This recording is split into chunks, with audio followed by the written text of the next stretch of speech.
A woman never belongs to you. It's just your turn. You lost your edge, she lost attraction for you. That's how it works. What'd you think she was gonna do? Tell you she cheated? Men cannot afford to get complacent in relationships. Get your fat ass off the couch, start lifting weights, and learn game. You're welcome. And now your man, Donovan Sharp. What's up, guys? It's your man, Donovan Sharp, and welcome to the 1158th edition of TSR Live, your daily dose of toxic masculinity, misogyny, and small dick energy. I've been away for a few days, but not for a bad cause. Not for a bad cause. So I've been out for a few days, and it is 1,000% because I'm fixing my yard. I've overseeded my yard. Went ahead and dethatched everything. I dethatched. Then I bought an aerator. Okay, bought a bunch of grass seed. You know, dude, it was unbelievable. It was unbelievable. The one thing that I didn't get to this past weekend were the flowers. If I had gone into, putting our flowers in the ground, I probably would have been out till Friday. But I'm gonna wait until we're gonna do that this weekend. We're gonna put flowers in the ground, and so looking forward to doing that. You guys know, those of you guys who have followed me for any amount of time, you guys know I am an avid gardener. Things you didn't know about, things you didn't know about Donovan Sharp. He's an avid gardener. He is an avid bowler, which reminds me, actually, Devin and I, we got to join a league, man. We've been here for almost a year. I don't want to say May, June, July. Damn, we've been here for like 8-9 months, and we still have not joined a bowling league. And I have the most gangster bowling. You know what? Matter of fact, hold up a second, y'all.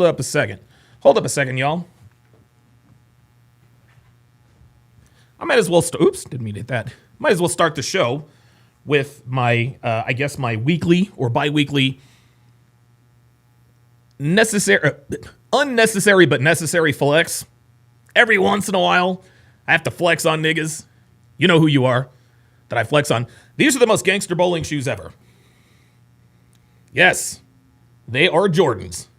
I turned one of my pairs of Jordans into bowling shoes. I've turned one of my pairs of Jordans into bowling shoes. I wear these on the lanes.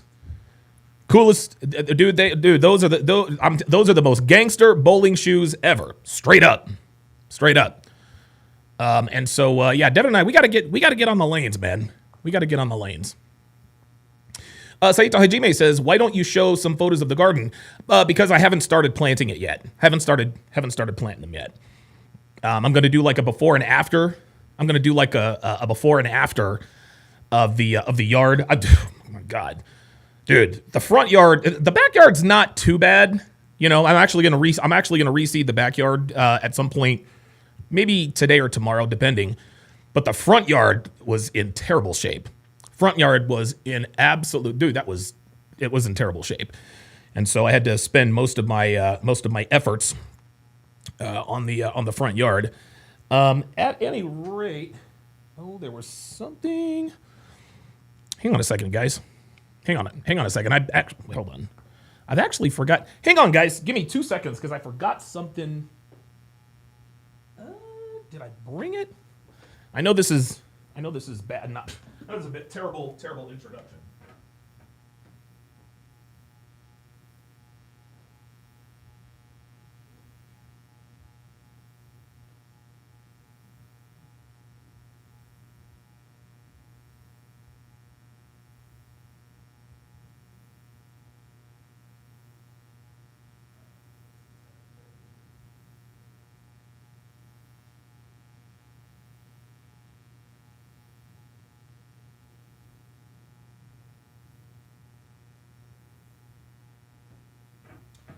Never mind.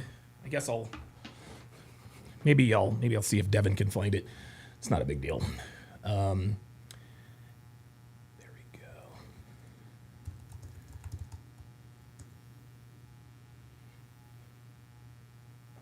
All right. Anyway, and it's funny every time anytime I come back after a bit of a hiatus or a bit of a layoff, holy moly. Things get off the rails pretty quickly, but we're here and we are ready to go. Guys, this show today is going to be jam-packed. Okay? If you're going to tune into one show this week, this is the one. We've got Myron Gaines on Piers Morgan. Myron Gaines on Piers Morgan. That's going to be the main event. Was Myron, Lily Gaddis, Mark Lamont Hill, who is literally a racist race hustler, like all of them. Pardon me. So we've got that. That'll be an explosive. That'll be an explosive conversation. We've also got a fan who is suing the NFL for $100 million in damages for emotional distress due to Shedeur Sanders' fall to the 5th round in the NFL draft. Holy cannoli. Also, a judge learned that his wife of 51 years committed paternity fraud. 51 years. 51 years, she committed paternity fraud, found out that none of his kids are his, or like 2 out of the 3 or 3 out of the 4. We've got an OnlyFans model who says that God is happy with her success. We've also got Tori. We've also got Tori putting her foot in her mouth. Yes, Torsha, who is a wannabe disciple of Rollo Tomasi, is still around, getting passed around by content creators aplenty. What else is new there? Also, sadly, we have yet another 2 groups of black men, young black men, upholding the stereotype that niggas have worked so hard to attain and sustain by committing yet more unspeakable crimes against non-black people. Stay tuned for that. And yes, we will absolutely be playing Hard R Bingo later on today. But I want to start with Caitlin Clark. So Caitlin Clark played in a game against the Brazilian national team. And what I want to do before I actually give my opinion on this, I'm going to show you guys. I'm going to play for you guys. This is probably my most brilliant sports take. And I'm not exaggerating. This take that I have on the entire Caitlin Clark situation is brilliance personified. Maybe it's hyperbole. I doubt it, because I was absolutely on point with my assessment. So I will play that for you. Pardon me. And then I will give you my opinion on the way Caitlin Clark was treated by the Brazilian national team. So without further ado, here is that breakdown. Controversy. Now, for those of you who are not familiar with this particular situation, Angel Reese, as you can see on the screen, she's got a bunch of heat for doing this at the end of the women's NCAA basketball championship game. People have called her crass. They've called her classless. She's taken a lot of heat. She's taken a hell of a lot of heat. Now, before I give my take on this particular situation, let me explain how it got to this point. And I'm actually going to use myself as an example to illustrate how sports fans generally operate. Anytime we see something in sports that's just a little bit different, something that is rarely or never seen before, we tune in. We're intrigued by the unusual happening. A good example of this is, of course, Jeremy Lin. Jeremy Lin is an Asian American basketball player who took the NBA by storm for a few magical weeks during the 2011-2012 NBA season. It was something we'd rarely seen before, an Asian dominating in the NBA. The other player was Yao Ming, who was in the Basketball Hall of Fame, but nobody had ever seen or experienced anything like Linsanity. Now, Jeremy Lin captivated the world with his seemingly overnight and meteoric rise through the NBA ranks, and it was one of the coolest sports stories of my lifetime, if I'm being honest. Right? I think there's a documentary about it somewhere. I'm fairly certain it's probably called Linsanity, but don't quote me on that. Anyway, Lin broke the mold in many ways because he was something different. He was only the second Asian player of note that we have seen that not only played in the NBA, but actually thrived, right? Every time he was on TV, I was going to watch because, again, I was seeing something different. PK Subban also comes to mind. PK Subban is an African-American retired hockey player who is obviously black. Now, granted, there have been other black players in the NHL. Anson Carter comes to mind. And, of course, Grant Fuhr, who is regarded as one of the greatest players in NHL history, as the goalie who was the backbone of the Edmonton Oilers dynasty back in the 1980s. Fuhr was on a team, he was on an all-star team, littered with Hall of Famers, with Wayne Gretzky, who is the greatest player in NHL history, Mark Messier, Hall of Famer, Paul Coffey, Hall of Famer, Marty McSorley, the list goes on and on. Grant Fuhr was not only the first black player to win a Stanley Cup, he ended up with 5, and he is also the very first black person ever to have been inducted in the Hockey Hall of Fame.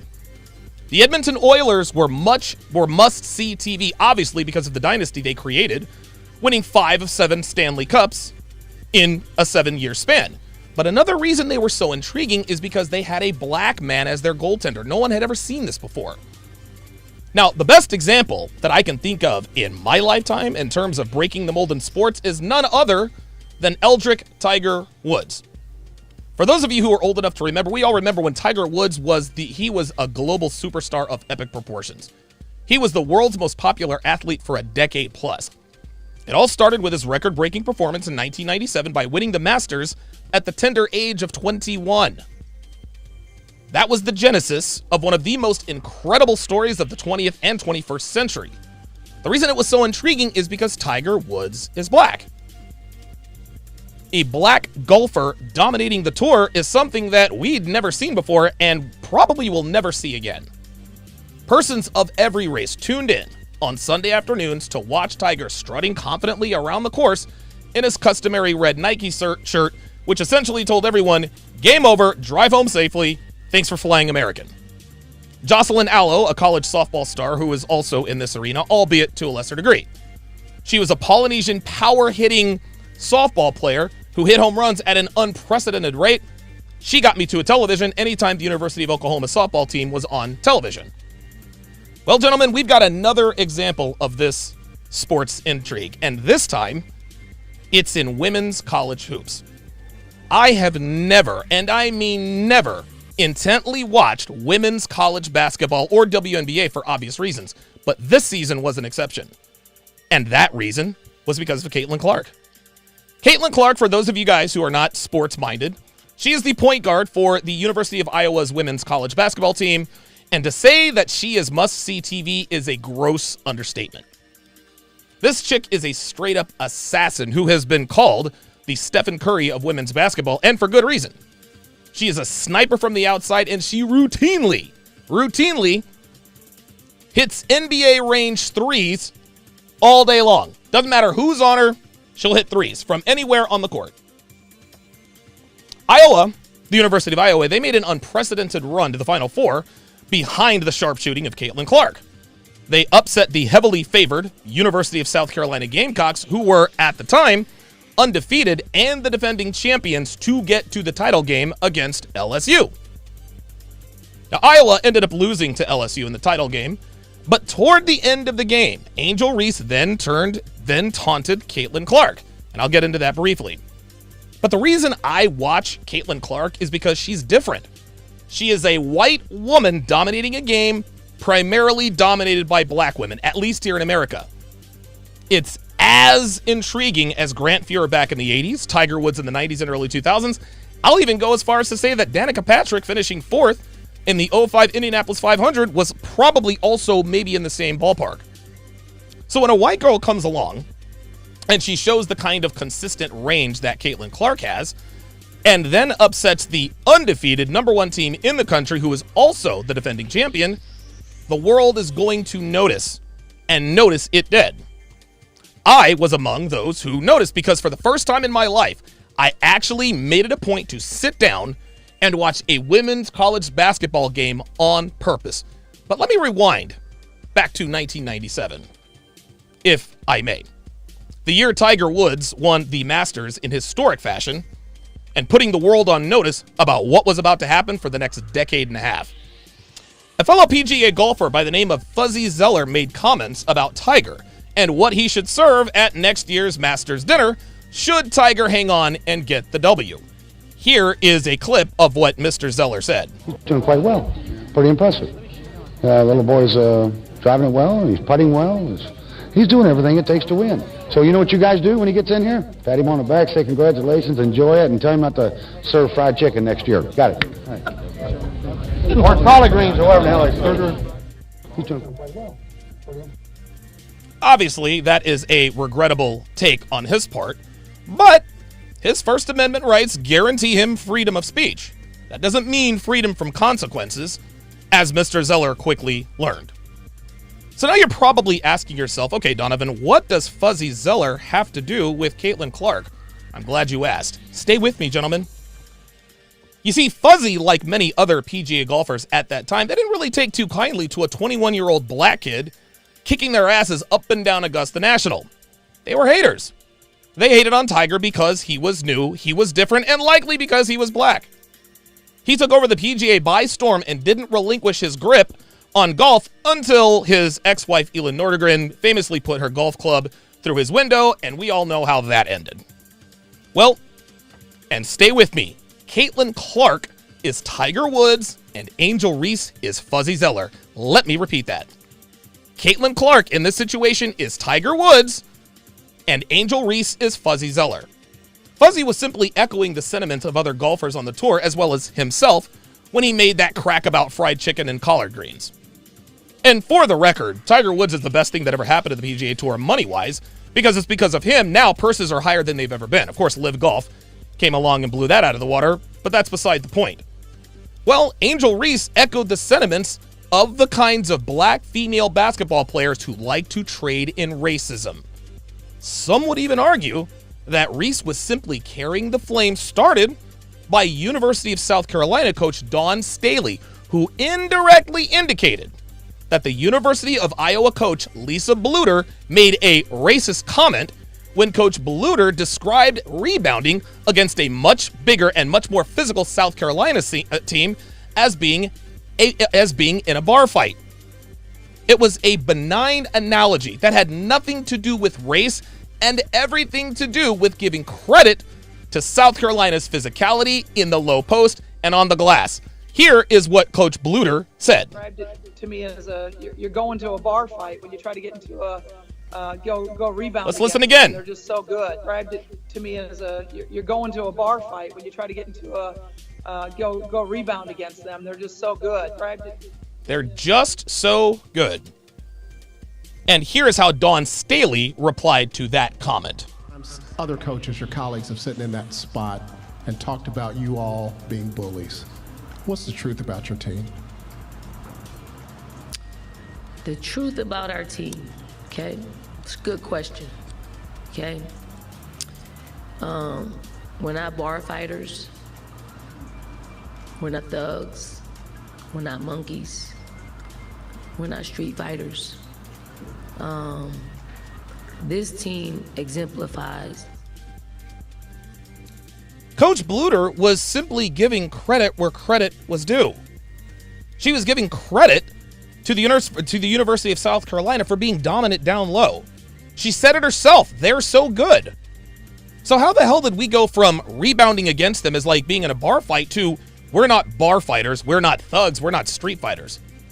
Well, most of it came from a conversation that Dawn Staley claims happened in the national sports media and got back to her. Allegedly, someone told her that a few sports writers called the University of South Carolina women's basketball players thugs, hoodlums, and monkeys. The problem with that is that Staley didn't name names. She didn't name names. If someone really said this, then why not call them out or put the name to the accusation? Why make a statement but not divulge who said it? Right?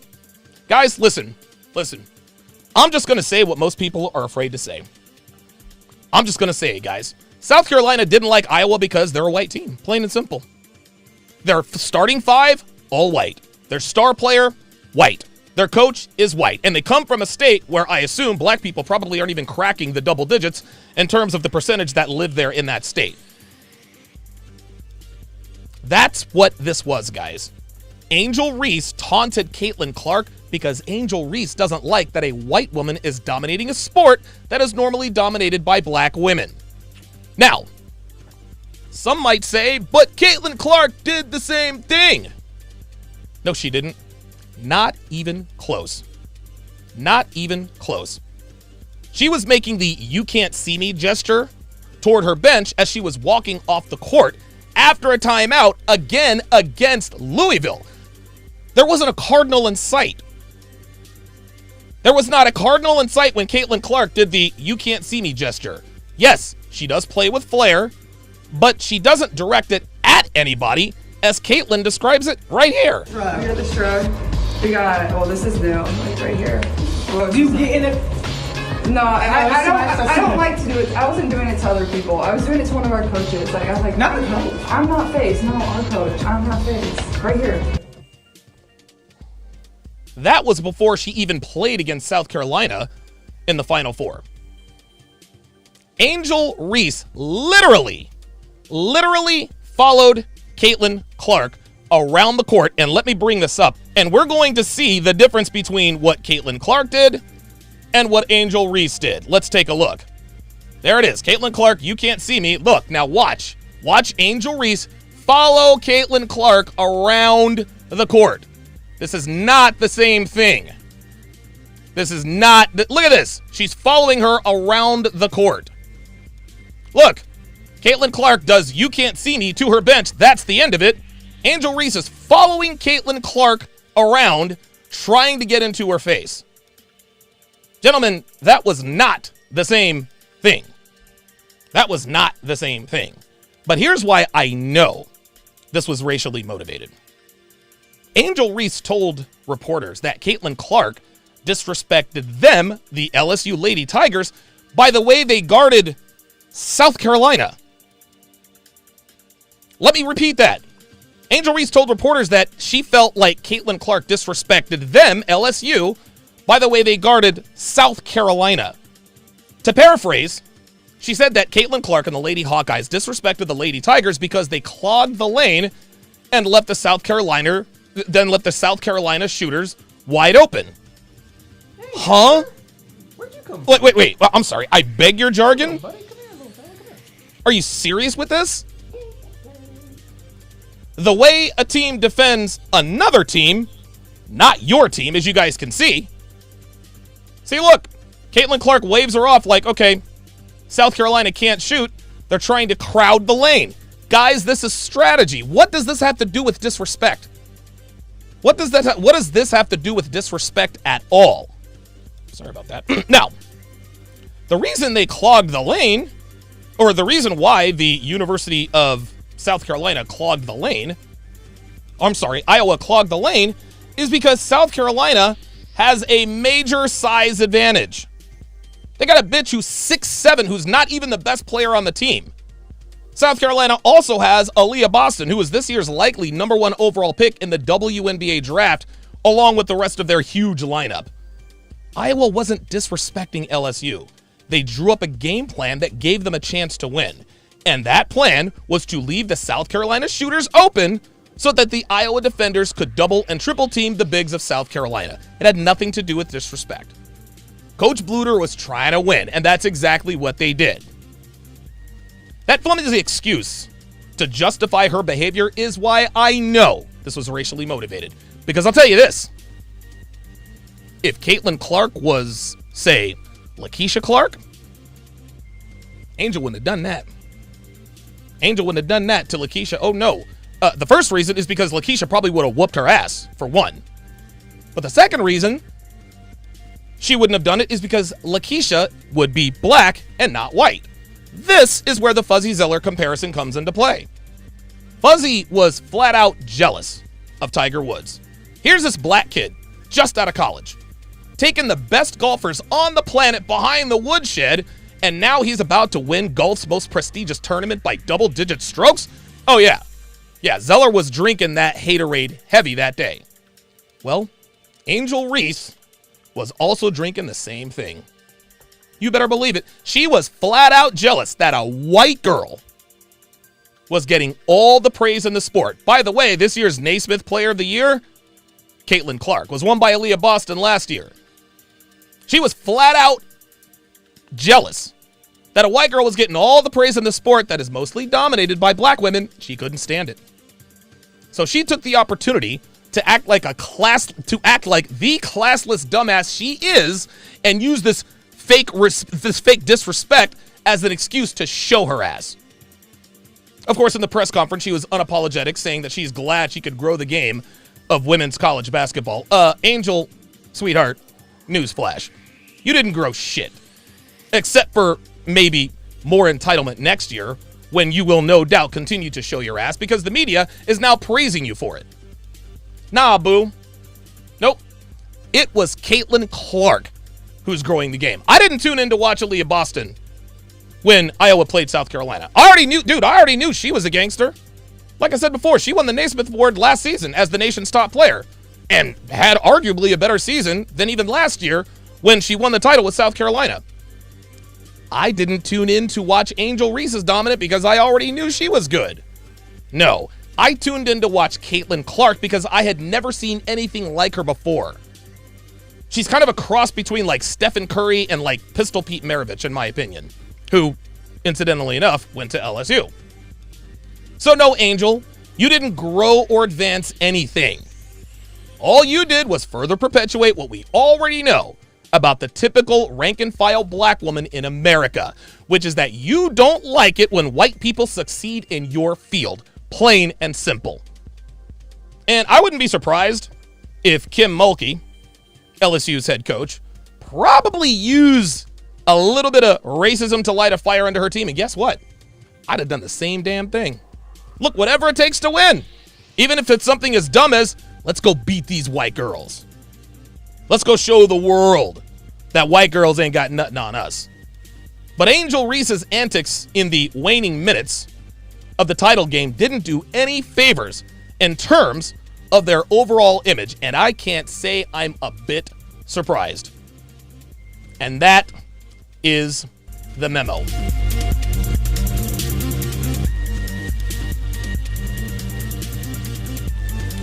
So now we come to the more or less end point of this whole thing. So, like I said before,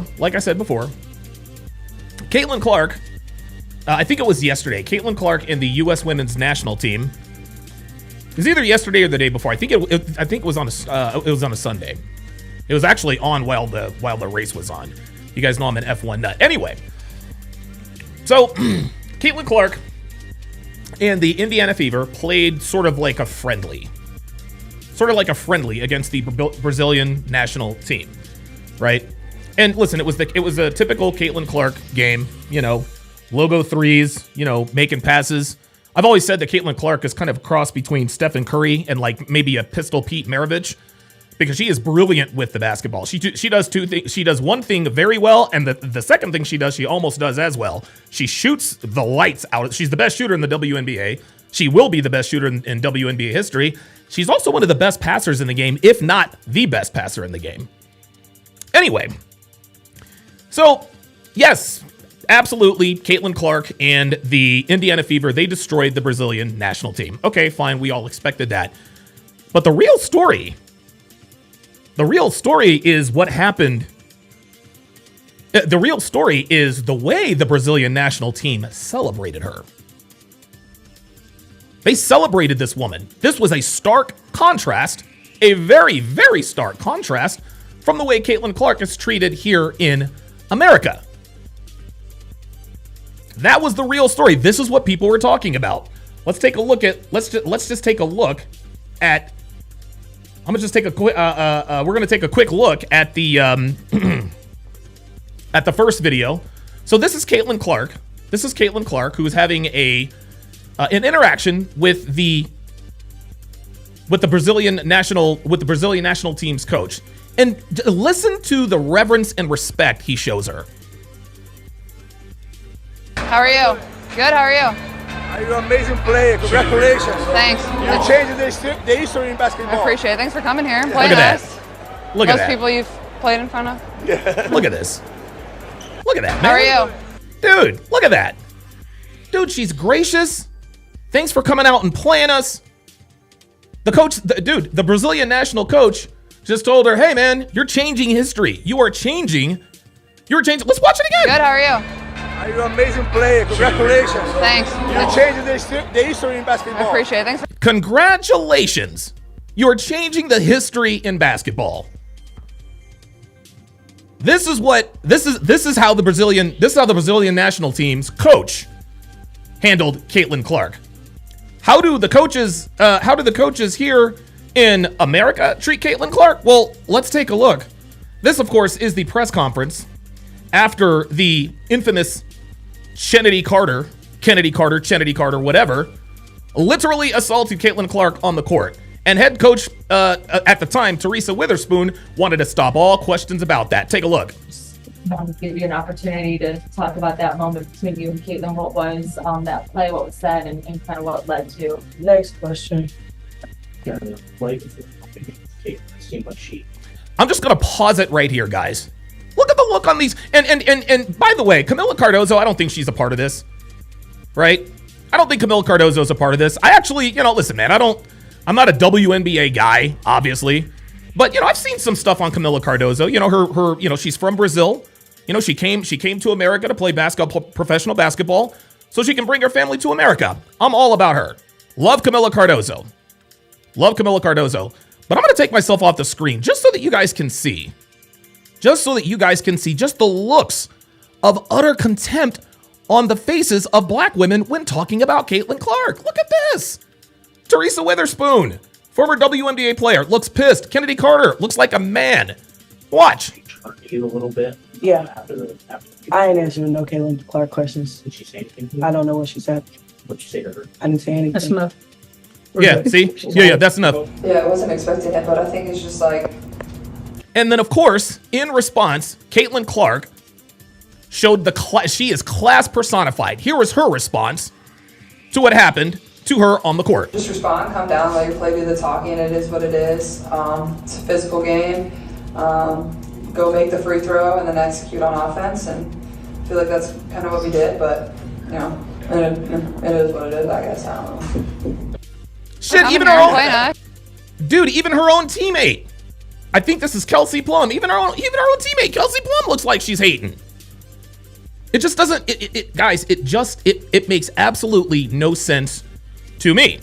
It makes no sense. The way they treat this woman. But then Brazilians, and I want you guys to keep, I want you guys to keep something in mind here. I want you to keep something in mind. The Brazilian national team does not benefit from Caitlin Clark, at least not directly. They have no benefit. They're probably riding buses to their games. They have no benefit. The Caitlin Clark effect, I mean, for my money, it probably hasn't reached international levels. It probably will at some point, but they're not benefiting from Caitlin Clark. Yet they showed her the respect, the appreciation, and the reverence that she richly deserves. But here's the question though. Why the fuck do foreign players treat Caitlin Clark better? Why do they treat her better than our own? WNBA players now fly private because of Caitlin Clark. They benefit from her, but all they do is dog her, they hate on her, they make all these ridiculous excuses as to why it isn't her who's making the difference. Angel Reese talking about, well, I'm growing the game. Like I said in the piece, you didn't grow shit, bitch. People aren't showing up to watch A'ja Wilson, okay? They're not showing up to watch Angel Reese. They're showing up to watch Caitlin Clark. There's always some ridiculous excuse from Monica McNutt or Chinea Gwumike as to why Caitlin Clark probably is already the best player in the WNBA, if not one of them. Angel Reese and A'ja Wilson. First of all, Angel Reese is a thought rocket who seems to have forgotten how to make a layup. A'ja Wilson, who right now is the best player in the world by a very thin margin, but nobody knows who the fuck she is. She wrote a book called For Colored Girls. People don't identify with that. All this woman has done is literally change the face of the WNBA. There are now three new WNBA franchises coming in the works. Golden State's going to get one this year. Toronto and Portland, they're going to get their franchises next year. Since Caitlin Clark got to the W, all of a sudden, I'm seeing WNBA players all over TV. Dude, I'm seeing A'ja Wilson, Sabrina Ionescu, and Sue Bird in some car commercial with some bitch talking about A'ja, Sabrina, Sue, as if she actually recognized them. That bitch didn't know who the fuck they were until they all showed up on the set.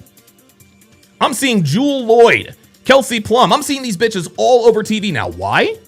Because of Caitlin Clark. Before Caitlin Clark arrived, players flew commercial. Caitlin Clark says something about it, and 15 minutes later, now everybody flies charter. And I want to make this very, very clear. Caitlin Clark's impact, it is almost algorithmic. And that might sound a bit hyperbolic, but guys, it's true. This woman has changed the lives of everyone for the better in this failed league who has never turned a profit. These bitter black bitches are quite literally riding her coattails. She is the rising tide that lifts all boats. And what does she get in return? Let's take a look at what she gets in return. This is how they treated Caitlin Clark when she first came into the league. And a lot of you guys have seen this. We're going to watch it again. Look at this. These are blatant, hard, aggressive, flagrant fouls. Player after player after player. Watch. There it is. Look at this. Look at that. Look at that. Quite literally hits her in the face, and then finally Caitlin's had enough. And this, of course, there's Angel Reese. And then there's Kennedy Carter. Like, they're literally beating this woman up on the court. They are fucking with the golden goddamn goose. These bitches have no idea what they're doing. They have no idea what they're doing. But how do Brazilians treat her? Let's take a look at how Brazilians treat her. And this, I'm gonna tell you what, guys. I'm not a guy who gets emotional over stuff like this, but this was really cool to see. Just take a look. This is incredible. The Brazilian national team, they literally like fangirled out. They were in awe. After the game, they're hounding Caitlin Clark for autographs. Look at this. She's walking around. Look at the girl. Look, she's fit. Look, she's all, dude, she is totally fangirled out. Watch this. Look at her. She's like, oh my God, it's Caitlin Clark. Look. This right here, guys, that is the kind of reverence this woman deserves. This is the kind of respect she deserves. This is the kind of appreciation she deserves. But she's not getting it here. No, she's getting it abroad. Look at, these are players from the other team. These are players from the other team asking her for her autograph post-game. Look at this. Look, the girls are they're fangirling out. Everyone on that team. Even the coach fangirled out. But look at this, man. They love this girl. They're not hating on her.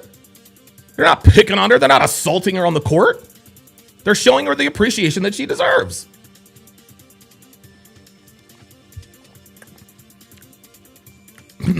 Pardon me.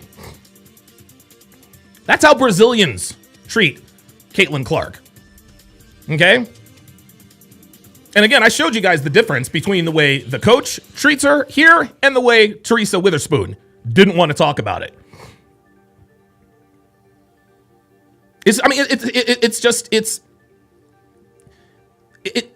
I just don't understand it. It's like they're literally trying to shit on the golden goose. Why is it that all of these foreigners who don't benefit in any way have more respect for Caitlin Clark than the women who actually do benefit?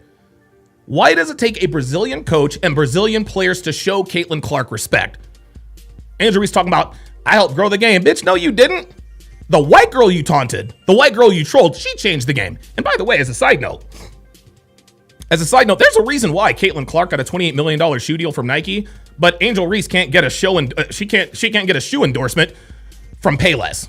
Caitlin is the reason. The PGA Tour. Now listen, you guys saw me talk about Tiger Woods and how he was received. Guess what? The PGA Tour, which is run by men, by the way, they knew how to capitalize on the golden goose that was Tiger Woods. Oh, they knew. At first, there was some pushback, but at some point, guys got in the gallery. They're like, yo, we better fucking embrace this kid. This kid is on a rocket ship to the fucking moon, and we could all be along for the ride. And now, pro golfers have never been richer. And that all started with Eldrick Tiger Woods. Guys, I'm here to tell you, the WNBA is fumbling the bag here. They're fumbling the bag. They're trying to shit on the golden goose. Caitlin Clark has quite literally saved women's basketball in America, and all they've done is give her the proverbial finger. Fuck you. We don't need you for any of this. Yes, you do. All she gets from American black women is straight up hate. Period. Guys, this is another L for black women. Okay? This is why we can't have nice things, as the saying goes. I'm also gonna make another quote unquote hot take. Prove me wrong here. Caitlin Clark right now is the biggest star in American sports. Let me repeat that. Caitlin Clark right now is the biggest star in American sports. She's bigger than Mahomes. She's bigger than Brady. She's bigger than LeBron. She's bigger than Anthony Edwards, Luka Doncic, Jalen Hurts, all of them. Saquon, all of them. She is the biggest star in America, in American sports. And people rush to the TV to watch this chick play, as I am now unsuccessfully looking for a picture that I thought I had. Oh, there we go. But here's something else that's happened. Here's something else that has happened. Look at your screen, guys. Look at your screen. You notice anything different about Miss Clark? Yeah. Oh, yes. Caitlin Clark hit the weight room. Caitlin Clark hit the weight room this year. Or in the offseason. Yes, she did. Yes, she did. She hit the weight room. You guys can see. She is bulked up. She is bulked up. Michael Jordan famously did the same thing. After getting his ass kicked by Dennis Rodman, Vinnie Johnson, Isaiah Thomas, Bill Laimbeer, Adrian Dantley of those bad boy Pistons, after they kicked his ass literally out of the playoffs for 2 straight years, Jordan had to get in the gym and build up his body. That is when the Jordan legend that's when the Jordan legend started. When he won that first NBA title by finally breaking through against the Detroit Pistons. My prediction is that Caitlin Clark will be the runaway MVP this season without a doubt. Without a doubt. And it is a goddamn shame that she will catch even more hate. It is a damn shame that another country on another fucking continent where English isn't even the first language, where parts of the country are considered to be third world, has more respect for Caitlin Clark than the bitchy, entitled black women of the WNBA. And that's a damn shame. It's a damn shame. Okay, let's go to the next video on the rundown. So as I told you guys before, Tori, aka Torsha, listen, man, of red pill groupie fame. She's basically a red pill groupie, right? Or at least she used to be. Well, she had a back and forth with Anton Daniels, and she said that marriage for women is a scam. Take a look and listen. Men are the only ones benefiting from marriage. The cooking, the cleaning, a maid, they get sex, assuming. Men are the only ones that benefit from a marriage. You got to be kidding me. Is them too. A woman gets sex. That's reciprocated. Oh, please. You a feminist? I don't believe yes, in sir. marriage. That's fair, but you got to substantiate your argument. And the only thing that you saying that a man get is a permanent DoorDasher and a dishwasher that we can get over there. Well, that's not what I said. So, no, that's not what you said, baby girl, but you didn't have to. Don DeMarco to Anton Daniels. He straight up called her out. the real scam is marriage for men. We've pedestalized women to think that their box is exclusive when in reality, it's not. The price of boxes went down significantly. Anton, you better preach, my nigga. And the price that men have to pay in order to have in-house yes, women sir. in marriages don't even keep yes, themselves sir. up. Whereas when you single, you compete. I guarantee you that you still f***ing somebody, even though you sit there and say that that's what men get when they marry you. You just doing it without actually getting anything in return for it. You don't get the benefits. You don't get the pension. You don't get the family. You don't get to be the nurturer that you're actually. Men are the only ones benefiting. Yo, Don DeMarco to Anton Daniels. Don DeMarco to Anton Daniels, man. Anton's a real one. Anton's a real one. Guys, listen, man, this is nothing new. These hot, conservative, right-wing bitches, they're all the same, okay? They're all the same. They are all simply undercover feminists. Lauren Chen, undercover feminist. Lauren Southern, feminist. Tommy Lauren, feminist. Hell, even Lily Gaddis, who we're going to react to a little bit later today, she's a feminist. So she thinks that marriage doesn't benefit, marriage is a scam for women. Dude, I can't believe hearing that from someone like her after having been in this space for as long as she has. for as long as she has, saying that marriage is a scam for women. Who the hell are you talking to? Yeah, well, she's an undercover feminist. Jossborn X echoes what Joker says. They're feminists that do the speed limit. I totally agree. Metalfinger says sheep in wolves clothing. Absolutely. Alaskan Case says Andrew Wilson drives undercover feminists crazy. Yes, he does, and I am here for it.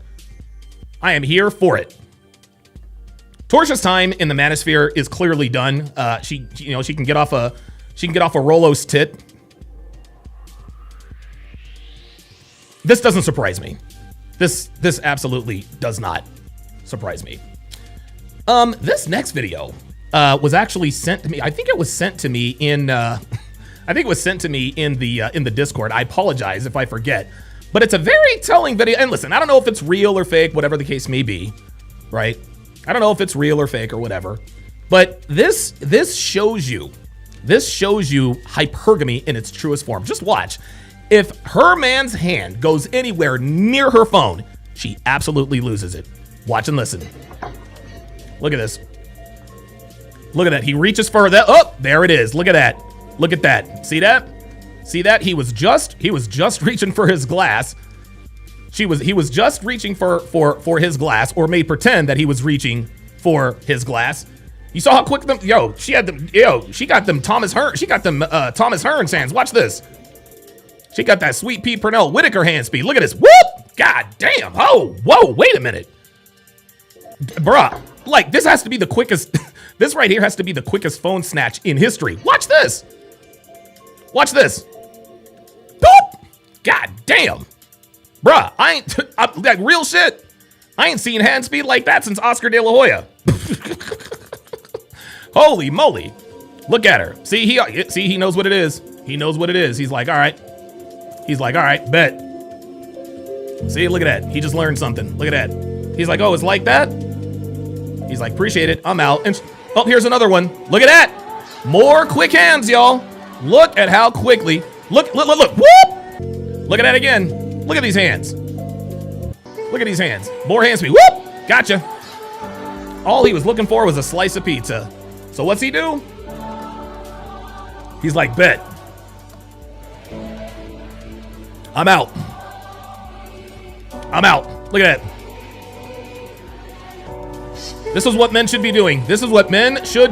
Oh, you gonna reach for your phone? Look at that. Look at the look on her face. She knows she's caught. And look at this guy. It's eating him. It eats him alive. And then these bitches want to sit here and act like, what's the problem? Uncomfortably eating chicken wings. What's the problem, baby? Yeah. And then they want to act all surprised. When we actually flex our knowledge and get the fuck out of there. Ay. Yeah, loyalty is hard to find. It's a hell of a test. Here we go. Watch. That's it. He's like, all right, bet. Cool. Thanks for playing. Yep. And then they want to sit there and look all scandalized and act like, oh my God, I can't believe it. He did what he did. Yeah, this is what happens when men act on instinct.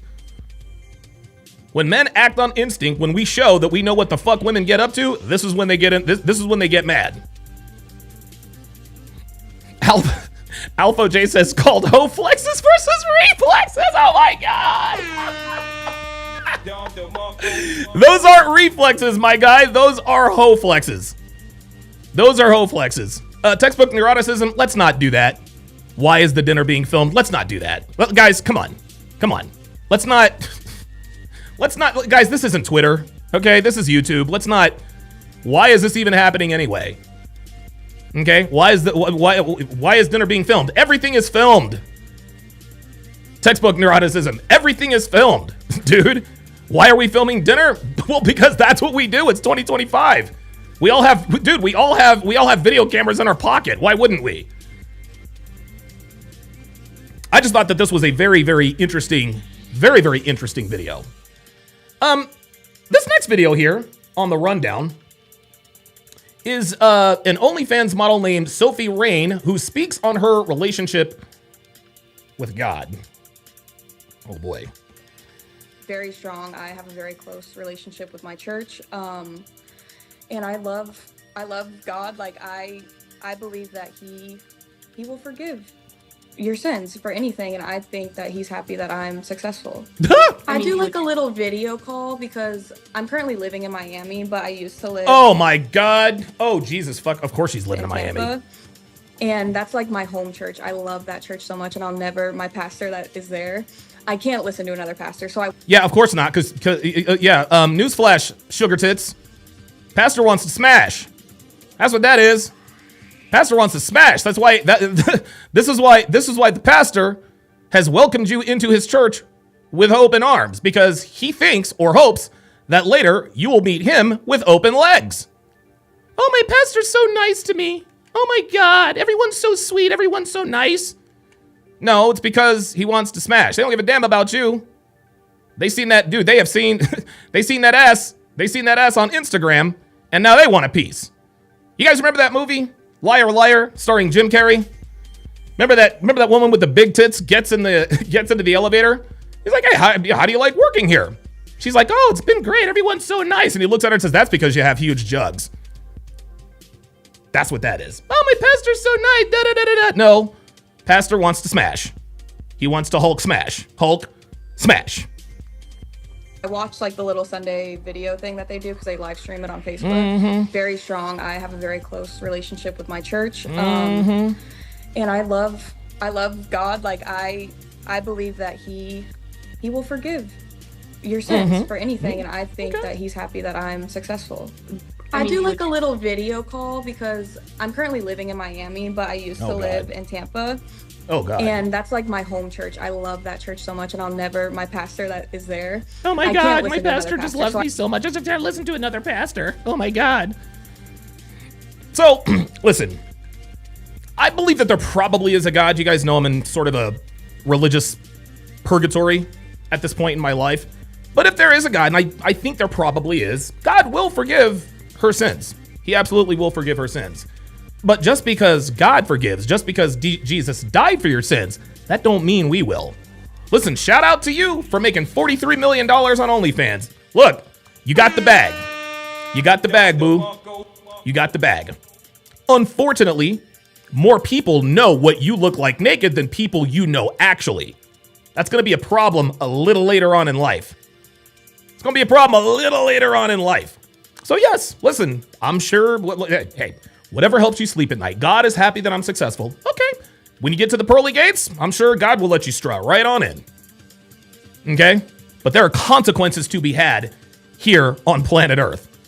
God forgives sinners. Jesus forgives sinners. Men don't. I ain't nobody's God. I ain't nobody's God. So listen, she can miss me with all this. Well, God loves me. That's cool. God loves you. Jesus loves you. He's going to forgive you for your sins. But there's a price to pay here on planet Earth. This next video is absolutely horrifying. It is absolutely horrifying. This is it says after 51 years of marriage, this judge learns his children aren't his. And I'm going to tell you what. I'm going to tell you something, guys. The worst thing that can happen to a woman is getting EPAR'd. That is every woman's worst nightmare, is for someone to take her against her will. That is the worst. Okay? The adjacent equivalent to that, on the other side, the worst thing that can happen to a man is paternity fraud. This is horrifying. Let's take a look and listen. I have been married for 51 years. Got 2 sons, 42 and 40. Them deadbeats. I'm still supporting the little boogers.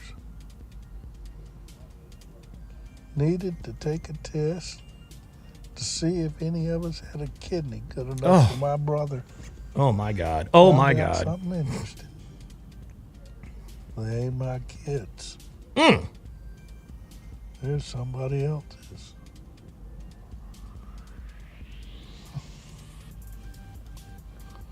Of course, the only good thing is, I know it's not my fault that those 2 idiots got dumped into this world. Hell, I thought they took after their mother.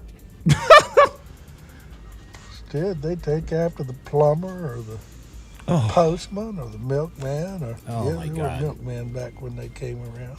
Oh, yeah, that's right. Yes, yes. In early porn, yeah, the milkman scenario was, yeah. I mean, God only knows.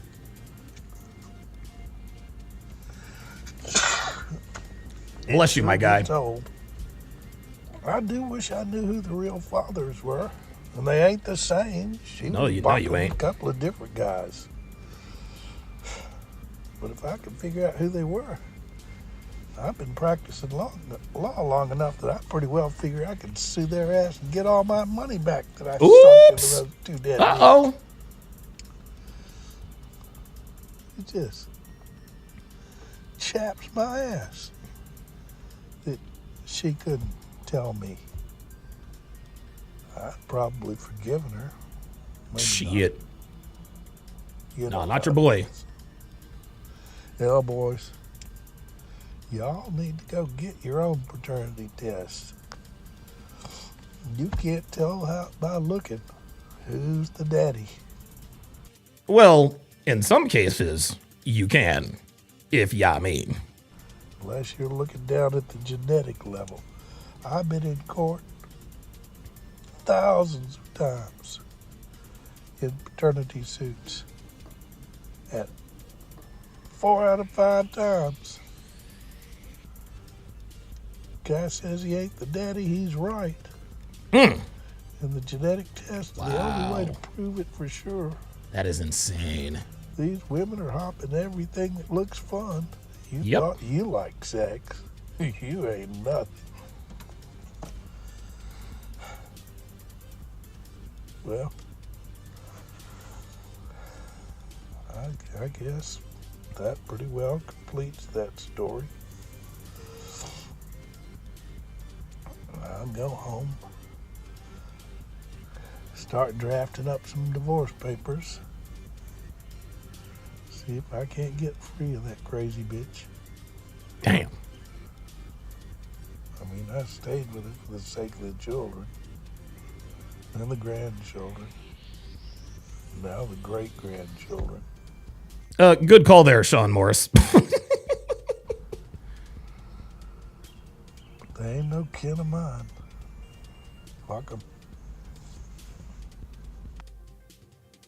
Incredible. VM says, listen to the defeat in this man's voice. Sauce It Be says, you got finessed. Yeah, I guess so.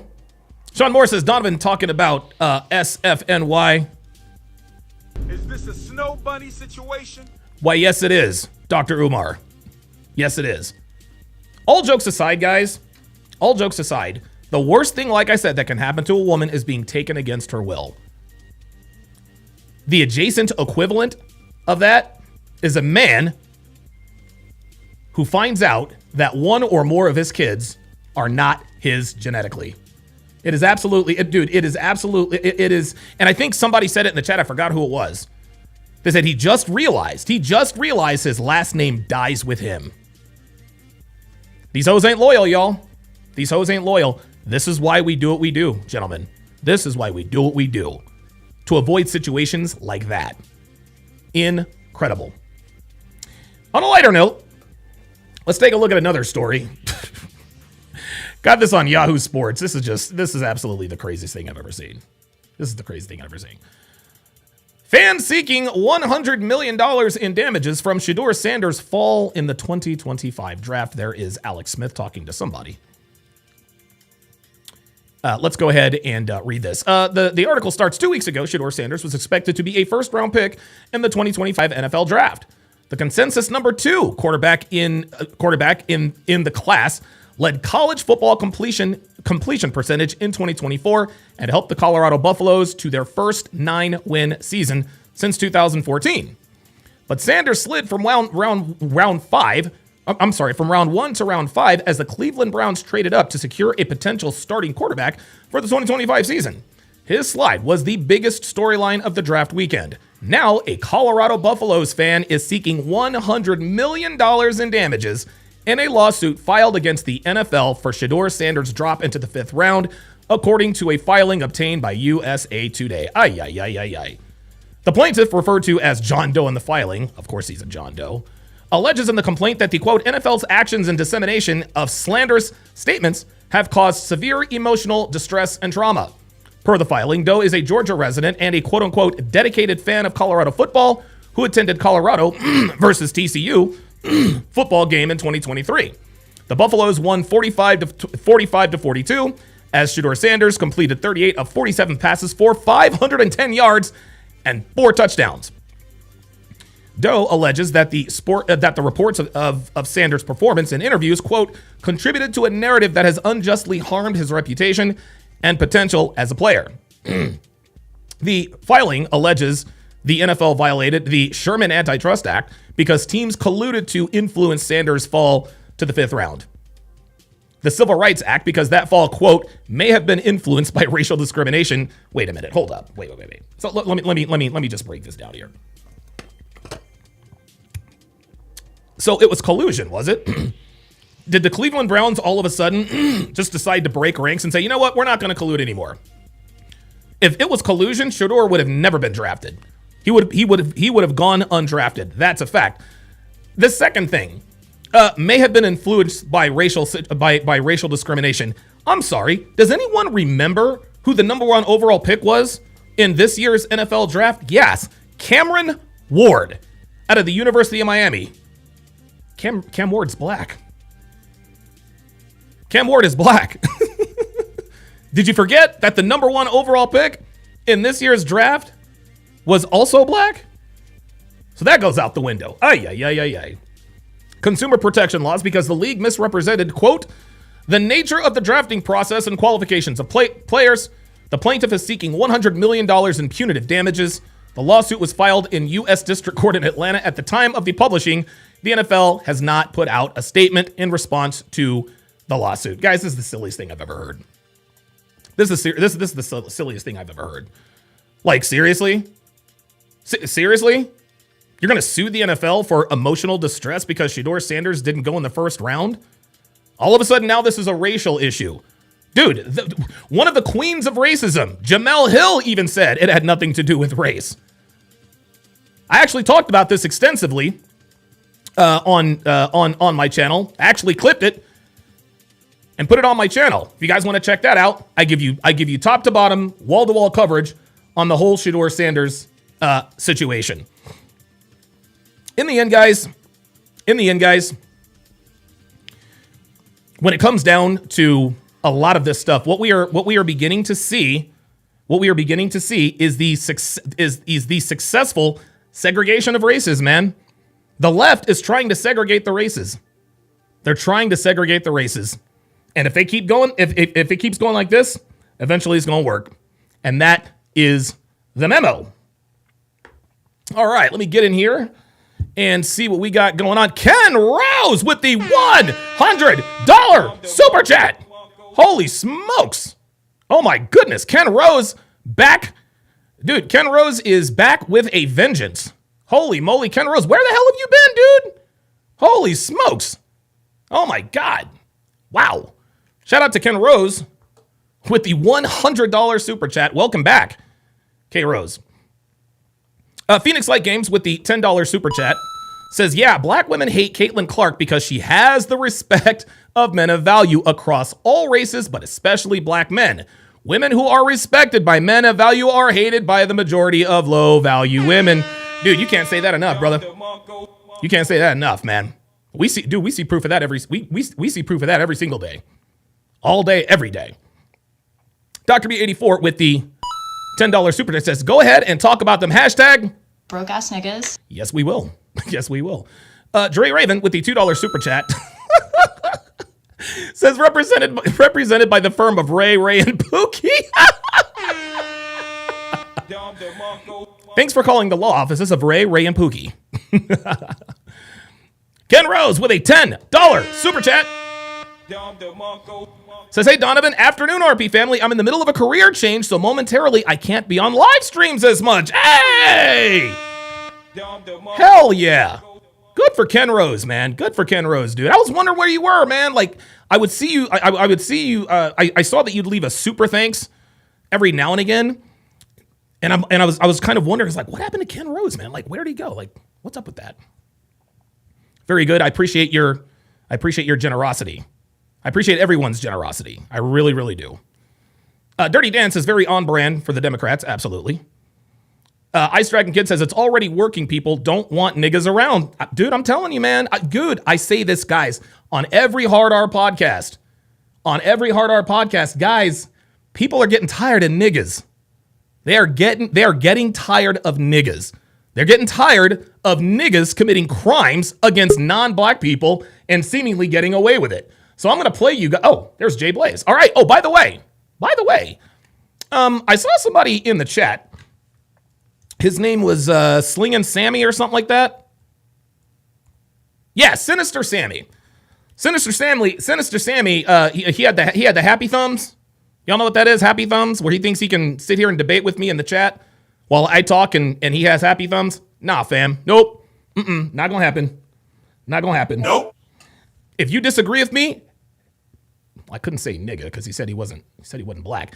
If you wanna disagree with me, number one, pull up, nigga. Number two, you got to be on camera, bruh.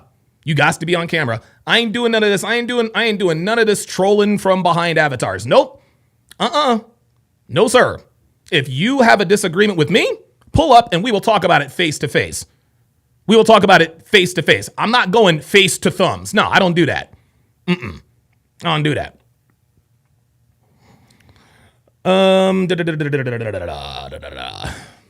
Yeah, good luck on the new job, man. Melanie Barrios is in the house. Appreciate that. Yo, Jose said, pull up, wigga. Guys, listen, this chat isn't as savage as Fresh and Fit, but damn near. All right, let me bring on Jay Blaze here quickly.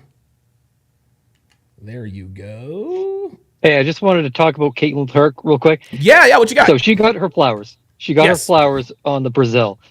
Could you imagine if she signed in the Brazil League for 2 years?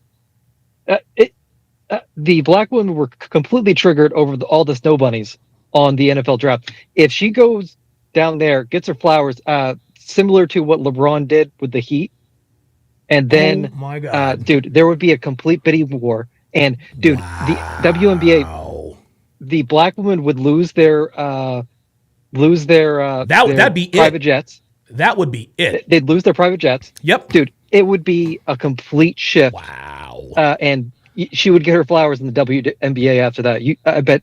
I'll bet you she would then. I'll bet you she would then. Exactly, dude. Like, it was, to me, Jay Blaze, it was mind blowing. The reverence and respect they had for her. Like, the girls are, dude, they're all giddy, you know, oh, give me an autograph. Like, they were fanning out. Hell, even the coach. Congratulations, you've made history on all your success. You're changing the game. You don't get that here in America. No, all she gets is a bunch of fucking hate. Because Tiger, when he came in, was just a rocket ship, and he was just a machine. Like, that man was built to, and then later on, he developed a personality. Yeah. And he... very good, very good. Yeah. Yeah, and all the golfers were pissed off, and they're just going, "Wait, our purses went up 2 to 3 times Hell what they were. Let's ride this wave. Going, okay, let's go. And they completely embraced them. And then towards the later end, like Justin Thomas is really good friends with Tiger, so Tiger got his flowers later on when he stopped being a machine. The golfers probably should have ran up on a game and gone, you can't be getting involved all these women when you're married, but that's a story from another thing. But all these black women just hate Caitlyn, and the Times article hurt her, I think, even more because they try to push the white guilt on her, and then the Cam Beckers, who's another good-looking girl. What's her name? Paige Beckers. Paige Beckers.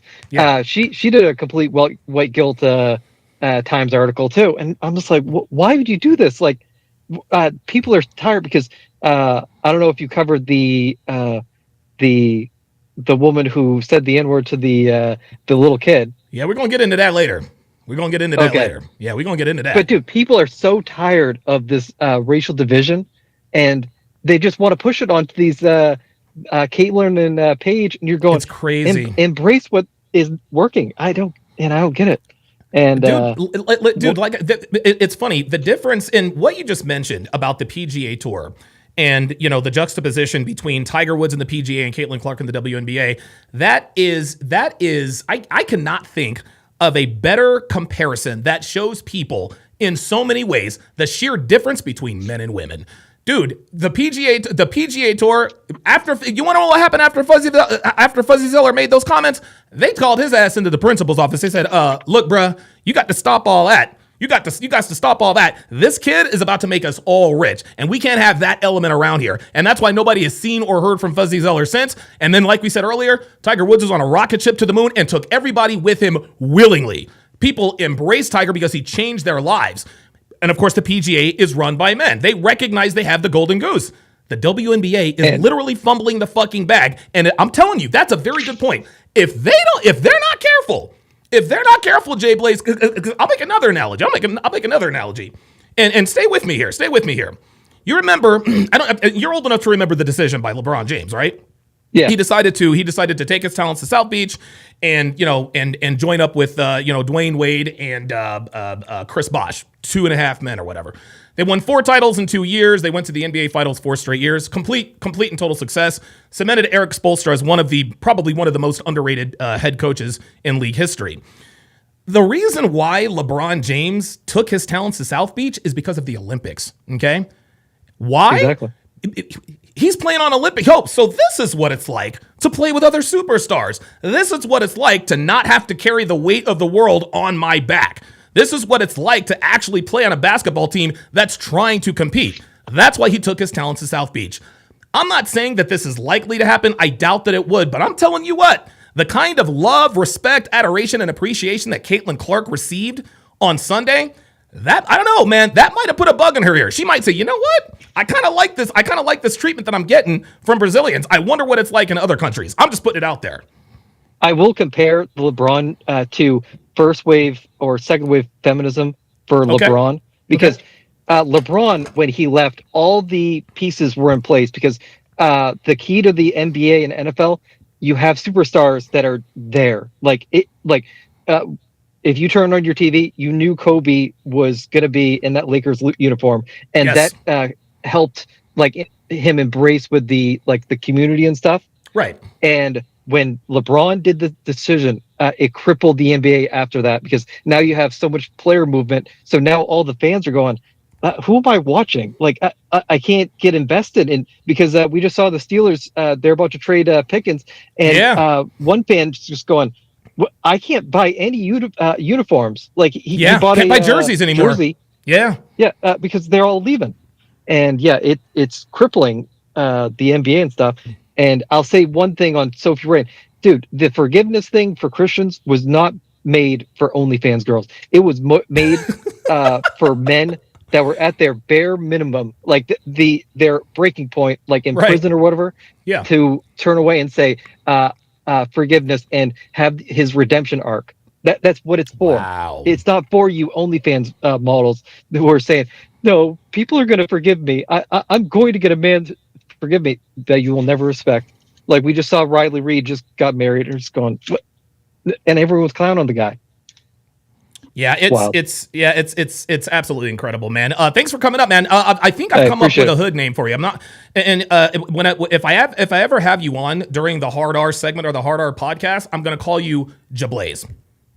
Jablaze. I just gave you your nigga name, so congratulations. Or Jablazin. Jablazin. Yes. Okay. Jay Blaze, everybody, appreciate you coming up, man. Later. Thank you. Jay Blaze in the house, man. I'm gonna tell you what, man. I had not thought about that, and I don't think Caitlin Clark is going to leave the WNBA to play overseas. It's not a crazy idea. It's not crazy.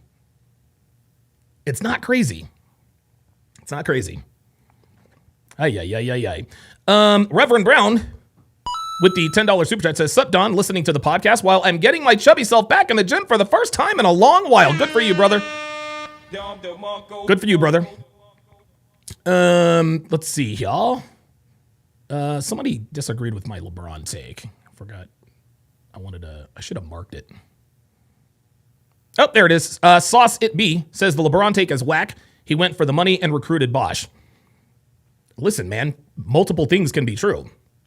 Multiple things can be true. God, I can't believe I just forgot the name of the fucking Cleveland Cavaliers owner at the time. Dan somebody. Yes, he probably did go for the money, and yes, he did recruit Chris Bosh. Yeah, he went for the money and recruited Chris Bosh. But lest we forget, LeBron, Chris Bosh, and D Wade, they all took pay cuts to play together. So you're wrong there.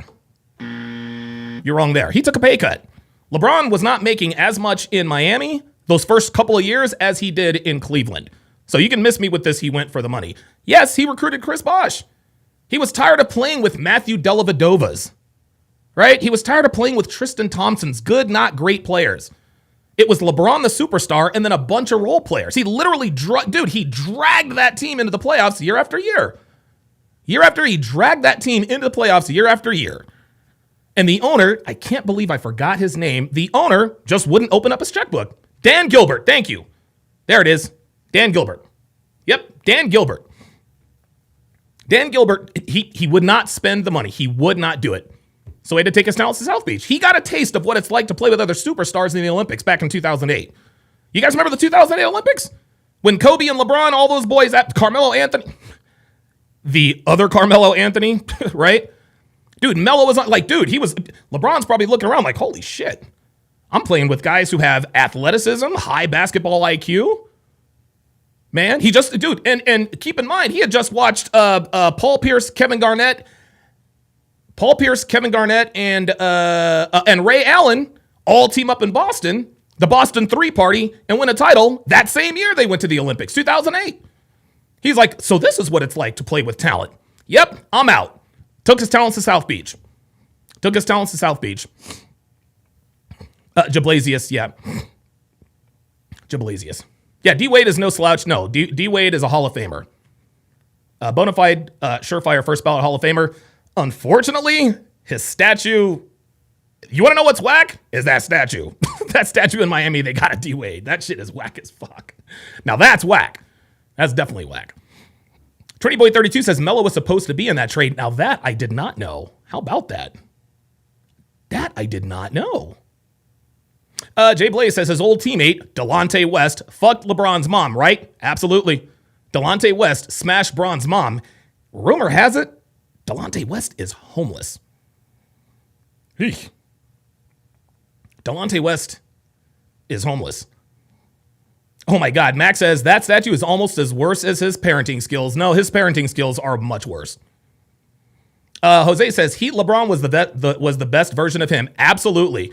Congratulations to the Miami Heat. They got LeBron's 4 prime years. What was he, 25, 26 when he left? They got LeBron in his prime.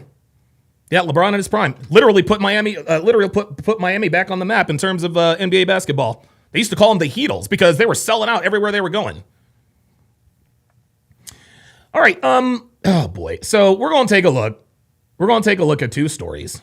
Now you guys know that I like to have fun with the Hard R podcast. The Hard R podcast, we mainly focus on niggas running afoul of the law and making asses of themselves and ruining it for the rest of us. This is why we can't have nice things. Well, King Life sent me a video. I've actually got 2 videos that is not only verifying, but confirming the stereotypes of young black men in this country. Young niggas, as you like to call them. This first video is entitled 4 Officers Hurt During Takedown of Robbery Suspects.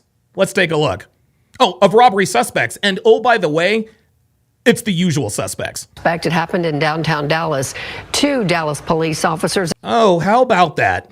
Happened in downtown Dallas. That's right up the road from Frisco. And 2 DART officers were injured. Happened Friday night near the West End DART station. 5 people, all 19 years old or younger, ended up arrested. One of them charged with punching a police officer in the face. Look at this. Look at this, y'all. The usual fucking suspects. These guys are kids. Fucking this kid right here. This kid right here, he probably stopped using crayons about 10 minutes ago. What are we doing? What are we doing? These are children committing these crimes. These are children committing these crimes, guys. Unbelievable. Fox Sports' Peyton Yeager joins us live to explain what happened. Oh, shit. Well, hello, Peyton Yeager. Goddamn. I have a question about Peyton Yeager. Is this a snow bunny situation? I certainly hope so, Dr. Umar. I certainly hope so. Peyton. Heather, and the latest this evening, DART tells us that... Oh, I've just lost. There it is. She just gave me an inverse boner. God damn, she looks good, but she sounds like a... Ugh. 2 DART officers were treated and released. 2 Dallas police officers also injured. 1 was taken to the hospital. It all started Friday evening when an officer... Praetorian Guard, what is a DART officer? Noticed a robbery suspect in that group. Surveillance video shows what appears to be 19-year-old Kendrick Braxton casually walking, holding a backpack, just moments after investigators say he robbed an East Dallas convenience store. Seconds later, a man exits a truck, unaware of what just took place. According to Dallas police, on April 28th at 1 p.m., Braxton held someone at gunpoint at Corner Store at the intersection of Live Oak Street and Liberty Street. The victim handed over $400 in cash. Braxton left on foot. Surveillance stills were... Oh, Dallas area rapid transit. Oh, okay. Gotcha. Thank you. Captured and sent out to Dallas patrol officers. 4 days later, last Friday evening, an officer recognized Braxton and 4 other young men near the West End DART platform. Police say it appeared a drug deal was happening. Once the 5 suspects, all 19 years old and younger, noticed police, they took off. 19 years old and younger. Jesus fucking Christ. Jesus Christ, man. Braxton was tackled to the ground. A reported stolen pistol, masks, gloves, and cash were found inside his backpack. Meanwhile, 18-year-old Joseph Session was able to jump over a wall while running from officers. Police say during the... Oh, shit. What? Hold up. Wait a minute. Hold the fuck up.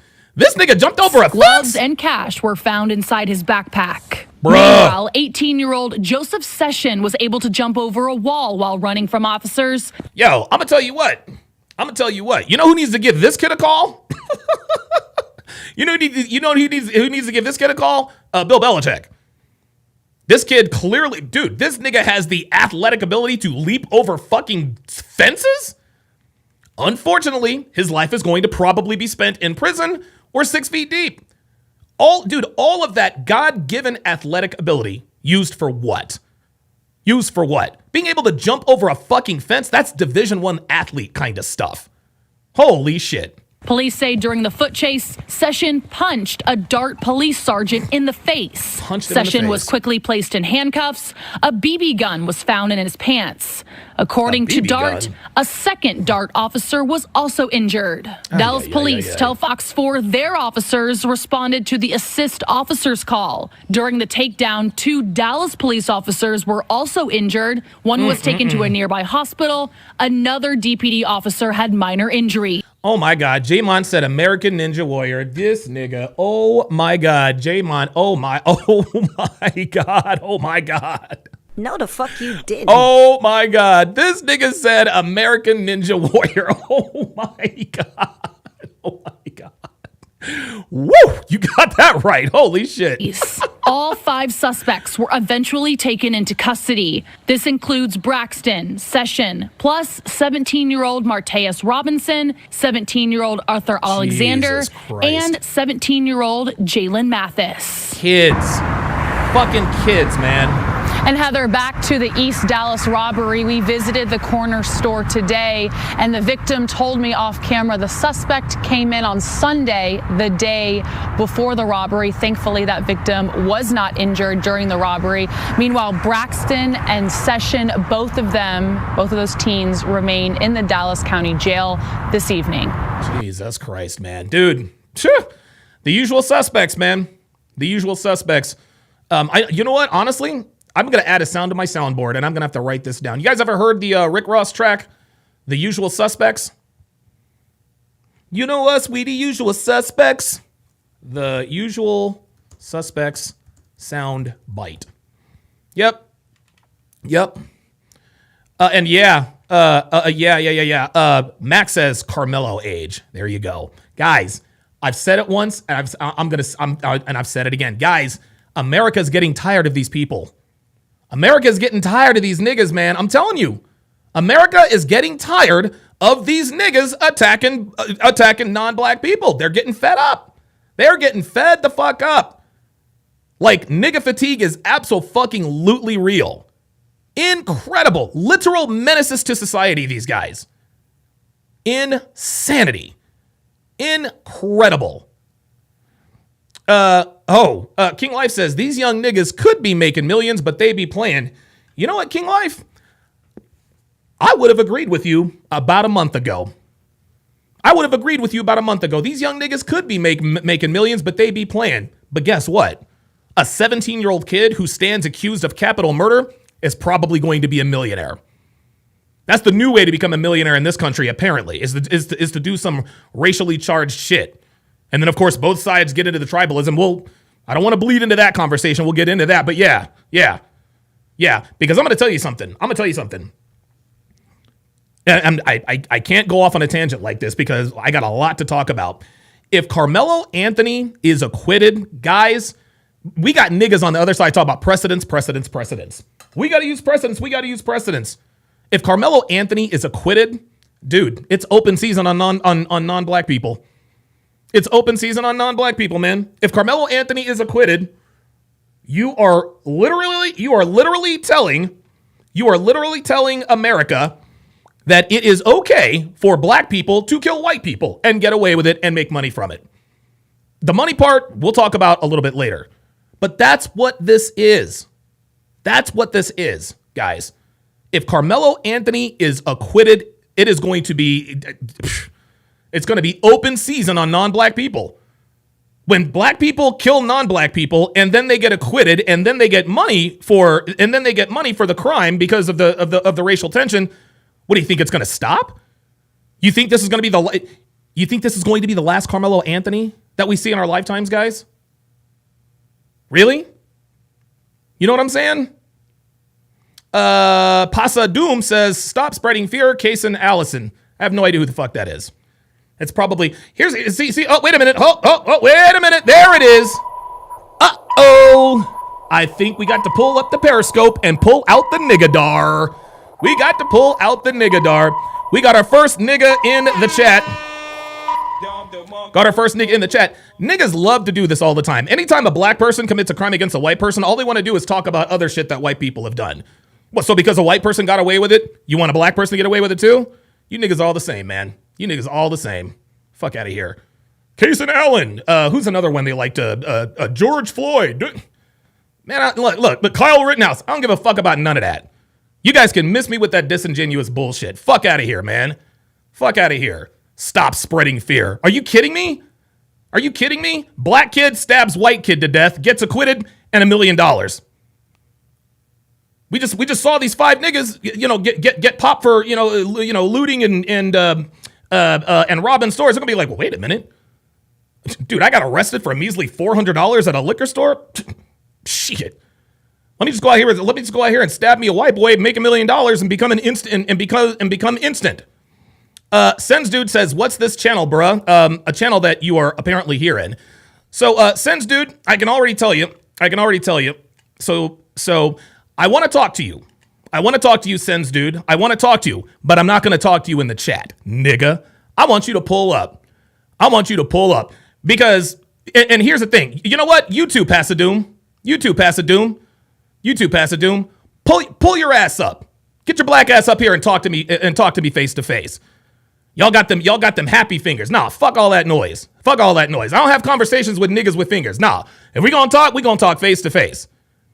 We got niggas coming in trying to be jailhouse lawyers. Nah, fuck it. Come up and talk to me. I ain't afraid of y'all. Donovan Sharp bans people who disagree. Yeah, I ban people who disagree because I want you to pull the fuck up. Anybody can, dude, any coward can sit here and debate with time to think and be clever on the chat. You really want to express you really want to express yourself? You want to have a discussion? Pull the fuck up. Pull the fuck up.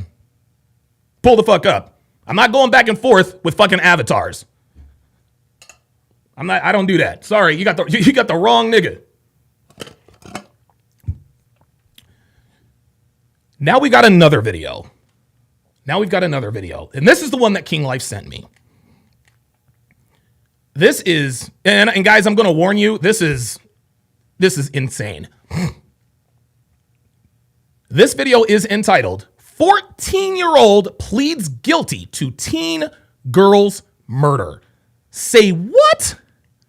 We are shocked. Not only are the victims juveniles, but the murderers are juveniles as well. We see a lot of shocking cases, especially out of the Sunshine State of Florida. In this case, you have 3 very young suspects. At the time, one was 17, another one 16, and the youngest one was just 12 years old at the time of their arrest. God.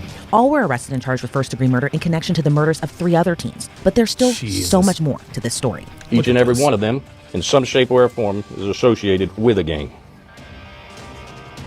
Basically, my God. Simple terms, there is no honor among thieves. Guys, this is what happens in fatherless homes. Okay? We see the importance of fathers every day.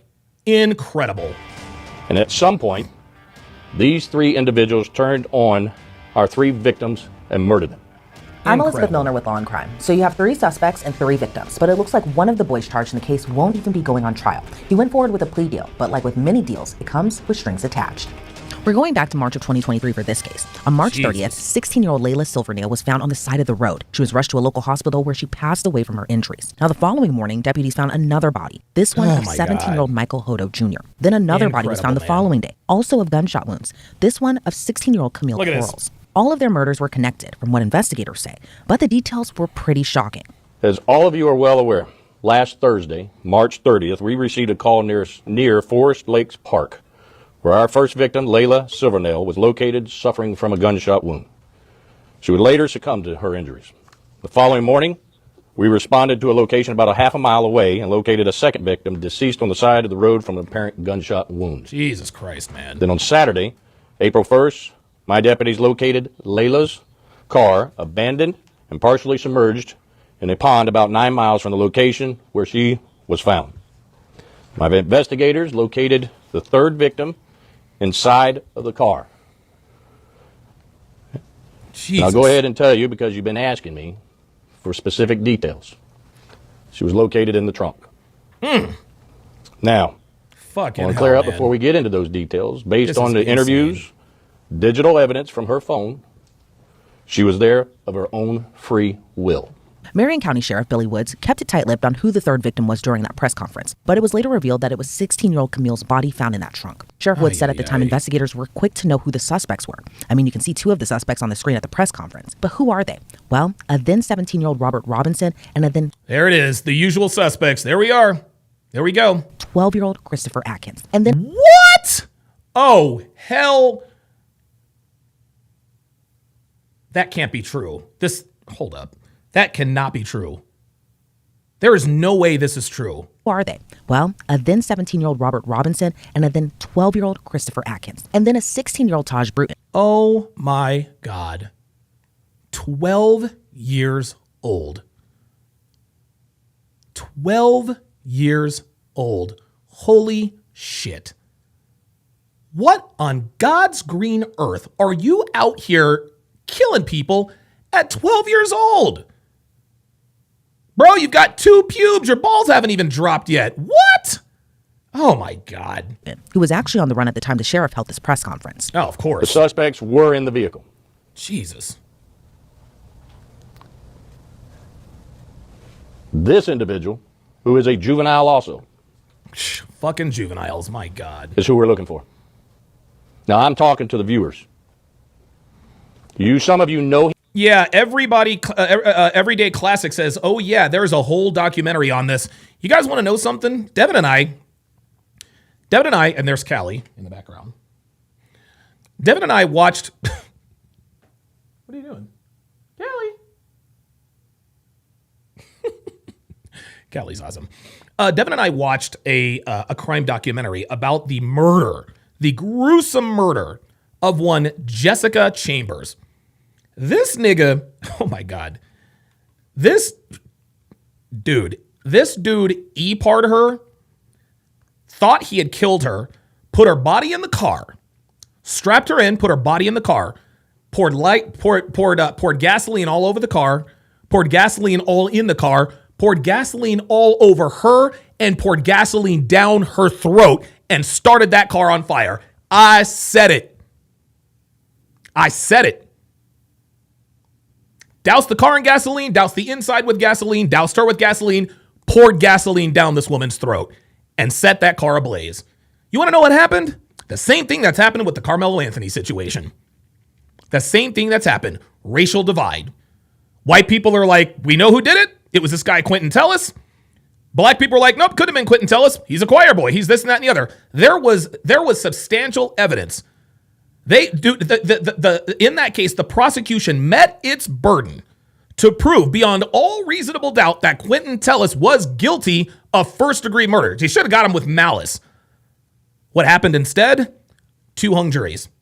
They could not come to a verdict. And oh, by the way, 8 months, I think it was either 8 months later or earlier, Quentin Tellis was on trial for another murder of another non-black person. I can't remember whether they found him. I think they found him. I can't remember if they found him not guilty or not, but brah, like, what are we doing? We cannot. Yeah, there it is. Edward Cross says, you cannot defend any of this behavior. Guys, this is what fatherless homes create. Like that is probably the most savage. It was absolutely crazy. Let's continue. Him, you know where he is, and you need to turn him in. Jesus fucking Christ. Now, I will get him. I will find him. Oh, boy. And justice will be completed. But the sheriff dropped a huge bombshell that all three teens, the victims included, were involved with robberies and burglaries. And that's...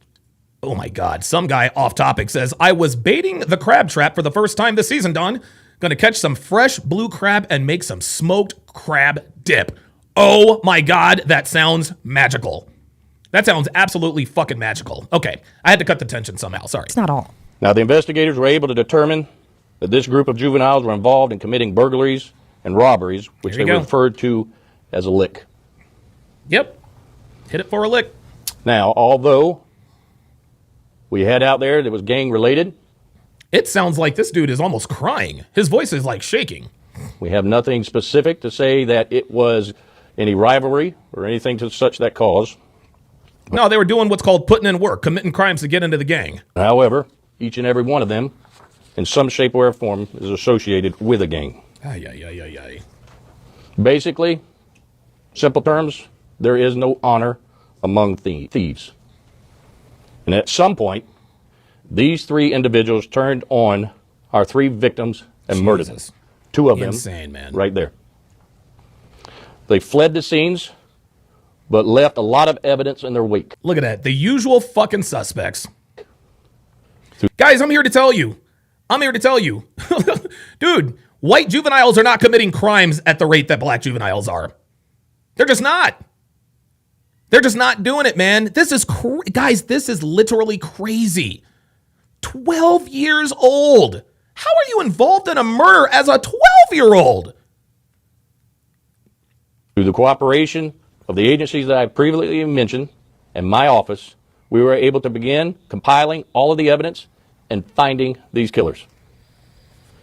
Now, we were shocked and saddened by the violence, as all of my citizens, because we are shocked not only are the victims juveniles, but the murderers are juveniles as well. Children. So Todd Bruton was arrested by U.S. Marshals 2 days after that press conference.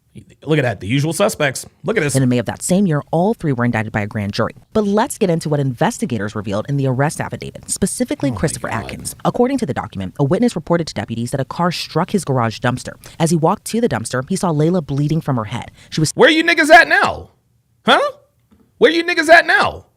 Y'all want to defend this too? Y'all want to call this... You guys want to call this self-defense too? Unbelievable. And I'm sure niggas see that's what is a funny thing. When you talk about stuff like this, niggas be silent as hell because they know they can't defend this behavior. They know they cannot do it. Where y'all at? Still breathing when she was discovered. Yeah, you niggas in the chat that were trying to disagree and troll me and or trying to disagree with me and shit, y'all ain't pulled up.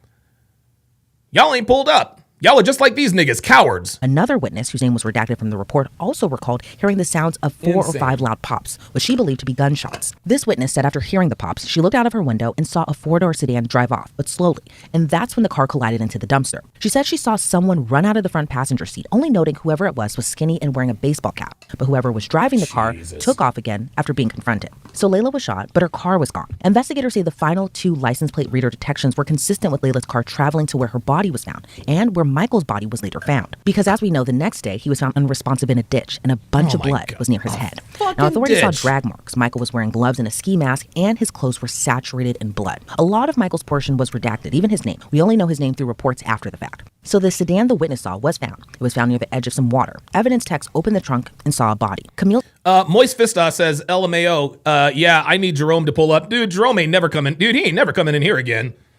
I clowned his ass. He's done. He's done so. He's done so. I cooked his dumb ass. His name was also redacted out of the report, but as we know, him and his girl. From the sheriff, it was her body found in that trunk. Investigators say her body was partially decomposing. When they pulled her out of the trunk, she had a gunshot wound to her right temple with close-range powder burns. Oh my God. She was also shot in the stomach. A friend told police both Camille and Layla had been staying at her home for a couple. Oh my God. Why are you gonna? They're not even killing. Like, dude, listen. There's no human. I guess if you want to humanely commit red rum, bullet to the brain, please. Don't pop him in the stomach. Don't pop in the dude. Getting shot in the stomach, I have heard, is the worst and most painful way to die. That's what I've heard. John Lennon, who was shot by Mark David Chapman, shot him in the stomach. That's the worst. Of months. That friend said they made several stops in Layla's car on the day of the murders, and even went to hang out with Robert Robinson at his so-called trap house. They left. I swear to God, all these niggas look the same, man. This is incredible. Because it wasn't air conditioned. That friend was later dropped off by Layla at her home, and Layla reportedly went to pick up the others. Both Robert and Christopher confessed to what happened, that they were planning to rob someone for marijuana while car hopping. Robert claimed one of the victims, the affidavit didn't say which one, was directing Layla to a location where they could commit burglaries. Layla was doing a U-turn, and that's when she was shot and killed while at the wheel. So who shot who? Well, according to the arrest affidavit, Taj Bruton shot and killed Layla and Michael. When that happened, Christopher Atkins took off running when her car hit the dumpster. When he returned to the car, Taj allegedly then told the 12-year-old there was someone in the trunk of the car. And as you heard from the sheriff in that press conference, Camille was there by choice for some reason. Christopher allegedly told police that he was forced to shoot Camille by Robert, who allegedly said if he didn't do it, Christopher's whole family would be killed. He shot her, but didn't... Oh my God. Oh my God. This is insane. Dirty Dan says, what year did this happen? 2023, apparently. Think that she was dead, so Robert finished the job. According to the... King Life says, always the same crazy hairstyles. Yeah, dude. All the same crazy hairstyles, guys. It's almost like, it's like there's the young nigga hairstyle. Carmelo Anthony also has that young nigga hairstyle. Christopher didn't even know Layla, Michael, or even Taj prior to that day. But the three of them took Layla's car to the pond. With now Taj behind the wheel after dumping her body, they took Layla's car to the lake, dumped Michael's body in a ditch, then drove her car to a pond, and that's where the car was discovered with Camille still in the trunk. Dude, now we're still years after that horrible, horrible crime. And the 3 teens are a little bit older, but they're still teenagers. Taj Newton is now 18, Robert Robinson is now 19, and Christopher Atkins is now 14 years old. While Robert and... So this happened 2 years ago. Taj await trial for the murder, Christopher took a plea deal. He still faces anywhere between 40 years to life in prison, but because of his age, will be eligible for parole after 25 years. But there's a huge... Good God almighty. Incredible. This life's kid is over. Oh my God, that was bad. Yeah, sorry about that. I'll take the L on that. This kid's life is over. This kid's life is over before it even begins. Holy shit. Hold on. Look, I just want to make sure I verify this kid's age here. Taj Newton is now 18, Robert Robinson is now 19, and Christopher Atkins is now 14 years old. While Robert and Taj await trial for the murder, Christopher took a plea deal. He still faces anywhere between 40 years to life in prison, but because of his age, will be eligible for parole after 25 years. But oh my God. Unbelievable. Incredible. 14 years old, man. 14 years old. 14 years old, and his life is over. This kid is going to be eligible for parole when he's 30-fucking-9. And you want to know something? They're not going to give it to him. Incredible. Nick Tarver with the $5 super chat says, Donovan, serious question. Do you think there's any hope for the black culture now after seeing these? Man.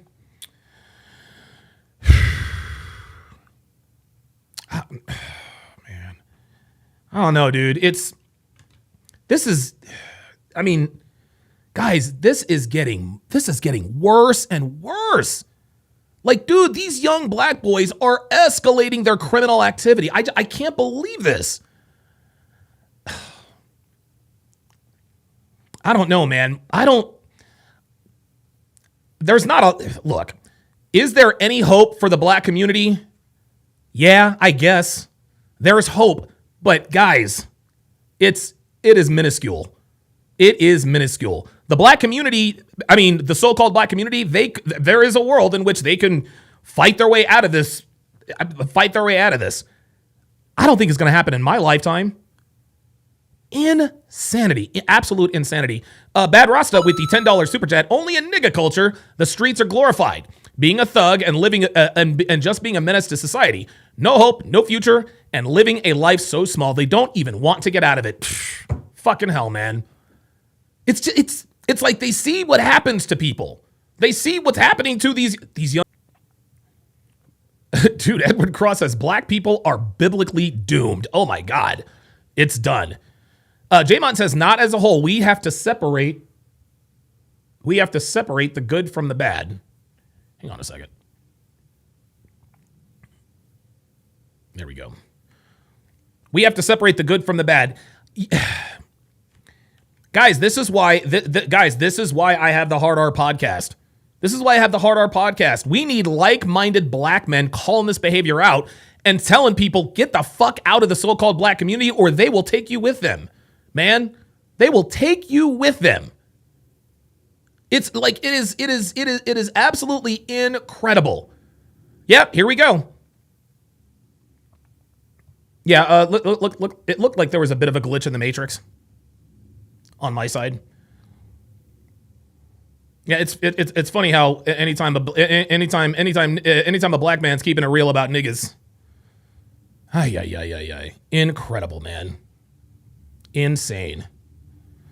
King Colonels with the $1 Rumble rant says, hey, Don, I heard a woman say, quote, he wasn't emotionally available. Can you translate that? Bitch babble. And how do I respond to that if a woman ever tells me that? He wasn't emotionally available, Colonels, means she cheated her way out of the relationship. Okay? He wasn't emotionally, now, if he dumped her, then that's the reason. He wasn't emotionally available. The guy had some game. He's moving on to other bitches. But chances are she probably just cheated on him. It's just an excuse that women use. He wasn't emotionally available. That's why I left the relationship. So that's what that means. That's what that means. Ay. Let's continue. Now, but what's your reaction to this case, especially seeing and knowing just how vicious it was? It's a horrible situation. We can't get around that. We have 6 minors that, the allegations are that they went out to rob houses together and 3 of them end up dead.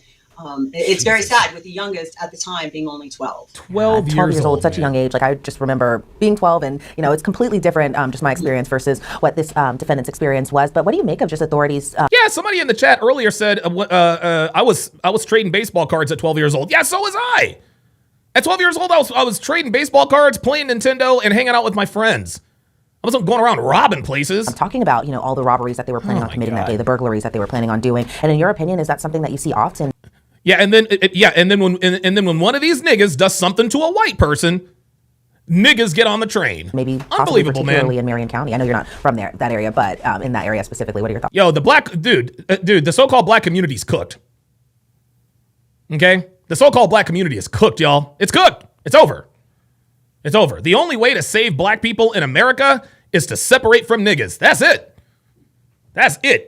Save yourselves, black men. Save yourselves, man. Get the fuck out of this culture.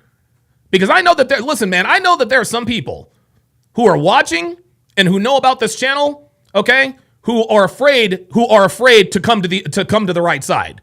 We got a lot of dudes out here that are niggas trying to get out of the community. But of course, they're going to be shamed by other black people. Get out of that. Get out of reject this degenerate culture of death. This is a culture of death, guys. No fathers in the home, gang violence. And now we have, dude, a 12-year-old. I can't even fix my mouth to say it. I really can't. It's crazy. Thoughts about that?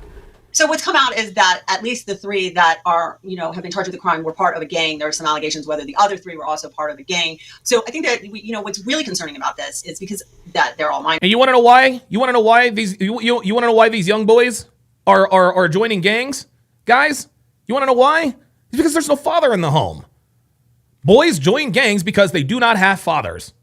But we have a 12-year-old. So was the 12-year-old coerced into doing this? What was the situation? I mean, even if we don't say he was coerced or threatened, we have a situation where he was pulled in by much older teens. I mean, the other teens are 16 and 17 years old. That's a huge age gap. So, that's concerning as well. And he came forward. He has, now pled guilty. And he seems to be, even at the young age of now 14, trying to take responsibility for his participation. Good for him. Good for that fucking kid. Good for him. Good for him. Good for him for owning his role in this horrendous crime spree. Good for him. Good for him for not setting up a GoFundMe or a Give, Send, Go. Justice for whatever the fuck his name is. Good for him. And normally it seems like when we cover these types of cases, as far as young defendants allegedly committing very violent acts, especially murder like we have in this case. This is funny. See how she stumbled over young defendants? See how she stumbled over that? I'm going to rewind it. I'm going to rewind it a little bit. And I'm going to return the playback speed to normal. Just watch. She wanted to say young black men. Young black men. Ornery Bronco. That's actually a pretty clever name. Ornery Bronco says it's that hairstyle. Hair lets you know everything. I'm starting to think so. Normally it seems like when and then people, why are you stereotyping us? Because of this shit. We cover these types of cases as far as young defendants allegedly committing young defendants. Yeah, listen again. Listen again. As far as young defendants allegedly. Yeah, there it is. There it is. She couldn't say it. She wanted to say it, but she caught herself. She caught herself. Committing very violent acts, especially murder like we have in this case. Fuck around and get canceled by the ABA or something. Case. Normally the victims are family members or relatives or someone kind of close to them. But from this case, it doesn't seem like all of them knew each other particularly that well, to the point that you could even really say that they were friends. It seems like some people knew others, but others didn't know the others, that type of thing. And it's a really kind of a tangled web as far as their previous relationships prior to the day of the. Guys, I still can't get over the, oh my God. I still can't get over the fact that a 12-year-old committed double red rum. Like, I can't even wrap my mind around that. I couldn't even. Murders. But as far as just your reaction to them not really knowing each other that well, what are your thoughts on that, especially given, you do have a 12-year-old boy who now will spend what could be the rest of his life in prison? So you nailed it. It is a tangled web. And there seems to be some missing pieces that haven't come out or they're not releasing as to the connection, how they were. NBA Poppy Too Fresh says, but other than 378 viewers, what are you getting from this? Uh-oh. We got a nigga alert. Yes, sir. We got a nigga in the chat. We got him. We got him. Yes, sir. Niggas always coming here. Stop talking about black people. What are you getting from this? Look, bruh, if you disagree, pull up. My guy, pull up. If you disagree, pull up. Insane. What are you getting? What are you getting from this? Fuck out of here, man. Swear to God, you niggas all the same, bruh. There, what was the actual motivation? Not that you. NBA Poppy Too Fresh says, we meet in person, chill fam. Bruh, don't you ever fucking tell me to chill. God damn it. I'm gonna put your ass in timeout for 30. You know what? I'm gonna put your ass in timeout for 24 fucking hours. Don't tell me to chill, nigga. The fuck is wrong with you, man? The fuck out of here. Talking about we meet in person, chill. Oh, fuck no. You want to know something, y'all? You want to know something, guys? You want to know something, man? And I've said this several times. I'm going to say it again. Guys, what this whole Carmelo Anthony, Austin Metcalf situation has done is it has really shown me that there are a lot of black men who are red-pilled about women But there are also, but those red-pilled black men, they are still blue-pilled on race. They are still blue-pilled on race. This racial tribalism. Carmelo Anthony acted in self-defense. All this other bullshit. Incredible. Incredible. A 12-year-old committed double homicide. What are we getting out of that? Insane. Insane. Somebody's got to talk about this shit, man. Look, if you don't like what you hear or see, go follow O'Shea Duke Jackson. Go follow Obsidian. Go follow Cali West. Go follow Bean's little podcast. Them niggas over there, they like justifying this kind of shit. They love to justify this kind of shit. Pah! You in the wrong space, homie. You're in the wrong space for that. Fuck out of here, man. The trial motive, but a jury likes to hear what the motive was. What was the motivation to actually have these 3 children killed? Why was that? So, that's going to be interesting. And as well as now we know that the 12-year-old who's now 14 is planning on testifying at trial against the other 2. This kid is, I cannot get over. And look at him, man. Look at him. Look at this kid. He doesn't look evil. He doesn't look violent. He looks lost. Look at him. Look at him. He looks scared to fucking death. He has no direction in life. Other than his hairstyle, this kid does not come off as violent to me. No. He looks lost. Look at his eyes. His eyes are swimming. Dude. Ay. So, and they're saying that, like you had mentioned, that his sentence is going to be, or the plea that has been offered, and I guess he's agreed to take at this point, is life in prison with possibility of parole. Now, him... Textbook Neuroticism asks a very good question, says, I wonder who his favorite rapper was. Oh my God. Don't get me started. Oh, wait a minute. Hold up. What the fuck happened to my pull-up? What happened to the pull-up studio? Hold up. Oh, no. No. Hold up, man. I didn't know. Hold up. Okay. All right. Okay. There we go. All right. We got okay. My bad. The pull-up studio was temporarily disabled. If you disagree, pull up. Pull up. Like I said, I am not going to debate with avatars.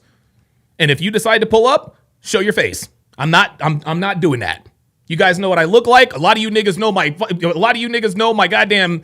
You know where I live. You know what my face looks like. You know what my girl looks like. You know her name. No. You need to show your face. It's interesting in Florida because in Florida, first of all, if somebody has been charged with first-degree murder in Florida, if they're under the age of 14, the state attorney gets to determine if they're going to even be charged. Oh, we got somebody in the chat, or we got somebody who has pulled up, and it is Chongo again. Joining us from the race car. Hell yeah. What's going on, brother? How you doing, man? Listen, I disagree. Oh. Okay. I totally disagree. Okay. With all these bitch ass niggas commenting in the chat. Cry baby ass motherfuckers, bro. That's how it goes. Stupid. Dude, I cannot believe, like, what are your thoughts on a 12-year-old being charged with double homicide? I can't even. That's insane. That's almost incomprehensible, unfathomable, but it's also black culture too. Yeah, totally black culture. That's what led to the Carmelo Anthony thing. Yeah, it's cool. It's like totally cool to respond with deadly force or respond with violence to simple disrespect. And also, like, I'm in a position, you're in a position. Also, Myron Gaines is in a position where you got a secret weapon where you can actually speak out against black culture because we're black. It's like we can say the shit, but other people, like a white person can't say the shit that we can say. That's right. And we will see clear examples of that when we react to the Piers Morgan Myron Gaines thing. I'll give you the last word, Chongo. Oh yeah, no, I just wanted to pop in real quick. I just wanted to pop in and be like, I disagree, and see what you were gonna say, and then flip it and be like, on all these bitch ass niggas. You know what? It's funny. I knew you were kidding because I saw I don't know if you can see yourself on camera, but your facial micro expressions gave you away. It was actually quite funny. Oh yeah, hell yeah, bro. But yeah, hey, I watch every single day, bro. I'll be on here, man. You the man, dude. We'll talk soon, dude. Hell yeah, later. My man Chongo in the house. And it's interesting. Chongo actually made this point that I had never thought of with regards to the Carmelo Anthony thing about the knife and self-defense. Chongo said self-defense is slashing. Okay? When you're defending yourself, you're slashing. You're trying to go. You don't stab in self-defense. You don't stab. No, you stab someone when you are the aggressor. If somebody's coming at you, and I said it myself, if a dude Brock Lesnar size were coming after me, I wouldn't wait until he gets close enough to fucking grab it, snap me in two to get an opportunity to stab him in the chest. No, I'm keeping his ass away. I'm sword fighting with an actual sword. With an actual sword. Let's do it. As an adult. So first, that decision has been made. Then we also have, when you come to first-degree murder. Yes, Praetorian Guard says you also don't hide the weapon in self-defense. Right. Listen, if somebody ever breaks into my house, number one, God help you. God help you. If anyone ever breaks into my house, that is going to be a very bad day for one of us, and it is not going to be me. Of that I am certain. But the protocol is when and if somebody breaks into my home, I'm going to grab my water pistol. I'm going to grab my water pistol and I'm going to say, I have a water pistol. I have a water pistol. Right? That's what you do. That's what you do. And here's the thing. People who have S guns, right? Americans, people have been predispositioned to respect. Oh, yes. Oh, yes. Remember this? We are predispositioned to that sound. We respect that sound. Okay? We don't shoot first and ask questions later. We warn you. I have a water pistol and I will use it if I need it. Then if they still accost you, now it's self-defense. Now it's stand your ground. It's not touch me and see what happens. That's not self-defense. That's a warning. Incredible. The Supreme Court of the United States has held that it's unconstitutional to have a minor be sentenced to death. So usually what happens in Florida, even if a minor is sentenced... I got somebody who pulled up in the chat. I got somebody who pulled up in the pull-up studios. All right. Hey, T-Law, what's going on, brother? How you doing, man?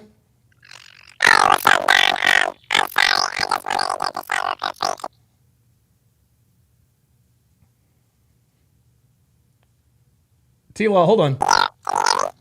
Yeah, you're having some big time audio issues. It's like, yeah. Listen.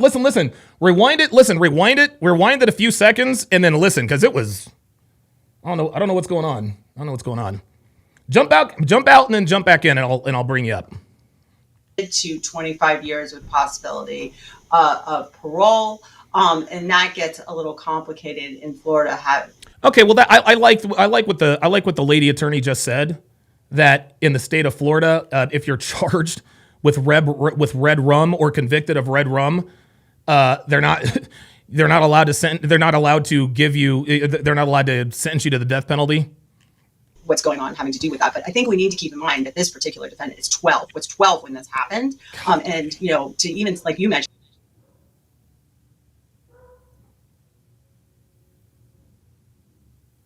Okay, that's my dog. Sentence him to life, possibility. I'll tell you what, if anybody breaks into my house, I'm just going to warn you, you don't have to worry about my dog. Parole and potentially getting out in 25 years. My dog will probably lick you to death. That's at 37. I mean, that's 37 years old. That is a long time for a 12-year-old, and the possibility that he potentially was forced or threatened to do these acts. I want to go back to one point you had mentioned about the motive in this case. And it seems like from reports I've been reading, it was just about they were planning to buy this gun on social media. Then one of the suspects thought that someone was going to snitch on Devin, handle that! on them, and then they shot just pretty much all the victims here. But what are your thoughts just on this alleged motive behind the crime? Because it seems like if they thought snitching was going to be the reason for carrying out these acts, which is still horrible in itself to talk about, to say that. But what are your thoughts just about that particular motive that they thought that they were going to be snitched on? So, a trial, once again, the prosecutor doesn't have to prove a motive, but a jury always wants to hear some sort of motive. I mean, that's to be snitched on is as good of motive as There's not, dude, the motive doesn't care. Like, I don't care about the modem. The other motive. Did I just say modem? Oh my God, dude, I am way off. A grenade. Motive, not modem. Oh my God. It just sounds like, as the facts have unraveled, that you got a group of kids. It's not really organized. It's not really put together. I don't think there was any plan. Maybe it was a reaction that they thought somebody was going to snitch. But the bottom line is those other kids were part of this. So let's just say that they potentially snitched. They were part of what was going on based on what the allegations that we've heard. So, who knows? I mean, it could have just been, there was a discussion. Look, man, again, the usual suspects. The usual suspects, man. Oh my God. It's just, it just seems to be getting worse and worse and worse. It's just getting worse and worse, man. I don't know. I don't know that there's a way out, man. I really don't. Oh God. I really don't. All right. And now it is time for the main event. So what's going to happen now?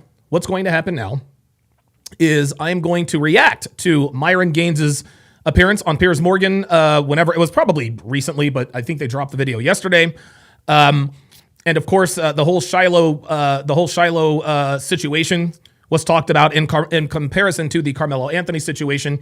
And so we will be doing that. And then after that, we will be playing Hard R Bingo with the Hard R Police. But before I start this breakdown, I'm gonna let you guys in on a little secret. I'm going to let you guys in on a little secret, okay? And I actually dropped this video. I dropped this video a little over a year ago. I think in February or March of 2024. I can't remember exactly. The title of the video is Myron Gaines is the leader of this community. Guys, facts are facts. Facts are facts. Myron is the guy. He's the guy. He's the guy. I talked about it in this video.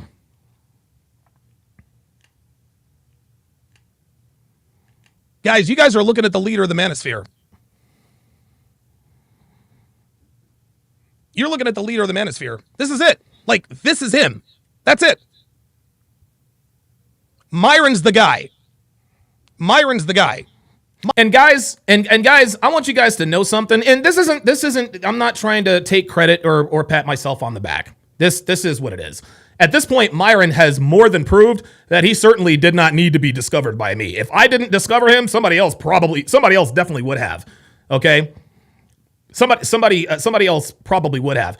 But I knew instantly, the very first time I talked to Myron Gaines, aka Amru Fuddle, the very first time I talked to Amru, I knew he was going to be a superstar. I knew it. I knew it. That's why I told him, my guy, you need to start a YouTube channel.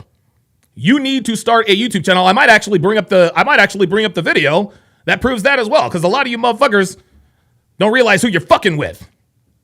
Is that an unnecessarily necessary flex? Like the bowling shoes or the suits? Maybe. Let's continue. Myron lives this shit. That's why he's undefeated. You know what? I'm going to go ahead and make this declaration right now. Myron Gaines, he is kind of a cross between Andrew Tate and Kevin Samuels. Am I wrong? He's got the resolve and the masculinity and the intensity of an Andrew Tate, the work ethic of an Andrew Tate, but the cerebral wisdom and the ability to articulate his thoughts and never get rattled like a Kevin Samuels. Guys, you guys are looking at the leader of the manosphere. You're looking at the leader of the manosphere. This is it. Like, this is him. That's it. Myron's the guy. Myron's the guy. Rollo Tomasi might be the godfather of the manosphere, but he's been acting a little wonky lately. And this isn't to say that Myron's perfect or that he's a god, but guys, newsflash, this is your leader. This is him. This is it. Seriously, who else would you want to represent us in the mainstream? If they were going to do an ABC, CBS special, like with nobody trying to, frame anybody or or try to play gotcha or like Dr. Phil or try to, no. Just a straight up, hey, you know what? We're going to talk about the manosphere. What if they gave one person from the opposition and one person on our side? Who would you want in there fighting for us? It's Myron fucking Gaines, y'all. It can't be Pearl because she's a woman and she's very good at debating, but she sticks her foot in her mouth sometimes. She'll make a statement just to get a rise out of people, which is good. But every once in a while, she get tripped up trying to explain it because, oh shit, I made a viral statement. I made everybody go, but now I got to explain it. No, she couldn't do it. It can't be Rollo Tomasi because he has become the de facto gatekeeper of the manosphere. According to him, if you have anything to do with Pearl, then you don't belong in the manosphere, so it can't be him. It can't be Andrew Tate. He's been demonized by the world, and I don't even think he'd be interested. I mean, who else would there be, guys? Who else would there be? Who else would you want in a debate with someone on national live TV defending the manosphere? It's this guy. And the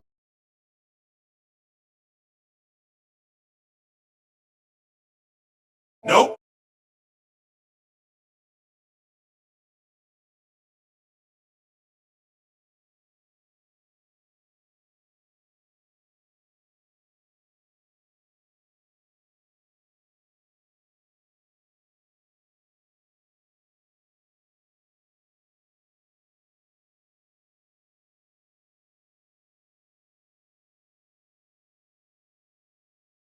Oops, sorry about that. Sorry about that. Somebody, hang on a second. Hold on, let me go back. Let me go. Yeah, so Grim says Michael Sartain. Respectfully, hell no. Hell no. Michael Sartain does not have the teeth that Myron has. He just doesn't have the teeth. He's got the knowledge and the wisdom. Please believe. Like, dude, Michael Sartain, he can debate with the best of them. He's actually very, very good. Very well spoken, extremely cerebral, knows his shit, fantastic shape, super high value. He's a top 1%er, for sure. But do you guys remember that look on his face when Myron was trying to kick that bitch out who wouldn't leave? Do you guys remember that look on his face? He looked uncomfortably, he looked bemused and it was weird. Because he's supposed to be like, all right, you, let's go. No, he looked like he didn't want to do it. He looked like he did not want to do it. He sat there with this bemused, embarrassed look like, oh my God, what do I do? Nope. Yep, there it is. Donnie says, decent guy, but no killer instinct. Absolutely. Listen. Michael Sartain has more money than I'll ever have. I respect the hell out of him. I really, really do. He's not a shark, man. He's not a shark. And, and I guess for the record, just, off the topic, I've sort of started to mend bridges with Adam Sosnick a little bit. We're not texting every day, but every once in a while I'll shoot him something, But Adam is the same as Sartain. Adam's a good guy. Adam Sosnick's a good guy. He really is. I know he has a lot of weird qualities, and I know you guys like to call him a snake. He's a top 1%er. And he's red pilled. He does not have this. He ain't built, dude. Guys like Sartain and Sosnick, shout out to those guys. Love those guys to death. Those dudes ain't built like we are over here. Those dudes ain't built like us, fam. They just aren't. No, they don't. Like it's almost like they try to sugarcoat the. No, Myron Gaines gets right the fuck in there. He gets right the fuck in there. Dude, consequences be fucking damned. Doesn't matter. The reason why I came up with the Kevin Samuels Andrew Tate comparison is because Myron is undefeated. He does not take L's. He doesn't. CGA is another good one. He disposed of Cheyenne very quickly, and he is disposing of this woman even more quickly. Both of these women are militant feminists. He is making sport out of these women. Incredible. This is our leader, guys. Like it or not. And I know there are going to be people like, Myron is he's not my leader. Look, man, you don't have to like it. But this is the guy, gentlemen. You're looking at him. This is the guy. Fuck what you heard. Fuck what you say. This is it. He's the guy. You are looking at the leader of the red pill here in 2024. I just can't, honestly, guys, I can't think of anyone else who articulates what we teach here better than him. I really don't. Well, there we go. And so that being said, hang on one second. Let me flex on you niggas just a little bit more. So I know some guys are. So this is the story. This is the story about how Myron and I became very, very, very good friends. Myron Gaines is a very close friend of mine. I love that dude to death. Pause. It's ridiculous. It's ridiculous I'd even have to say that. But Myron, dude, I've known Myron now for what, 6-7 years? I've known Myron since 2019. I've known this man for 6 years. He's one of my best friends. He is a good and decent human being. He really is. He really is. Anyone that has dealt with him on a person-to-person basis, nothing but good things to say about him. But the dude keeps it fucking real. DePope B. Frank says, damn, what's with the N-word?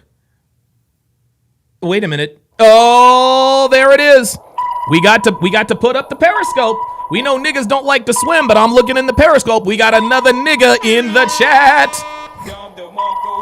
Yes, sir. Yes, sir. We got another nigga in the chat. He says, what's with all of this? Wait a minute. Hold on. Wait. Oh, where did it go? He says, damn, what's with the N-word?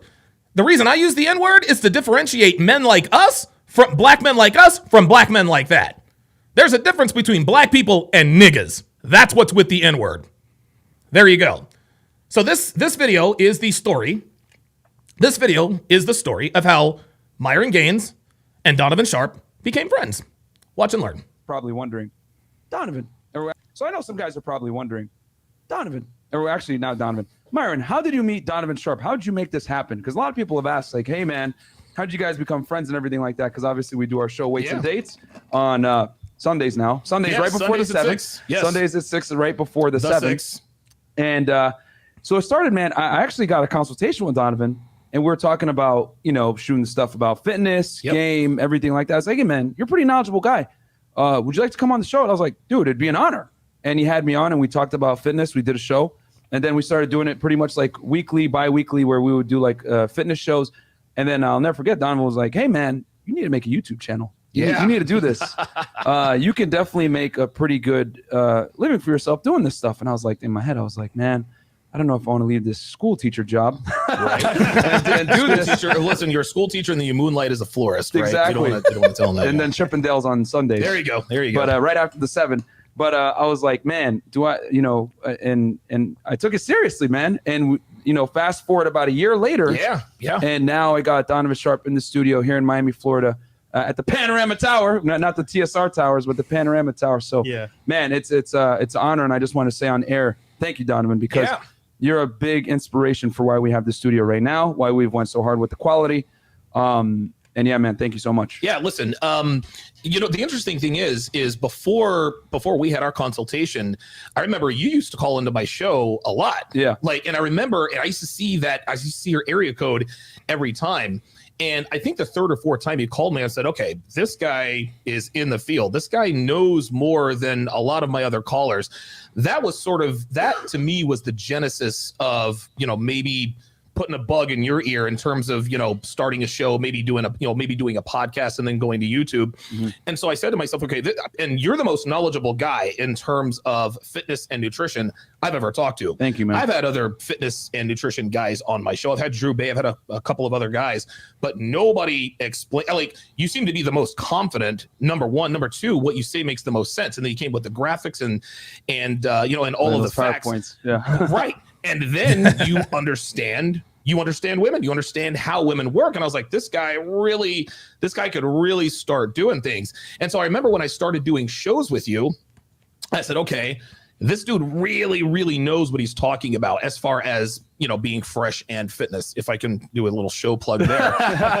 And then I remember I was actually talking to my Patreon audience. I did a Patreon only broadcast probably for about a month and a half. And towards the end, I said, guys, I'm going to align myself with someone. And this guy is a young and up-and-coming guy. And a lot of my patrons are like, are you going to align with this guy, that guy? I said, nope, this is going to be Myron Gaines, because this is the dude. This is the next dude. Like when I'm dead and buried, or if for whatever reason, YouTube, deletes my channel right before I get 200,000 subscribers. He's right there, guys, by the way. Almost at 100,000. No, I think I'm 901 subscribers away from 100,000. I never thought this day would come. But I figured as soon as I'm, if I'm gone or they find some way to erase me off the internet, you're the closest there is to, I guess, another me. Yeah, so, man. Yeah. And guys, what's funny? Behind the scenes, like you guys are so similar, and that just goes to show the power of networking. Myron came in, added value to Donovan's show. Yes. Donovan said, you know what? This guy has potential. Let me look into him. And then from there, it blew into this. It's very true, man. Powerful. It's very true. And we're DePope B. Frank says, I came for the Caitlin Clark talk. What's this clickbait-ish? DePope, you gotta rewind. I'm past that. Rewind to somebody give him a timestamp. Yeah, dude, I talked about Caitlin Clark for like a good half an hour. So yeah, just rewind it until you start seeing Caitlin Clark stuff. Yeah, and then me and Fresh met through Solo TV. Yeah. So Oh, if I didn't do the 7 with you, I would have never met Solo TV. I would have never met Fresh, and then we wouldn't even have had this. So guys, this official Richard Mahabir says this was when Fresh and Fit was getting millions of views. Nope. This was not. They hadn't gone viral at this point, guys. They hadn't gone viral at this point. Like Fresh and Fit was still a very fledgling unknown podcast. It really was. But as you guys can see, I recognized very, very quickly that Myron was going to be a fucking star. I knew he was going to be a superstar. I mean, not to plug our Instagram course, which Donovan's below. Yeah. But like I always say it, me and Donovan met, and then Solo TV, and then through Instagram, I actually had a phone call with Fresh for an hour, and he's like, "You're RP aware, I'm RP aware too. Okay, we deal with bimbos. Yeah, that's awesome." And then we met up. So I guess we'll get right into the questioning. But there you go, guys. There's a little background there of how we all met. And yeah, man, I'm just happy to be here. Real quick, Go ahead. as far as networking is concerned, what Fresh said was is very, very important. I get a lot of guys who call into my show and they mention their show a whole lot. Yeah. Right, they do that. And I've never really minded until it started becoming more frequent. Mm-hmm. And then it hit me. They said, you know what? I said, you know what? These guys are trying to do what Myron sort of did. They're trying to do what MLD sort of did. See, the reason why, and shout out to MLD. Shout out to Modern Life Dating. Get Salt, guys. It's out. Yeah, Salt 2.0. But MLD, the reason why he got on the Redman group is because he used to call the show and he used to add value to the show. For, I don't know, minute and a half, 2 minutes, he would talk about girls, game, what it's like out on the streets. And the more he called in, I remember the last time he called, Rolo's like, we got to get that guy on the show. The rest is history. Well, it's the same with you. You used to call in and tell me about what's going on out here on these Miami streets. And I said, okay, I got to get this guy on. Well, what the guys are doing now is they're trying to circumvent having to add value to the show. They think that if they call my show or send in a super chat saying, hey, thanks for giving me the inspiration to start my show, or hey, people talk about this on my show. Okay, that's all well and good, but you got to add value. Like, why do you you can't just start a podcast and then just call into other people's podcasts or make appearances on other people's podcasts just to talk about the fact you have a podcast. We have to you have to show that you know what you're talking about. MLD did it, you did it, and that's why you guys are where you are. And Myron always says, thanks for taking a chance on me. I didn't take a chance on anybody. I studied you long and hard before I ever made a decision to align with you. So, and I don't just put my name on anybody. I always make sure that I vet them. Now, I have made personnel mistakes in the past, as you guys have all known. Sometimes I've aligned myself with the wrong people. It's come back to bite me in the arse. But thankfully for me, MLD, you turned out to be diamonds in the rough. So I'm thankful. Thank you for that. so much. And so that. Whoa, hey, whoa! I can't be having that. What the fuck? Hold up, get that shit off the screen. Damn. And so that is the story. That is the story about the genesis of Fresh and Fit. That's the story about the genesis of Fresh and Fit. And dude, Myron and I, we were fast friends. Like, we immediately recognized, okay, we think alike. Ghost Artist says Myron is too young, and though he walks the walk and talks the talk, he doesn't have the wisdom that you have acquired. I disagree, man. I disagree. Maybe Myron doesn't have as much experience as I do, okay? But I'm gonna tell you what, man. He is really, he took it to another level. He took it to another level. Tony Esquire with the $5 super chat says, forget these eating cereal with a fork, still believing in the Dallas Cowboys. Tyler Perry movie watching crybabies in the chat. Proceed. You stupid. Oh my God. Raw Dog with the $5 super chat says, just got here, been working. How are you doing today? Well, I'm doing quite well, thank you. I'm doing quite well. Oh, by the way, guys, I figured out how to operate my automatic sprinkler system. So now I'm shooting for the best lawn on the block. We have we have an automatic sprinkler system, and I had no idea how to work it. And so to keep myself from dragging the sprinklers outside, I was like, you know what? Let me just let me reprogram this. And so now I am success, and now I have successfully pulled that off. I thought we had another. Luke Perry with the $10 super chat says, Big Don, you don't give yourself enough credit. You always say Myron is the next one up. If Rollo ever passes the baton, you are just as worthy. Well, I don't know. I'll I appreciate it. I do appreciate that, Luke, but I respectfully disagree. I don't have the emotional control. I don't have the frame control. And I'm not, I'm not really that good at debating. I need to get better at all of those things before. And I'm not, dude, I'm not doing any of that. I'm not doing any of that stuff, man. I'm just, I appreciate that. I see DePope is in the pull-up studio. Pardon me. I'll bring you up in a second. T-Law with the $5 super chat says for my shitty audio, man, it's all right. It's all right, bro. It's okay, man. It's okay. Ghost Artist said, no, it's you. Listen, again, I appreciate it, but respectfully, I have to respectfully disagree. I have to respectfully disagree. I got too many holes in my game. Colonel Sanders, member for 62 months. Says, man, I do hate N-words. It makes us all look bad. And of course, now Callie. Damn it. Callie, get out of there. Where are you going? Okay, all right. Okay, sorry, my cat, Callie. All right, DePope, give me 2 seconds. Jethro Raffro with the $5 super chat says, hey, Donovan, thanks for all you do. I found you because of the Fresh and Fit podcast. You thank yous all the time. But I deeply mean it. Oh, I tell you thank you all the time, but I deeply mean it. Thanks again. I appreciate that, man. Thank you guys very much. I appreciate it. I appreciate that. All right, let me bring up DePope. Now, DePope, you're going to have to be on camera if I bring you up. There he is. Okay.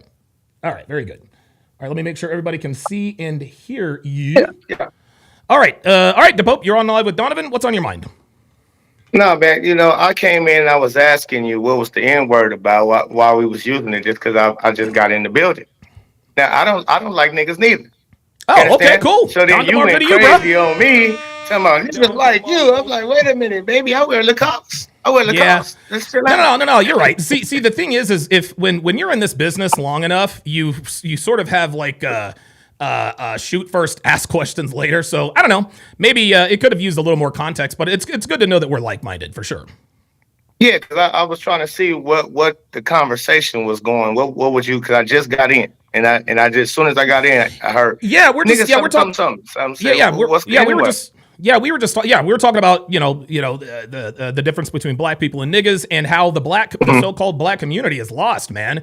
And somebody asked in the chat, dude. Somebody asked in the chat, is there any hope for the black community? I don't want to say no because, I mean, there have to be more people like us out there. There just has to be.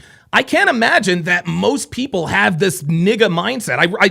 I refuse to believe it, man. What say you?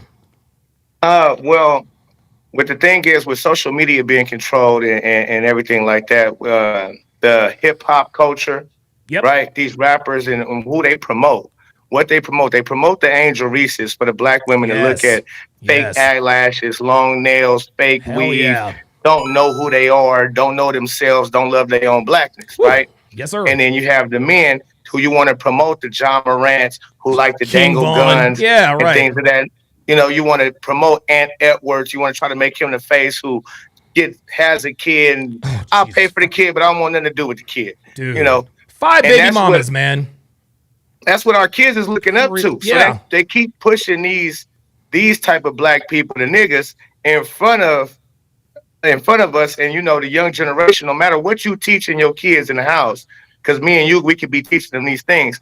When they go on their social media and they listening to this music and this and the other, it's gonna keep them captivated. It's crazy. How does I mean, and I don't know. I can't come up with an answer. How does the black community get out of this? I can't believe that there's no way they can. But if they can, I don't know how. I don't know how it happens. Parents have to start parenting better. Yes, absolutely. It's that's where parents. We used to get parented. Like we had Eddie Murphy Delirious and Eddie Murphy Raw. We couldn't watch that shit. No way, man. You better get back in the room. And now we don't monitor what our kids is doing, right? Yeah. We give them these devices, and oh, here you go because you got good grades. Here go this iPad, iPhone, Samsung Fold, all of this stuff, and they going through it. It's messing their minds up, man. Yeah, man. And we don't want to admit that and take that away from them, because then we would have to actually start parenting. Our children. Oh my God. Wow, very good. Look, man, I appreciate you coming up for clarification. I dig the hoodie, man. The hoodie is I wear hoodies like 7 days a week, so I can always appreciate a good hoodie when I see one. I know, man. Right on. Appreciate you having me up, man, and us clearing that up, man. Absolutely. Talk soon, man. And anytime Caitlin Clark, you talking some Caitlin Clark, I'm that's what I cover, man. So all right, okay. All you Clarkies out there, man, y'all come follow me at Pope B. Frank, man. And you'll get that content too. Wait, tell them where to follow you. Go ahead. The Pope B. Frank. Oh, DePope B. Frank. Oh, that makes sense. DePope B. Frank. I like that.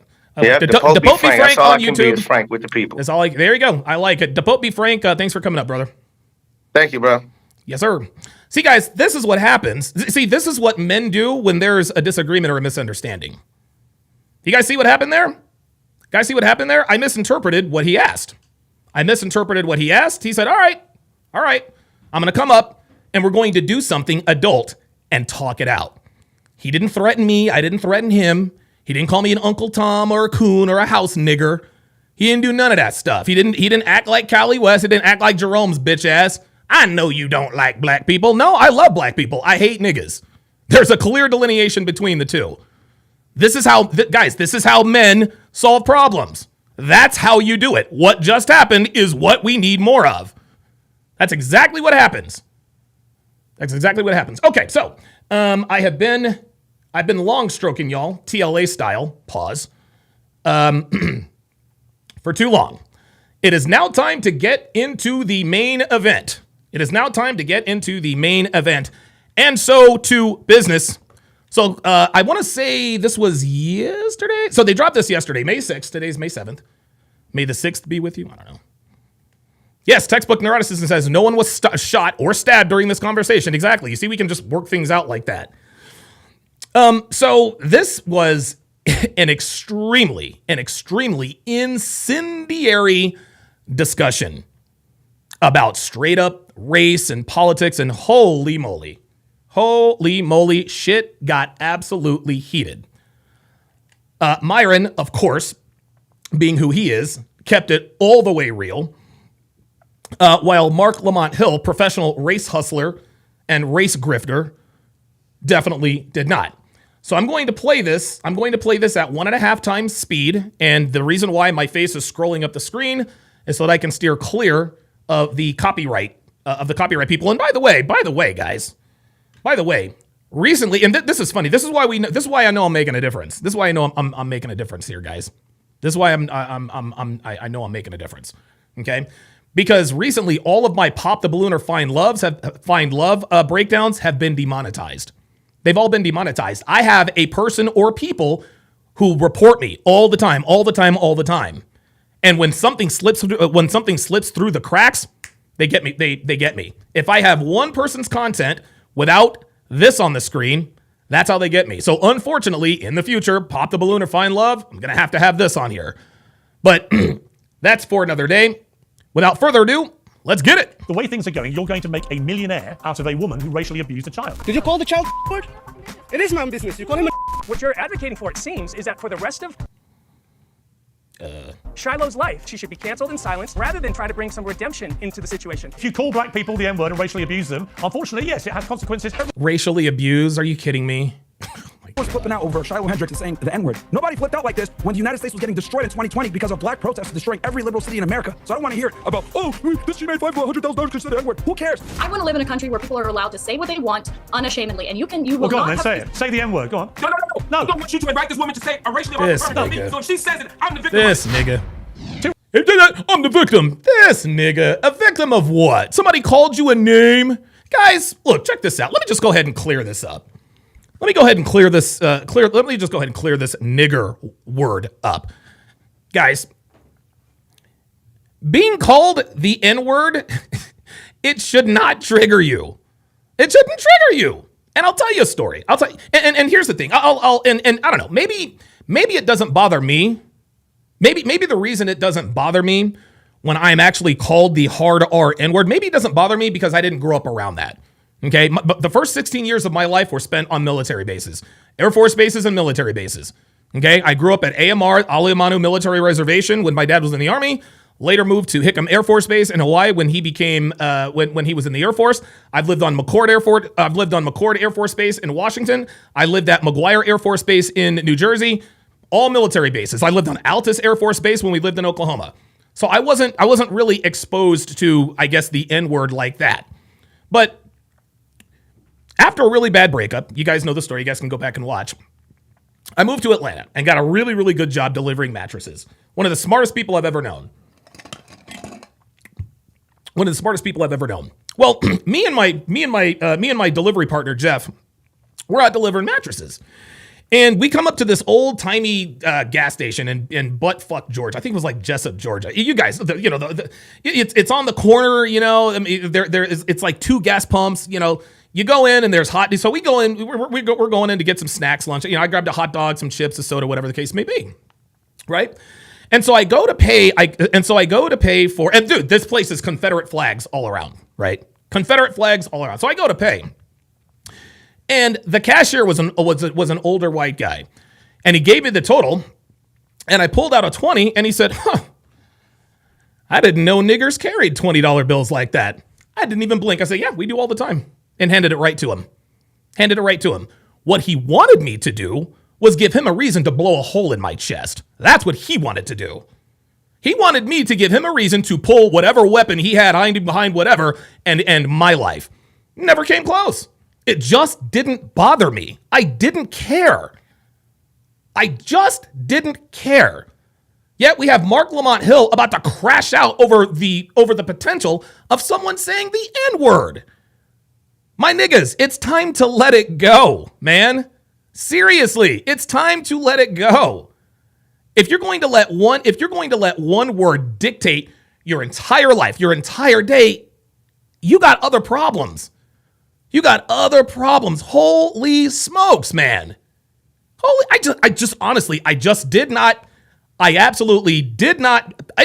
didn't bother me at all. Now, Jeff, who is an older black man who was from Georgia, he was visibly distraught. And the reason why Jeff didn't do anything is because I was there. He saw that I had control, and I will never forget this. As long as I walk the face of this earth, we get in there, and I hadn't even thought about it. I was like, yep, have them all the time. Got the change back, get in. I'm ready to eat my hot dog on the road, Spaghetti Junction, all the good stuff. I had completely forgotten about it. Jeff gets into the truck, and he is shaking. He said, man, I got to tell you, Alex. His voice, he's like, I got to tell you, Alex. He said, you're a stronger man than me. And I'm like, what for? He said, didn't you hear what that guy just called you? I said, yeah, what of it? He says, if that were me, it would have been a very different story. I said, exactly right. That's why I'm the driver and you're the guy in the passenger seat. Now put on your seatbelt and quit getting triggered by words. Because I told him this. I said, because guess what? I'm a better man than you. Okay, that's fine. But what happens if you jump over that counter? What happens if you try and grab that guy? You don't think you're going to have a shotgun in your face in 2.2 seconds with that dude ready to squeeze the trigger at a moment's notice? You kidding me? He says, man, I just didn't see it that way. I said, Jeff, you can't. I said, bro, you can't let this word control you. If you let this word control you, it will eventually kill you. He literally told me, dude, I'd have jumped over the counter. I said, bro, that's why I'm the driver and you're not, my guy.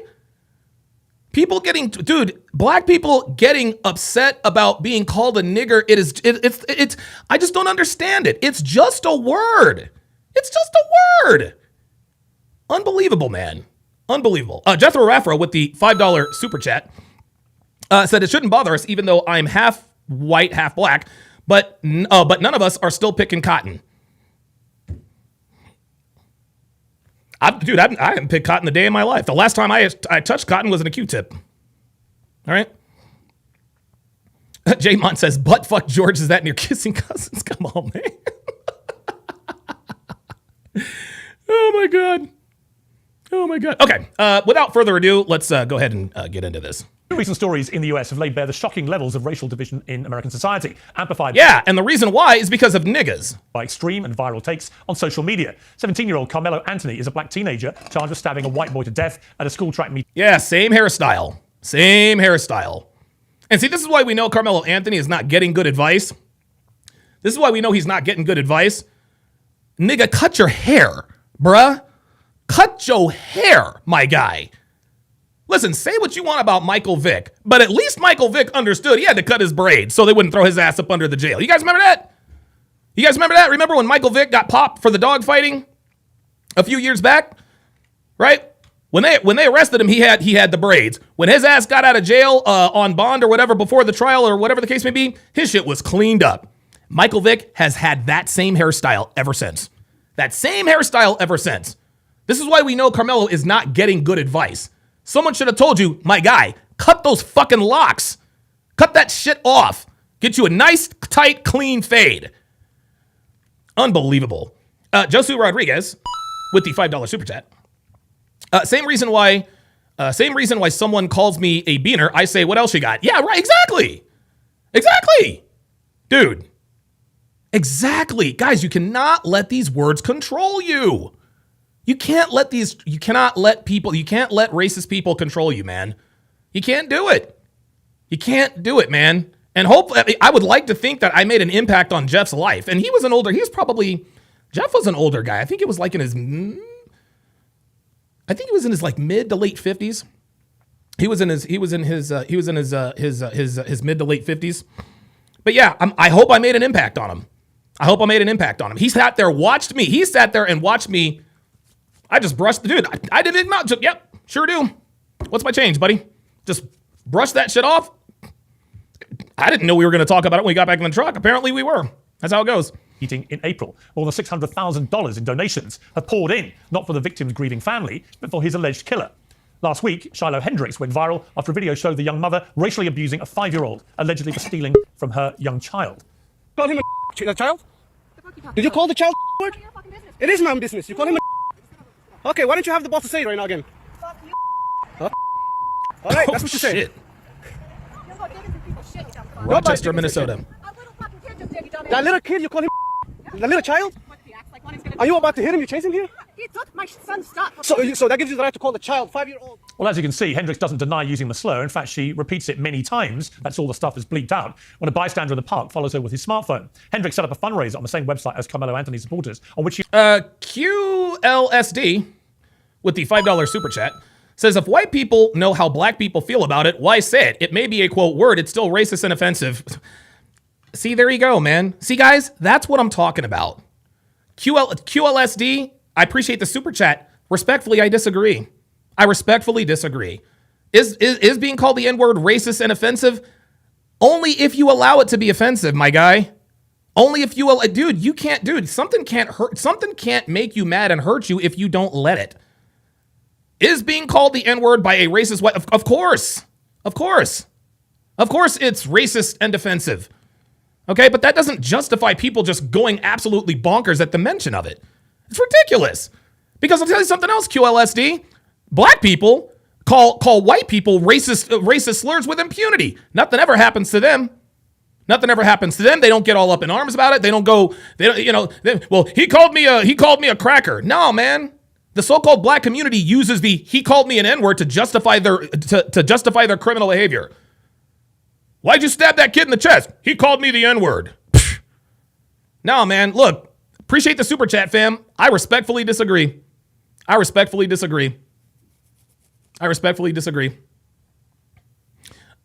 Raffro, member for 15 months, says sticks and stones. Abso-fucking-lutely. Abso-fucking-lutely. Sticks and stones. She wrote. Wait a minute. Yeah, Donnie says, but there's no reason for a white person to use the word. Okay. I might agree with you, but I mean, what are we going to do? Okay, so white people shouldn't be using the N-word. Okay, that doesn't mean that they're not going to still use the N-word. We can't, we can't police free speech, man. I don't know that you guys know this, but it's not against the law to be a racist. It's not against the law to be a racist. It is against the law to be a killer. It is against the law to end the life of someone. That's against the law. Okay? Saying the N-word is not against the law. Saying the N-word is protected under the First Amendment. Just like Zuby said when he was on when he was on with Piers. He's like, look, man, I don't like when people say it, but I don't support them saying it, but I support his right to say it. Fine. Fine. Get out of here. I called the kid out for what he was. Oops. Incredibly, that campaign has now raised more money than the first one, surpassing $655,000 at the time of taping the show. Well, the boss of the website, Give, Send, Go, is accused of facilitating brazen racism on a platform whose motto is money is temporary, Jesus is eternal. He will join me later. Shit. Liberals say this is exactly what they've been warning about, that the post-BLM backlash and the crushing of DEI has provided a fig leaf for outright bigotry. There you go. Conservatives were similarly outraged by the support for Carmelo Anthony, an alleged murderer who's been glorified by some as a victim of a racist system. We're here to debate all this with the host of the Fresh and Fit podcast, Myron Gaines, the host of Night School on YouTube, Mark Lamont Hill, Lily Gaddis, a social media... This guy right here. All this is the host of the Fresh and Fit podcast, Myron Gaines, the host of Night... Hey! There he is. There he is. School on YouTube, Mark Lamont Hill. This dude right here. Do you guys remember this soundbite? I call Brother Myron the Sambo from Sudan. How about this one? The blacker the berry, the sweeter the juice. Now, that's not this guy. The guy that you just heard is one Malik Zulu Shabazz, a.k.a. Paris Lewis. How to change my name, too. This guy, Mark, what's his... I've already forgotten his fucking name. This guy he's a race hustler. He's a race hustler just like all the rest. He's Al Sharpton. He's Malik Zulu Shabazz. He's Jamel Hill. He's Dante Stallworth. This is what this dude does. And you can already see the look on his face. Look, the look on his face. This is pure hate and rage. Pure hate and rage, man. Pure hate and rage. This nigga's already looking for a goddamn fight. Insane. Lily Gaddis, a social media... Yes, Mark Lamont Hill, thank you. Commentator whose video defense of the N-word mother has so far been viewed millions of times. Yes. Lily Gaddis is the girl who said this. Broke ass niggas. Times on X, and the New York Post columnist and author Ricky Schlott. Well, welcome to all of you. Ricky, look, my take on this is a stain on all their houses, right? I just don't know what is happening to society when you have such vast sums of money. Dude, Young Hero says, not my job to control what you say, but it is my job to control my feelings and reactions. W. Right, dude, real talk. We can't, look, should white people be using the N-word? I don't think so. But guess what? They use it. Okay? What I'm gonna tell you what niggas don't realize, when they allow the N-word to trigger them, you are giving them control. This is what you're doing. You are allowing you guys talk, niggas talk about all the white man controls this, the white man does this and does that. My nigga, the white man controls you when he calls you the N-word because he knows what kind of reaction he's gonna get out of you. They don't call it. Maybe listen. The only reason why they're calling people N-words more prevalently now is because white folks are getting tired of it. They're getting tired of this one-sided racism. They're getting tired of this. They're getting tired of it. I keep trying to tell y'all, man. There is nigga fatigue. There's nigga fatigue, man. Robert Anderson says the blacker the berry, the angrier the juice. Yep. Edward Cross says those are my favorite racist sound bites. I think this one is my new favorite. That one and this one. I don't make the rules. I simply report them. J-Pot says, I grew up getting called a white boy and never understood why I was supposed to be insulted. Exactly. It's like black people tell other black people, you must be offended by this word. It's crazy. Oh, wait a minute.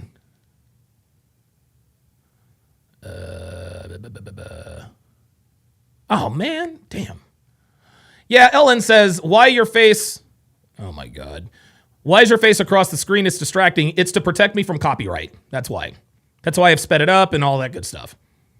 That's why I sped it up and all that good stuff. Donnie says it's never used in kindness. Unfortunately, it's not. I mean, no, it's not. I mean, well, the nigga, sometimes that is used in kindness. Hey, man, that's my nigga right there. You feel me? Like cock-a-doodle-doo, Nick. Wake your ass up, cock-a-doodle-doo, Nick. But no, I get what you're saying. But again,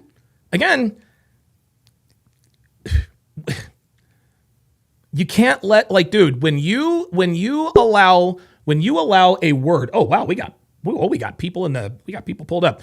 When you allow yourself to be controlled by a word, the white man controls. Oh, Janik's in there too. Oh shit. Let me do Jay Blaze and I'll get the Janik. Jay Blaze, what you got, Hey, mate? how's it going?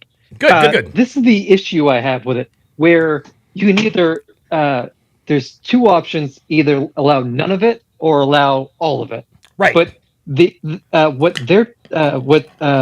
like the marks and everything, they're trying to do the middle ground where it can be in all of our media, all the rappers can use it, all of this. But if some kid mouths off the lyrics to his favorite rap song and he's white, he's gonna lose all of his scholarships. You can't do that. Like, it can either be all of it or none of it. Make the word completely taboo or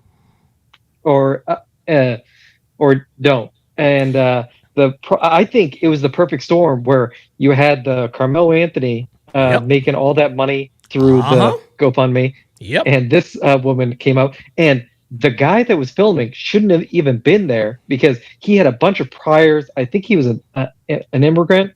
And yeah, he sounded foreign. It was weird. I thought when I first saw the video, I'm thinking this was in another country because he had a weird accent. But then I saw that it was in Minnesota. I was like, oh, this is in Minnesota. Well, because of Tim Walz and his like liberal agenda, they brought in a bunch of illegals. So I think he was an illegal. And dude, he has a bunch of priors, and I think he has some with children because he wasn't supposed to be on that program. He was not supposed to be there. Oh my God. Oh, if that's the case, dude, they're gonna get his ass up out of here. They're gonna get his ass up out of here. So he wanted clout from calling her out. He got it. He got the clout. And dude, I don't agree with what she said, not at all. But I do respect the fact that she stood on business. She's like, I don't care. Yeah, I'm tired of this. I'm a proud racist. Yeah, I mean, dude, hey, look, man. I mean, it is what. But here's the thing, Jay Blaze. This is why I talk about nigga fatigue, man. And I believe, and I guess I'm sort of getting ahead of myself here. The whole Shiloh, and I almost said Shiloh Sanders. The whole Shiloh Hendricks situation to me is a direct response to the Carmelo Anthony thing. That's what this is. Dude, I'm telling you, white people in this country they're tired of this, man. They're tired of their voices being suppressed. Everybody has a right to free speech except for them. And so what is happening now is an overcorrection. Now we have Lily Gaddis, who is an open race and admitting she's an open racist, and people in the chat, yeah. This is the manosphere was a response. The manosphere was a response to feminism, okay? This new wave of white supremacy and all this other kind of stuff, this is because of black supremacy. It's the same thing. I'll give you the last word. And I guarantee Lily says she's an open racist. I guarantee she has more black friends than most white liberals. Straight up. I guarantee she has friends of all persuasions. It's the same thing with Gamergate. They keep saying they're racist when all the people that were saying the most racist things have all the like black friends. And Unbelievable, man. Dude, we used to have, remember we watched 40-Year Virgin? Oh, yeah. And dude, they were just shitting on each other, but they did out of love. Of course, they're just shitting on each other's cultures, and they don't give a single dude. I joke about Myron's nose. I've called him a towel head. This is just, whatever, man. And this is how guys show love, but because we're in a matriarchy, and we're you can't say that. We got to protect people's feelings. Then everyone gets suppressed and everything, and you're just going, we can't do it like this. That's why women can't lead. Yeah, that's exactly right. They just focus on feelings over just like, hey, you're differently. I'm gonna just rib you, and you rib me too. There you go. We're all gonna. It's the same thing. Like the best friendships are, where you can just rib each other and stuff. This is it. I remember. I gotta let you go because I got. Sounds like I got other people in here. Thanks, Jay Blaze. Appreciate that. Let me bring up Janik. Janik's not there. Okay, I thought he was. Oh, are you there, Janik? Yeah. Hey, what's up, man? Hello. How come? Are you guys? No, Janik. This is bro. No, that is not Janik L'Italian.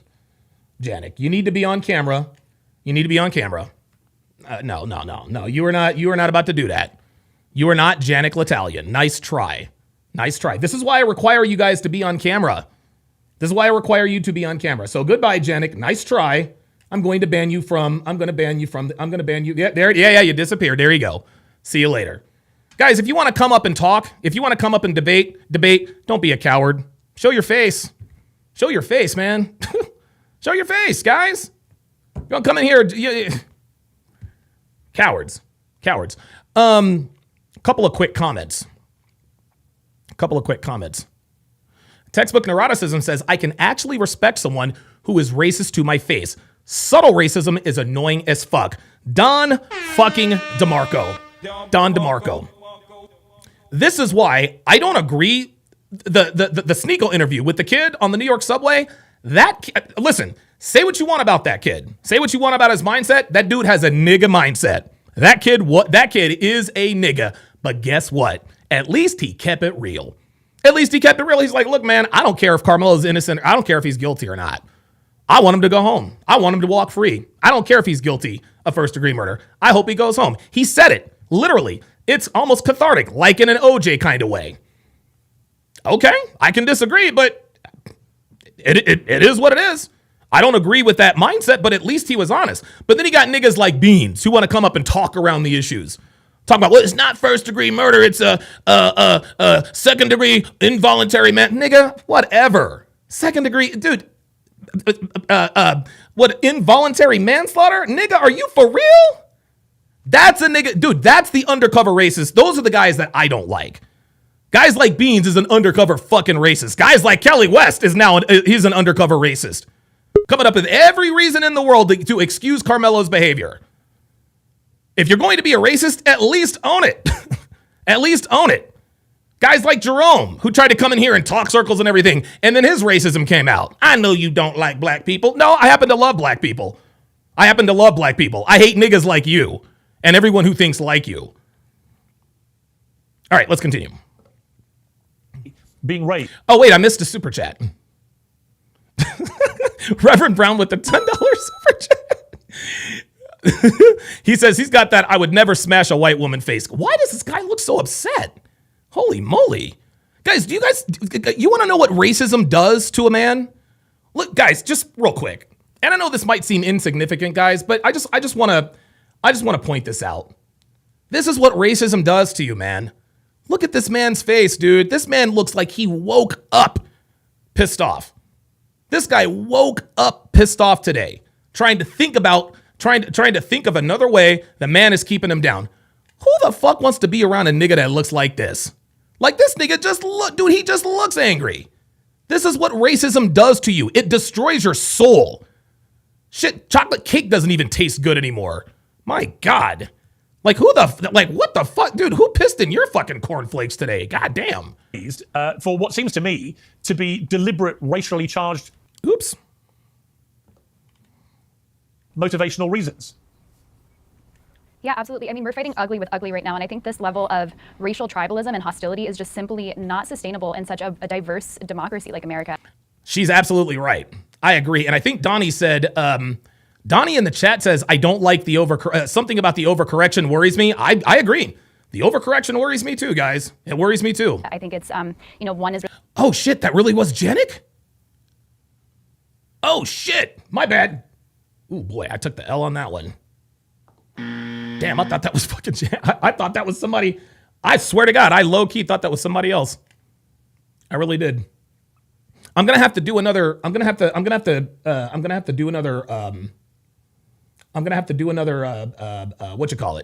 to do another.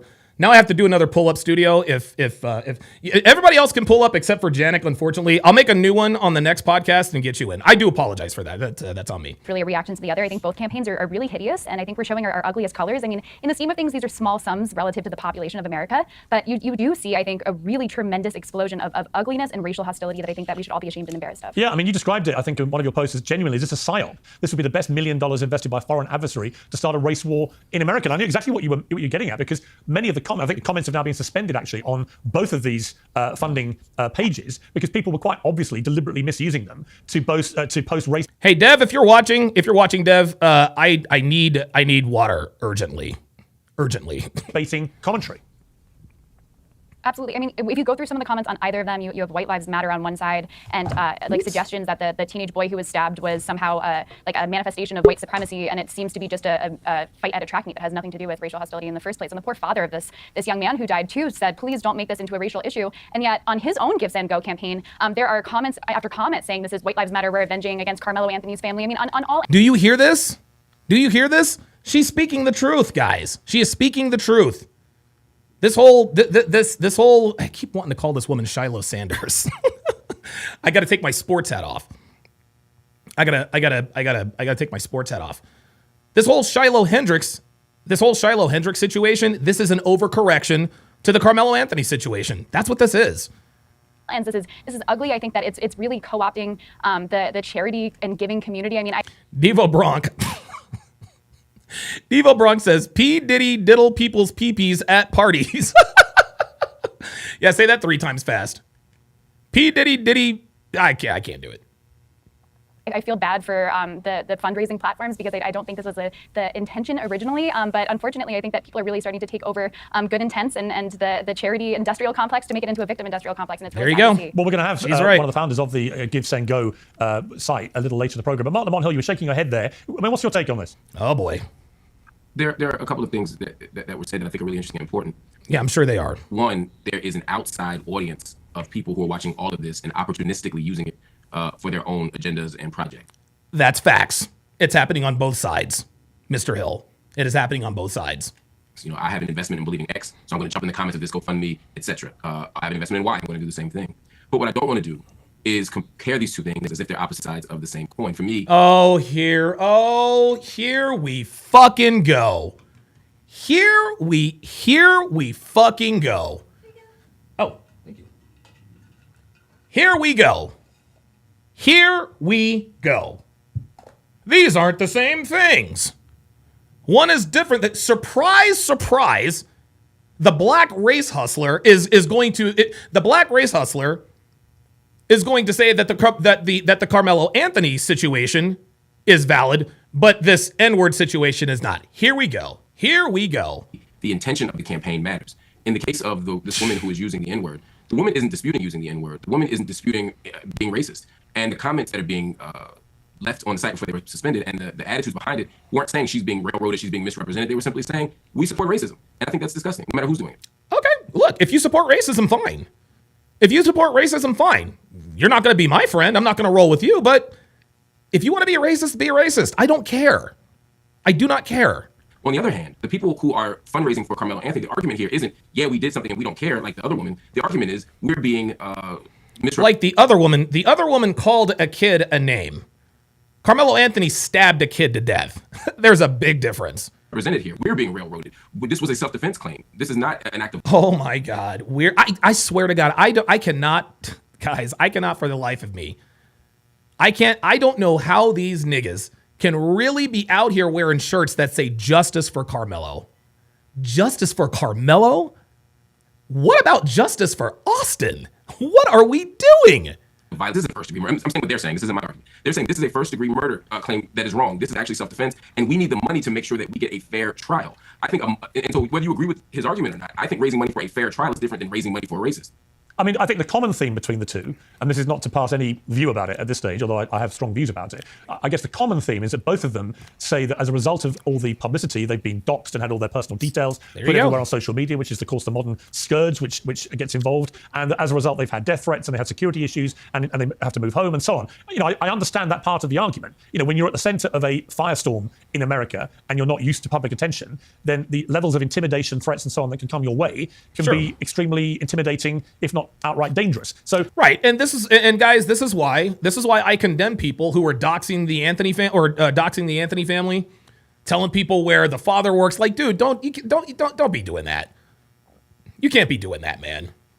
It's different, really, to taking a Donnie says so. He's working pro bono. Yeah, exactly. View about either of the cases to simply say that the commonality is that they both, I think, have said in defending the amounts that have been raised is, well, we have to defend ourselves, either as you're putting it through the courts, but also in his case, the alleged killer, that he has also, I think, had direct threats against him. And in the case of the mother using the N-word in that despicable manner, she has said she's had a lot of threats too. My quick response to that would just be, let's assume everybody's telling the truth. Let's assume she's telling the truth, and let's assume he's telling the truth. If he's telling the truth and he was doing self-defense and he's getting harassed and doxxed, and of course we already know lies have been told about his GoFundMe campaign saying they were spending it on mansions and cars, all the kind of racist tropes. If that's true, he's being mistreated, and I think that's a sort of very easy case to make. When it comes to her, however, let's assume she's also telling the truth, that she used the word, she thinks the kid was acting like. Oh, this is absolutely incredible. So this man is going to say out of his mouth that a kid that is going to be on trial for capital murder, he's being mistreated. And that's wrong. Okay, I understand that. Then he says, but this other woman. So it's okay for us to dox and harass. It's okay for us to dox and harass someone for calling a black person the N-word, but it's not okay for us to dox and harass a black kid who stabbed a white kid to death. That's what this man is saying. He is saying it's wrong. It's wrong for Carmelo Anthony's family to be doxxed and this and that and the third. And I wholeheartedly agree with that. That is absolutely, people shouldn't be doing that. Okay? This is why we live in America, man. And guys, listen, I have my views on the whole Carmelo Anthony thing. Guys, guess what? We live in America. He is innocent until proven guilty. I think he's guilty. We're going to find out in a few months, I would imagine. But for this man to say that it is wrong for people to dox and harass Carmelo Anthony's family, and he's correct about that, and then in the same breath indicate, but for the woman who called a kid, a 5-year-old, the N-word, that's okay. That's crazy work. When she feels like she has the right to use that word against that small. Don't ban Andrew Joseph. Nobody ban Andrew Joseph. Nobody touch him. No, I swear to God, nobody touch him. We're going to show Andrew Joseph that we aren't niggas here in the chat. We are going to show Andrew Joseph, who has just spelled the word nigger in the chat. I'm not triggered, my guy. Have at it. Freedom of speech. This is just how it works. Baby, because of whatever age appropriate thing the kid did. If she's telling the truth and she's getting doxxed and harassed, I don't know if I want to reward her behavior with $500,000. I don't think she should be doxxed. I don't think she should be harassed. I think she has been mistreated to the extent that no one should be. You have a right to be racist. You have a right to free speech in this country. But I'm not donating money for it, and I feel a lot worse about her. Okay, well then, Mark, you don't have to donate money for it. If people want to donate money to Shiloh Hendricks because they want to support their fellow racist, Mark, they have the right to do that. It's not something I would do. And I don't run with people who have that kind of attitude. But again, freedom of speech, my guy. People can support whatever they want to. Fund me than one for the person who's been railroaded. Yeah, well, there you go. You posted a defense of Shiloh on X. It's been viewed 2.5 million times, in which it was entitled, "White People Are Finally Fighting Back. Stand with Shiloh Hendricks." What did you mean by that? Tax day has passed, but for millions of Americans, that's where the trouble begins. Damn it, Piers. I know he's got to pay the bills. Attacked relentlessly. Oh, wait a minute. 1-800-958-1000 or visit tnusa.com/Piers. That's tnusa.com/Piers. Let Tax Network USA make the next move, not the IRS. Oh, there's Janik. There's Yannick. Okay, we got Janik back. Holy moly, dude. Hold on. I gotta put my hat in my hands, my guy. My bad. Thanks for coming up, man. I appreciate it. You sure know how to tell a guy how his webcam's broken. I'll tell you that. I'm glad we got past it. What's on your mind, my guy? If I didn't know, now I know.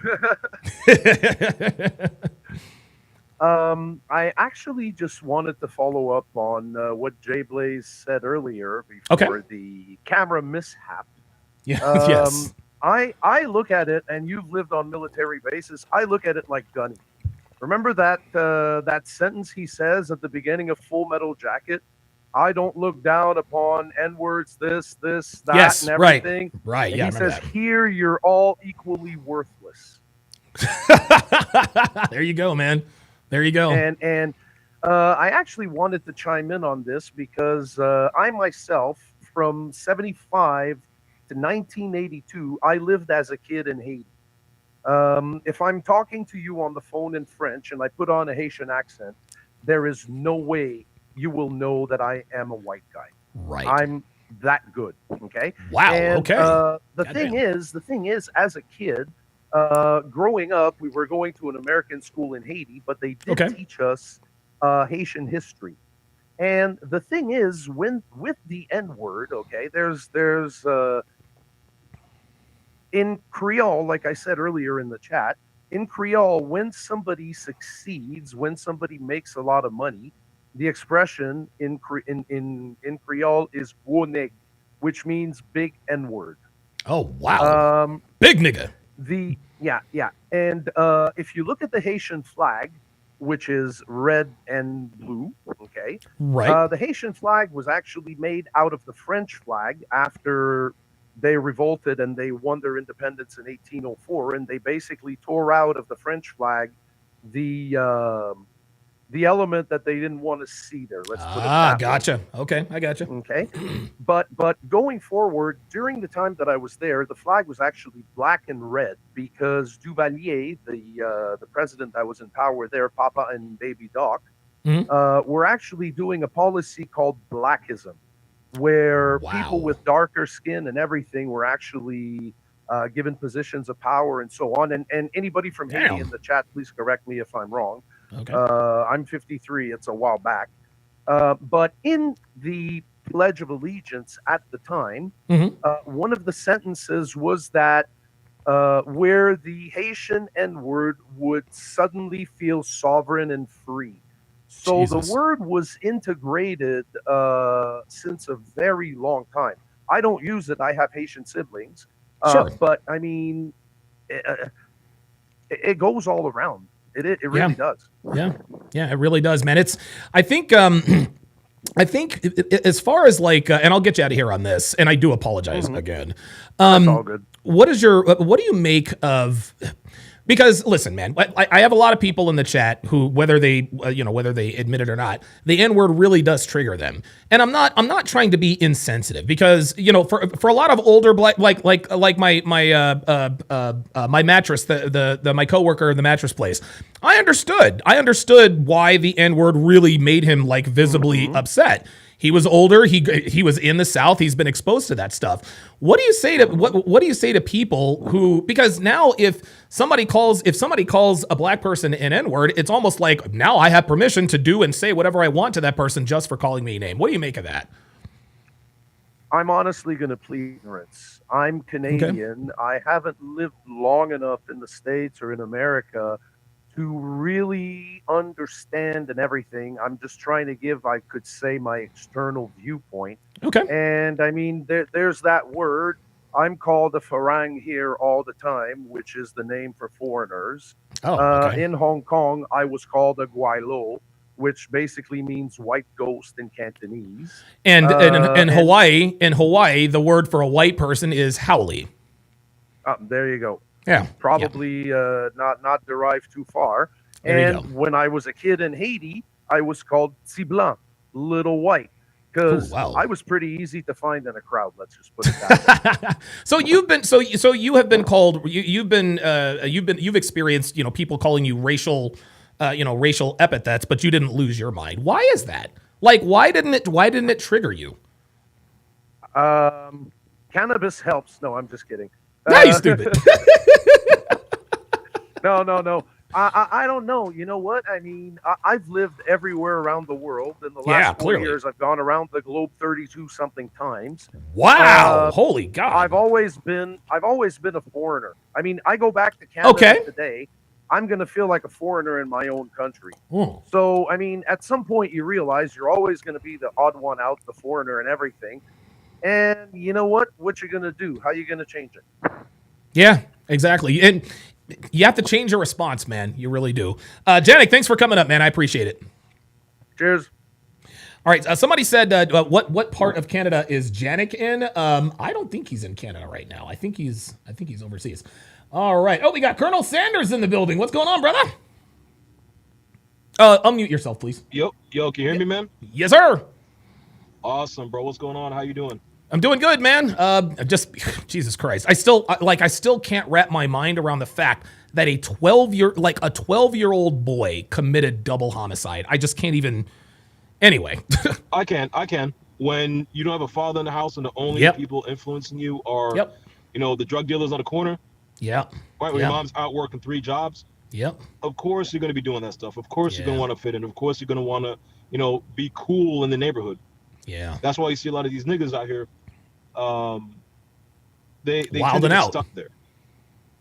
Right? Yeah, they do. They try to fit in. And I have a divergent opinion on what's going on. Right. Okay. Obviously, this is definitely a response to the travesty that is Carmelo Anthony. Yeah. But I think the ubiquitousness of the videos and stuff like that are actually done by a third party. I don't want to use like a psyop. Third party is. Oh, okay. Yes, yeah. Right? Don't do that. In order to foment division amongst the American populace, if not Western powers. But that's besides the point. Yeah. Bro, I've been getting called the N-word for years, man. And when I grew up, it doesn't matter who it was. Somebody called me that. I didn't do anything. I laughed at them. Yeah, whatever. You know what I mean? And it might be because I grew up in a suburb. Okay. But it was just I never took it serious. Yeah. Seriously, rather. Yeah. Unfortunately, because we live in such a gynocentric social order, where it's feelings over facts, where the description of a nigga is, a hoodlum. You know what I mean? Yeah. And these liberal weirdos, they take things to heart too easily. They do. They really do. It's a daggone shame, man. And what sucks though is that, guys like you and I who, worked ourselves to be, something of worth, right? So sorry, not something, someone of worth, someone of value, right? 6 figures plus. We're lumped in with them because we look like them. We don't talk like them. We don't act like them. Nope. We don't get emotional like they do.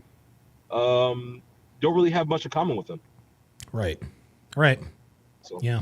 I mean, that's all I got to say, man. It's incredible. And listen, man, from the bottom of my heart, man, thank you for your continued support over the years, man. Like, dude, you have been a channel member, Patreon, for like 5 years, man. So from me to you, thank you very much for supporting me over the years, man. Oh, no worries, man. No, thank you for putting out the content, man, and thank you for helping me get to where I'm at now. Appreciate that. Thank you very much. That is Colonel Sanders the 16th. I don't know if his father is Colonel Sanders the 15th. Not really sure about that. Yep. Thanks for coming up, man.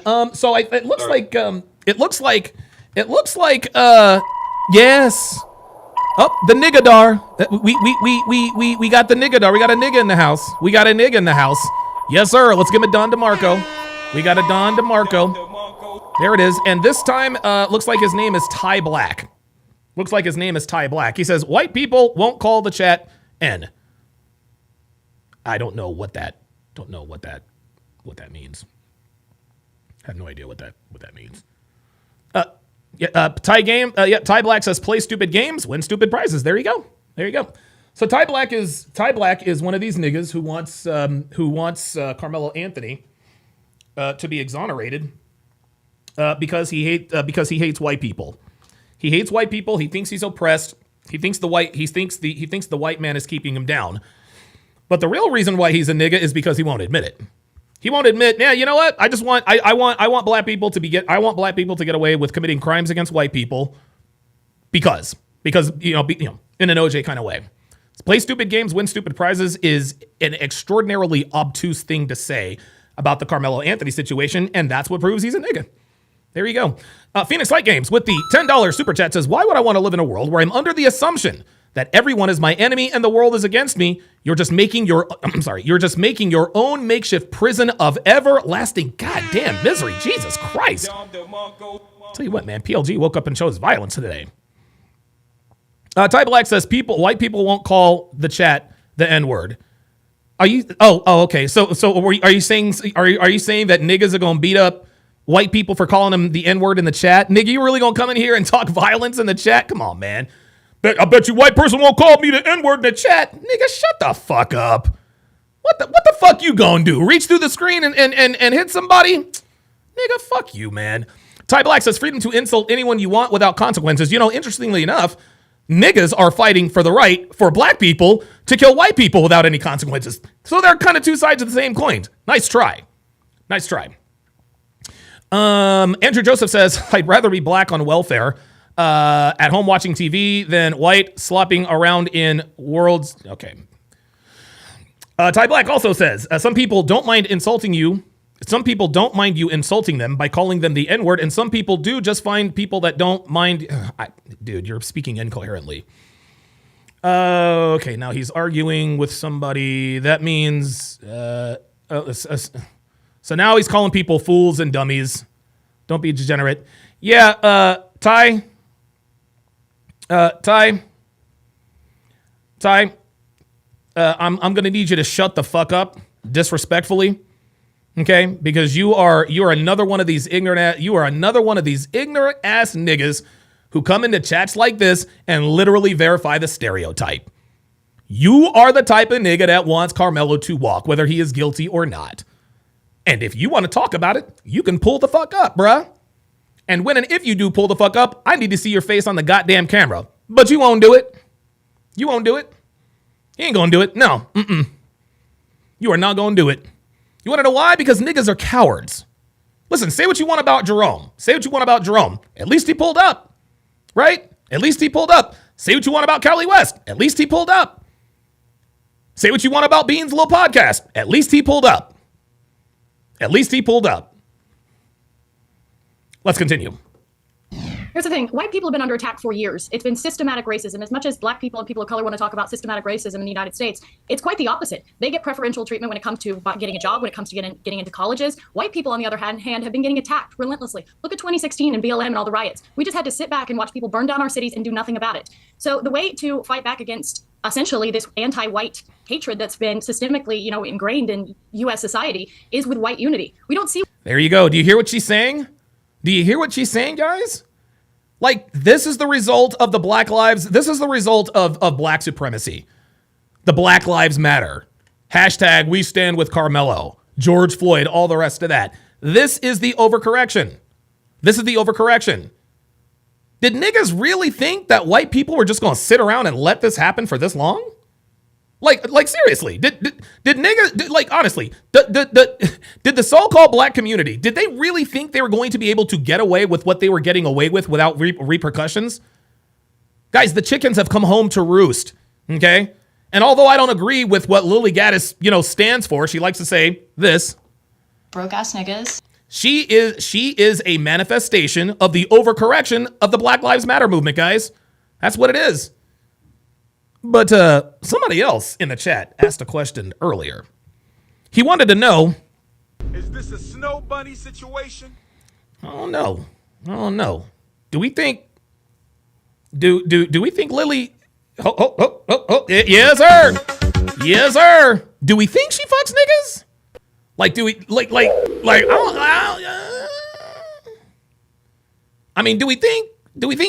think Lily Gaddis fucks niggas? Oh no. I'll ask the question again. Is this a snow bunny situation? I don't know. It might be, Dr. Umar. It might be. And oh, what a treat that would be. SLV says Daylon could make it happen. Facts. Facts. Daylon the diabolical, my friend. Daylon the Diabolical could bed even the most racist white females. And now my cats are fighting on my set. What are you two doing? Look at this. I'm going to show you. I'm just going to give you guys a live show here.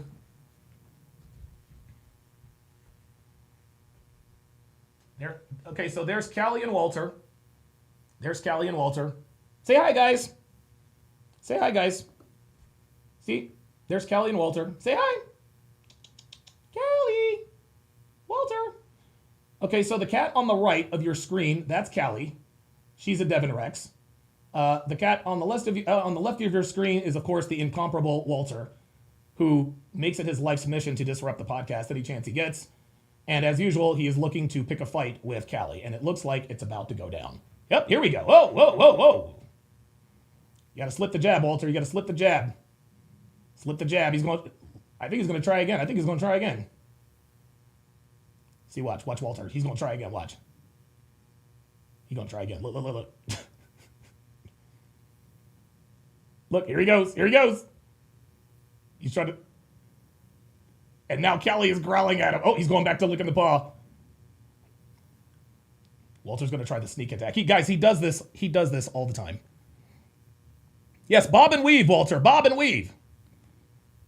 Let's see if I can get his... Oh, here we are. This, of course, is the classic chase the cursor. Just cats being cats. All right, you two. You guys going to behave? Oh, I know how I can get him out of here. Look, check it out. Here you go, buddy. Watch this. I do this all the time. Watch. Ah, Walter, look. See, I'll make him chase it. I'll make him chase it to another screen. There we go. Whoop. All right, well, it looks like the cat fight is over. All right. Hey, we do it live here. We do it live here at TSR Towers, guys. Yeah, shout out to Callie and Walter on the undercard. For the main event. I think I'm gonna score that one a draw.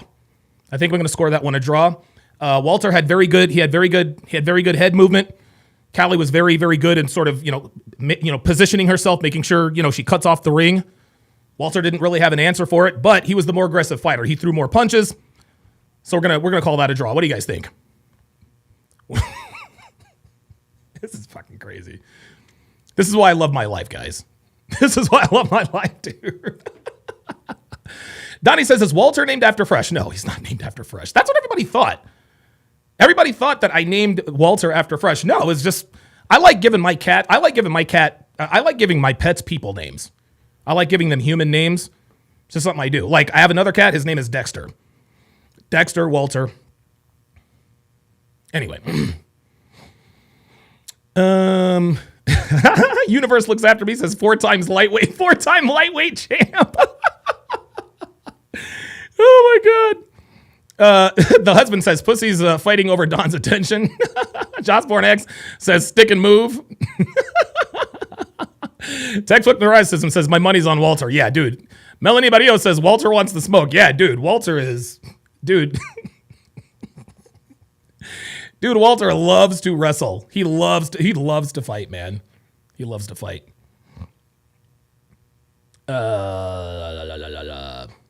Donnie says she looks uptight, so yeah. But yeah, dude, my cats are the best. I love all of my animals. I really, really do. Really, really do. Melanie Barrio says this is primetime entertainment. This is great. Yeah, Luke Perry says main character Walter. Yeah, Walter does have main character syndrome. He does have main character syndrome. Yes, Ice Dragon Kid called out Walter with the feint. Yeah, you saw what he tried to say. He tried to set a trap for Callie. Callie didn't fall for it. And Walter knew she didn't fall for it. That's why he tried a different tactic. It happens. Textbook Neuroticism says Walter's standing on business. Yeah, literally standing on business. I'm definitely going to clip that fight. Man. Reverend Bound with the $10 super chat says, LOL, Daylon could have betted Eva Braun if he wanted to, bruh. And you want to know something? And by the way, do you guys know who Eva Braun is? Or was? That was Hitler's bitch. That was Hitler's girl. All right, we're going to put up a poll. We're going to put it on the poll. Who won the fight? Who won the fight? Walter or Kelly? Let me put this in here. Uh-oh. Is Walter going back for round 2? Oh, he's going back for round? Nope. Is he? No? I have no idea what Walter's doing. I have no idea what he's doing. I think he's looking for that cursor to chase. Okay, let me get back to business, guys. Let me get back to business. Enough of the, enough of the nonsense. And now Walter is going back behind the monitors. Okay, very good. So if the podcast ends, you know it was definitely Walter.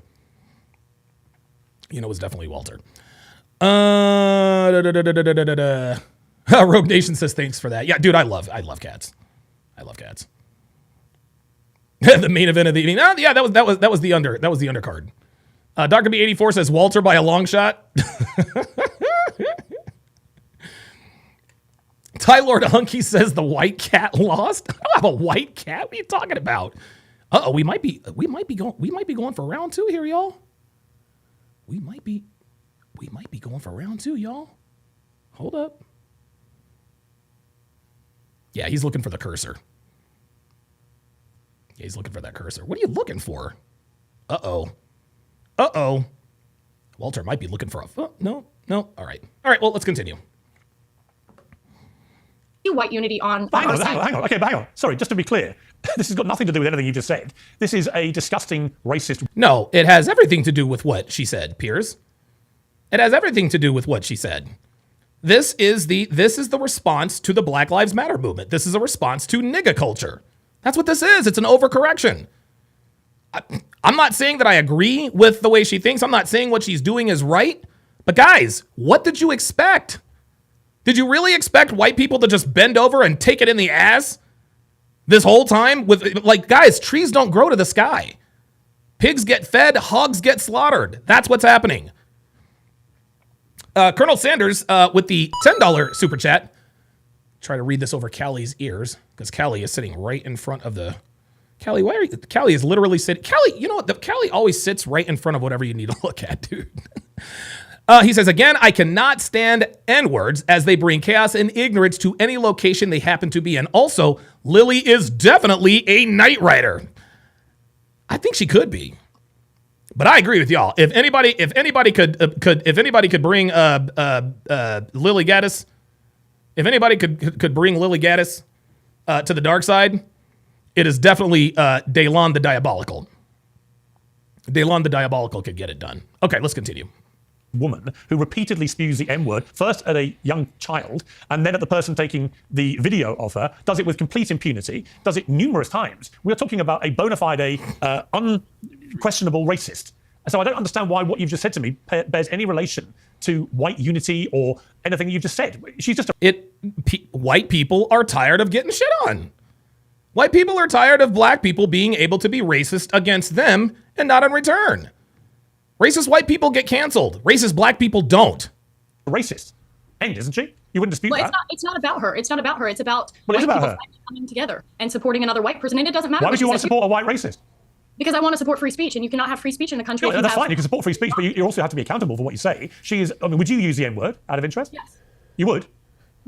I do, quite frequently. You use the N-word quite frequently. Why? This is so funny. Piers is actually trying to get her canceled. This is funny. Other than the fact you're a despicable racist. Are you? Some would say I am. I guess according to the ADL, I'm a white supremacist. I'm a neo-Nazi. Yeah, but if you use the N-word repeatedly, you are a racist, then, are you? Sure, I'll embrace that. If that means forwarding, helping white people achieve freedom of speech, real freedom of speech, which, by the way, Shiloh Hendricks is being attacked on all fronts. They're trying to bring legal charges against her. They're trying to get her children taken away. So you were saying, Carmelo. You see that? See that? See? Shiloh Hendricks called a black baby the N-word. Okay? That is reprehensible, and she definitely should not have done that. But this guy is going to be outraged about her calling a black baby, her calling a black baby the N-word, but he doesn't have the same outrage that Carmelo Anthony is actively being supported actively by racist people trying to get him off. That's what it is. Carmelo Anthony, it doesn't matter. That's a different. Sorry, just to be clear, you just said to me you use the N-word regularly. In what context? Do you use it with black people? Yes, if it's appropriate. When would it be appropriate to use the N-word? When would it be appropriate? Anytime I feel like it. So you're an unashamed racist. Correct. Well, do you understand that makes you a despicable human being? Okay. Despicable human being she may be, Piers. She might be despicable. But guess what, my guy? She has a right to be. She has a right to her beliefs. I don't agree with her beliefs. You know, I don't really even... Oh, you too. Oh, boy. It looks like we're going for round 2 here, guys. Oh! Okay, Walter got in a jab on that one. Oh, here we go. Here we go. Ooh. I made a sudden move. It's okay, guys. Go ahead.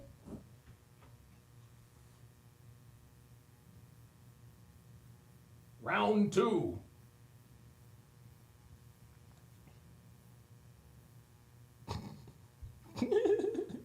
There they go.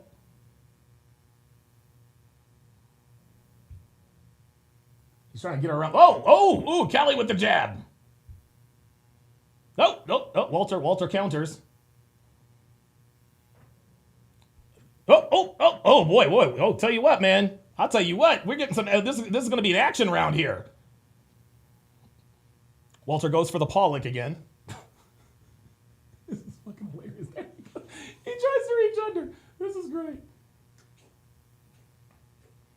Oh, Walter, leave her alone. Leave Walter. Now I got to step in. Walter, leave her alone, buddy.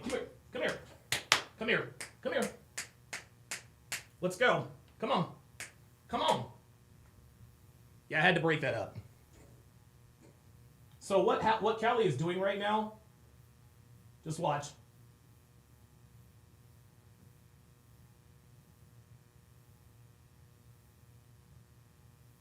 Yeah. So Callie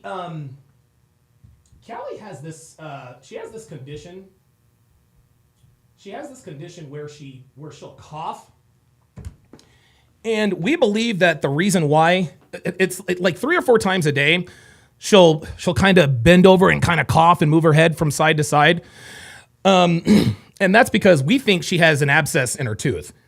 And so we actually need to take her to the vet here pretty soon and get that tooth pulled.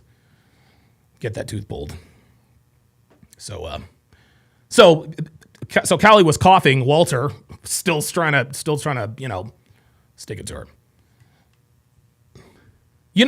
Mac says, I don't think Lily is a racist. You want to know something? I don't think she is either. Man. I don't think she's a racist. I think she is playing a character she feels she has to play. Oh, and here is Callie on the set. Oh no, are we going for round 3? No? I don't believe in her heart of hearts she is a true racist. I really don't. I think that she is a representation, like I said, of the overcorrection.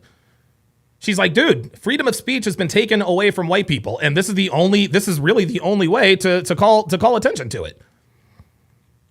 Dre Raven with the $2 super chat says, give up, Walter. Callie has the high ground. This is funny.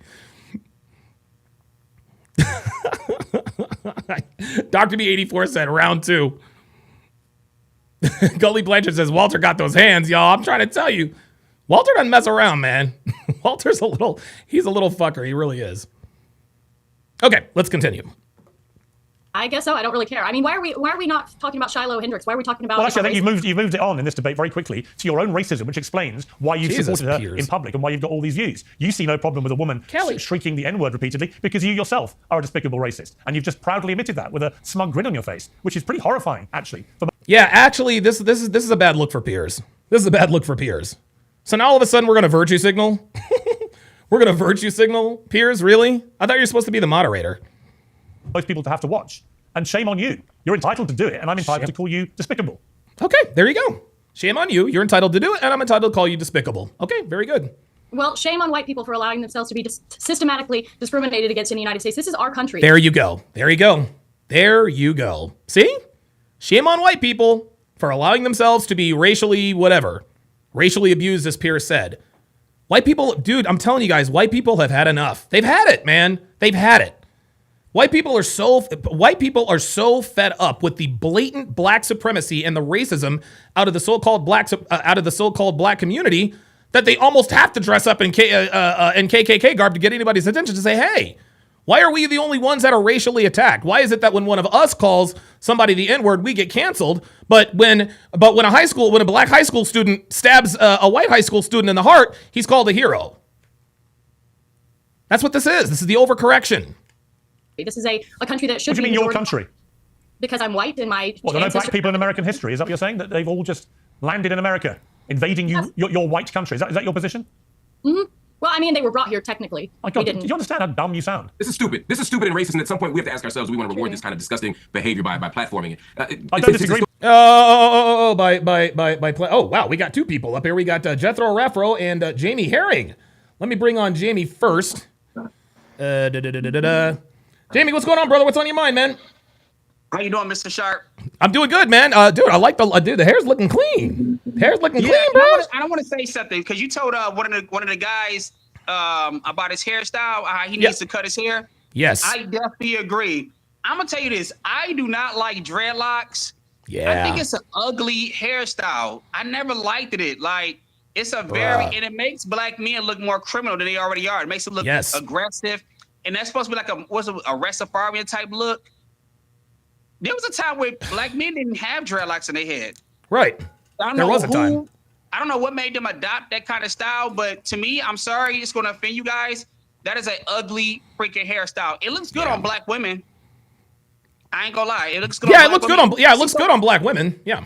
I see some white chicks wear dreadlocks here and there, and I think it looks good on them. But men, especially black men, it's an ugly hairstyle. I tell the man to his face, like, that is an ugly hairstyle. Cut that shit. There's nothing wrong with having a low cut haircut style.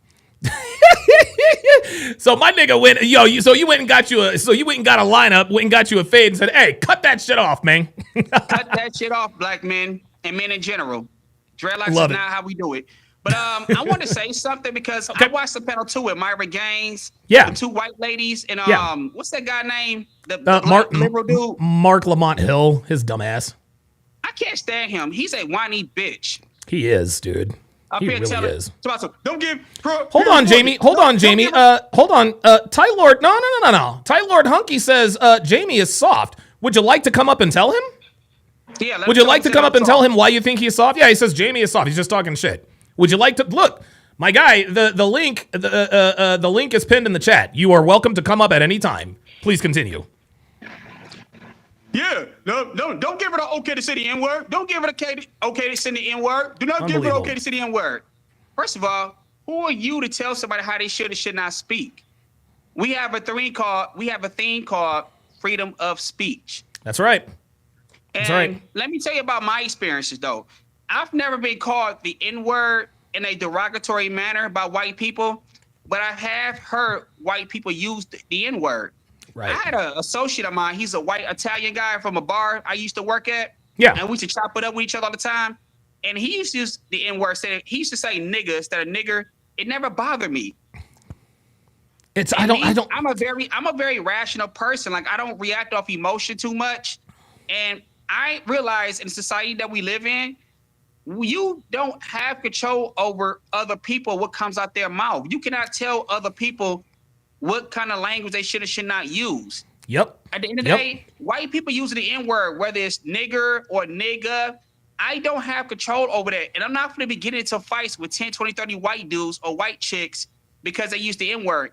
If I came across a white chick or a white dude who used the N-word towards me, I would probably just look at them like they're crazy and just walk away and probably tell them, you better not use that towards another black person because another black person, they will kick your ass. Because that's how we are. Do it because it's a freaking word. I've been called worse names, and it was by black people. Bruh, I was just gonna say, I get called, real shit. I get called vitriolic racial epithets from niggas. I get racially attacked by black people more than I've ever been racially attacked by white people. Real talk. Like, the people who call me the most derogatory, offensive names throughout my life. Always niggas, bro. Has always been black men and black women. That's right. I don't remember a time I've ever been so disrespected by a white person, but throughout my life, from the day I was born up until now, the problems I've always had was always from black chicks and black dudes. That's why, like I told you before, like I don't feel sorry when I hear stories about black men going to jail, going to prison, even being shot down by the cops. And then I'm gonna speak on Myron Gaines. Myron Gaines is somebody I truly have respect for because he's just like me. He's a very unapologetic, outspoken person. He doesn't care about what you say, what you think about him. He speaks the truth. At the end of the day, the black community in the United States, we have a problem. Yes, we do. Crime is a problem. Out of wedlock birth, the black chicks, they're out of control. And then we talking about white people, like I told you before. This is a statistical fact. Black people commit more crimes against white people than the other way around. It's not even close. Absolute facts. And I like the fact that white people, they're starting to stand up for themselves. We're not taking no more crap from you. And that's what it's going to become. More white people need to start standing up for themselves against black people. Here's the thing. Here's the thing. You got white people. This is why you know niggas are a problem, because you've got black people like myself and white people standing. You like I swear to God, niggas are so unlikable. They're not even liked by their own race for obvious reasons. It is absolutely crazy to me how nobody really actually sees what's going on here. It's insane. I'll give you the last word. Yeah, and going back to what I was just saying though, like I love the fact that you have more white people. Like we're tired of black people and their crap. We're tired of us being victims of crimes against these people. Like these people are committing crimes against us, and so on. And like they get to call us derogatory names like cracker and hunky, and we're not allowed to say anything. And if we say anything, we're the ones that's getting canceled. That's what this whole conversation's about. Derogatory things. Black people are the most hateful group of people. You know they commit the most hate crimes. That's of course they do. Absolutely they do. They commit crimes against white people. They commit crimes against Jewish people. Yep. They commit crimes against Asians and Hispanics. Absolutely. Innocent black people like myself. Yep. And yeah, people are getting tired of these people though. White people, I encourage them. Stand up for yourself. Start, and like I said, and these black dudes and black chicks start trying to fight you, you better shoot. If you can't fight them with your fist, pull out a knife or get a gun and just.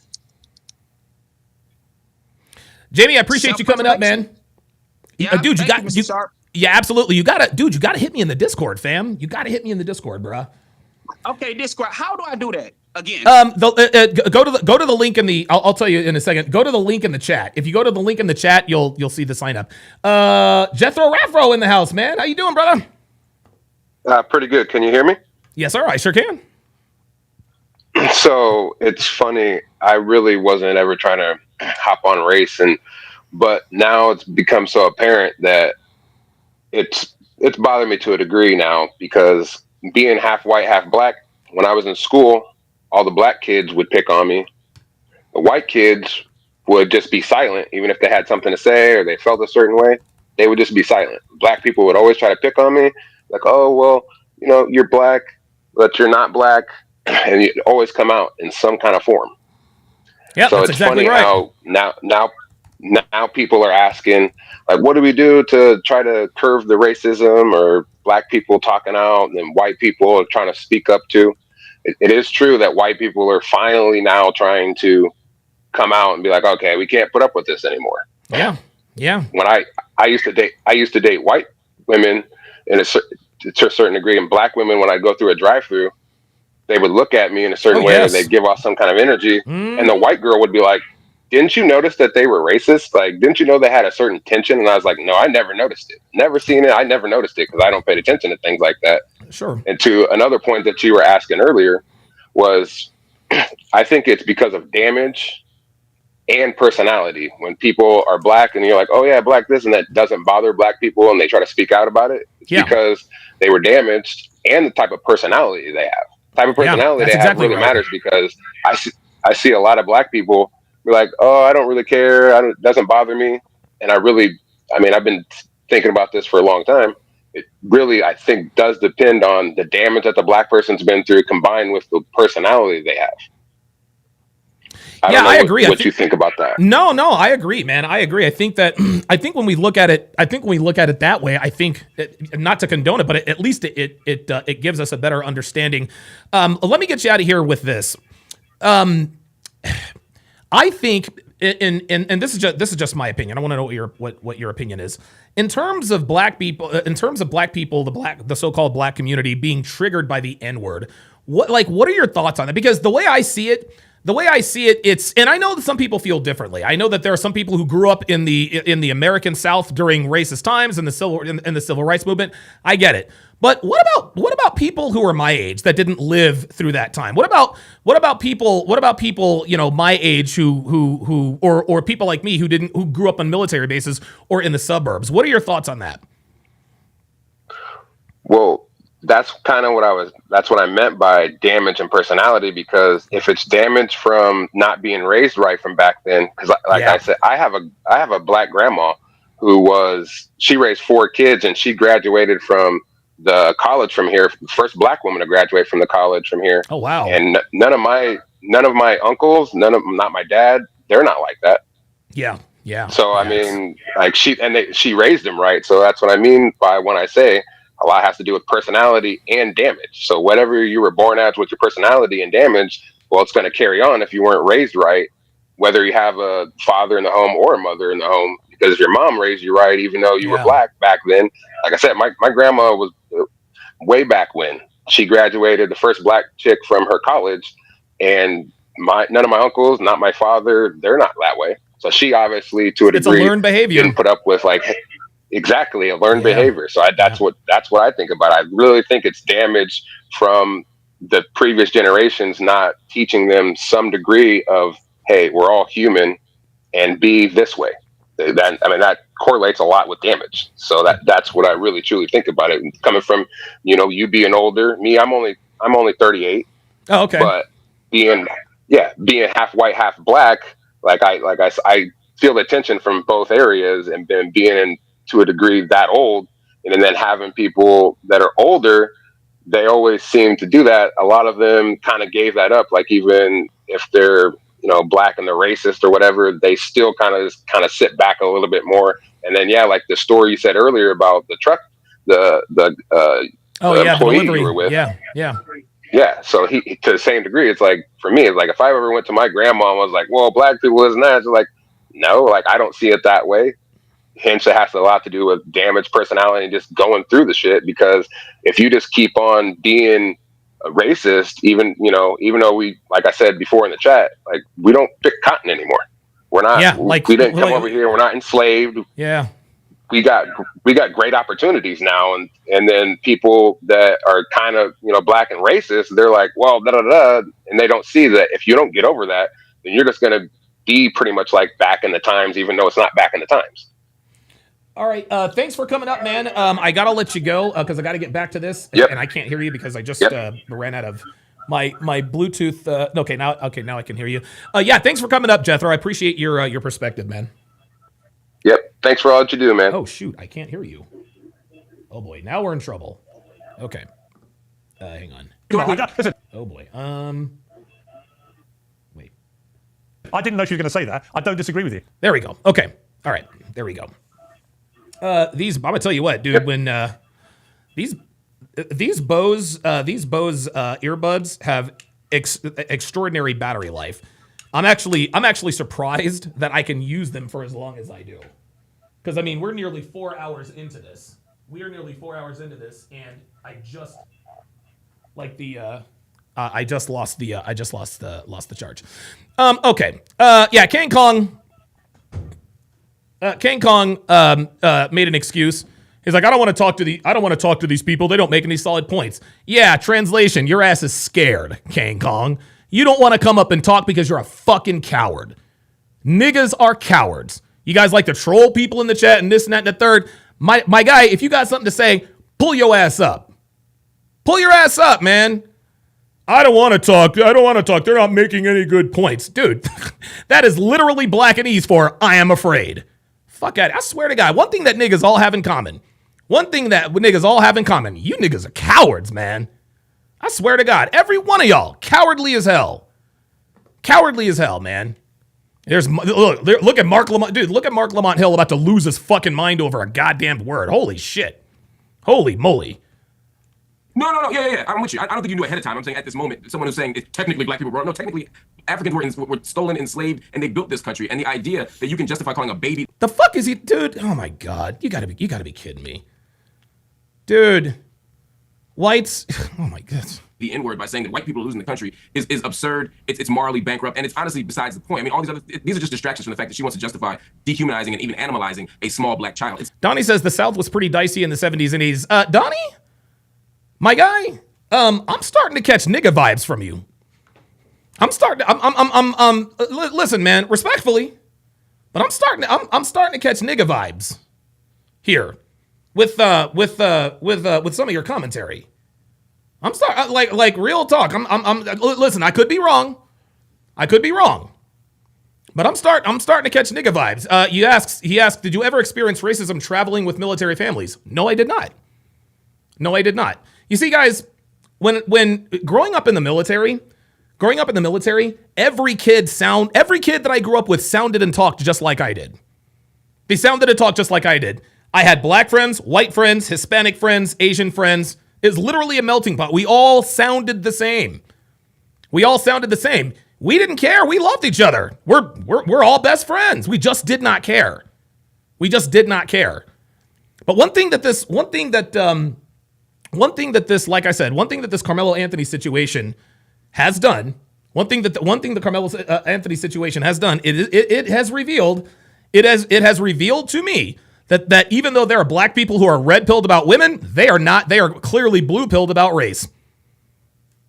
Let's continue. It's disgusting. Well, I never said that. No, you may as well have done because you're just an unashamed. That's the implication of racist. Let me bring in Myron Gaines because you've been smirking and laughing. What's funny about any of this? Well, I mean, I find it interesting that you guys want to virtue signal and wag the finger and say she's a racist and everything else like this. No, she's a racist. Well, let me I'm not wagging a finger at anybody. Myron, with respect, Myron, I don't need to wag a finger when somebody says, yeah, I'm racist. I use the N-word against black people. I don't care. But guess what, Piers? You still don't need to wag your fucking finger. You're virtue signaling. Fuck out of here. Racist. I'm not wagging any finger. I'm not accusing anybody. She is admitting it proudly. Dude, Piers is triggered. Like, you can't be like this if you're the host of a show. Even you can't defend that, surely. Everybody is racist to some degree. The reality is, it depends. Bingo! He said it. There you go. Everybody is racist to some degree. Myron is simply expressing a truth that everybody knows but is afraid to say. Everybody has racial prejudices, guys. Everybody has racial prejudices. Max says she was obviously trolling. Exactly. On a lot of people want to be politically correct. A lot of people want to sit there and say, I'm not racist at all. We all have biases. We all have stereotypes. We all make jokes. We all are racist to some degree. Now, how racist you are. Shout out to Devin Sharp. Jesus fucking Christ. Welcome to chat privileges, Devin. At Devin Sharp to welcome her to the TSR family. As is customary of all first-time channel members, let's do an age and location. Let's do a chat-wide age and location check. As far as a whole other situation, but everyone is racist. That's number one. Next thing I want to say. See, I think the Shiloh, Hendricks, and Metcalf situation is a microcosm of a much bigger problem. And that bigger problem is what I call systemic organizing. What I mean by Feo Diente says Myron hates himself dough. I have no idea. Bro, like, listen. I'm proficient in nigga, Feo, but I don't speak fluent nigga. I'm sorry. I don't speak fluent nigga. You're gonna have to come better. Listen, if you want to say he hates himself, then let's use proper English, my guy. Let's use proper English. By this is for decades, we've had black people literally running around with black supremacy, committing crimes, not getting accountability for their actions, and then they blame the system for it. For example, George Floyd, criminal. Ferguson, criminals. Freddie Gray, criminal. A lot of these people are criminals, and what ends up happening is they challenge the police officer, they get into a physical altercation, things go left, they die, something happens, use of force is utilized, and then they want to cry about the result, when in reality, it's not the police killing black people, it's black people killing black people. And if you want to talk about black on white violence, black people kill white people 2 times as much. And on top of that, most of the shootings in America, a lot of the times, are white cops killing other unarmed white men. So this whole systemic racism or police brutality, or it's also messed up, the reality is this. Black people have been able to get away with a ridiculous amount of privilege in America for a very long time. They're able to be racist with impunity. They're able to call white people crackers without being challenged back. And quite frankly, white America's had enough of it, and the chickens have come to roost. Now, look, am I saying that's awesome? Am I saying that's great? No, but for literally the better part of almost 2 decades since the Obama era, we've had to have BLM and liberalism shoved down our throats, and quite frankly, we're all tired of it. Right, but just to be clear, you would have no problem with one member of this panel openly saying she uses the N-word at black people with impunity and is proud of being a racist. You have no problem with that? Who cares? My worldview on the protection of the First Amendment and freedom of speech overrides my personal feelings. She has the right to say it. Thank you. Thank you. Thank you. Thank you. Devo Bronk says nobody wants to listen to Myron because he knows the actual facts. Exactly. Exactly. David Noble says, nice hat. Appreciate that. And Mark Lamont Hill looks like he gets triggered at everything. Can you imagine living like this? Support the First Amendment, but you can also have a personal view about what she said. My feelings are relevant. The Constitution is the Constitution. That's what matters. Oh, that's fascinating. Hold on. So when it comes to chastising Black Americans about their behavior, about calling white people crackers, as you say, about their moral claims, about the racism, you can levy a judgment against Black Americans for all the things they do. But when it comes to yes, we can. This woman saying the N-word, and this other woman endorsing it and saying that she herself uses the N-word, now all of a sudden we can only talk about the Constitution and the legal right. We can't offer any moral judgment against it. That's well, no. Mark Lamont Hill is actually making a good point. He's making a good point on his side. Freedom of speech does not mean freedom from consequences, guys. Freedom of speech does not mean freedom from consequences. What this guy's problem is that Black people are now being held they are now being held accountable for their outward racism. Black people, that's his problem. Listen, white people being held accountable for being racist, that's fine. I'm good with that. But the problem is Black people they're not being held accountable for being racist. They are allowed to be openly racist. And what Myron is saying is, look, if Black people have the right to be openly racist, then so should all races. disingenuous, and it's as the only Black American up here, that's quite frustrating to hear. Black American? If you want to be soft and get a Wait a minute. Being the only Black American, Mark Lamont Hill, Myron Gaines is literally the definition of an African American. Myron Gaines is literally the definition of an African American.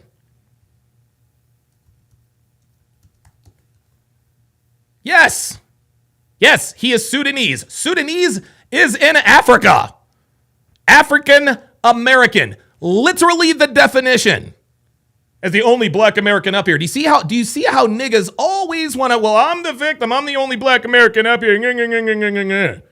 offended by that, that's your fucking problem, not mine. Woo! Oh, god damn. Dude, stuck the landing. TK fucking O. Peace.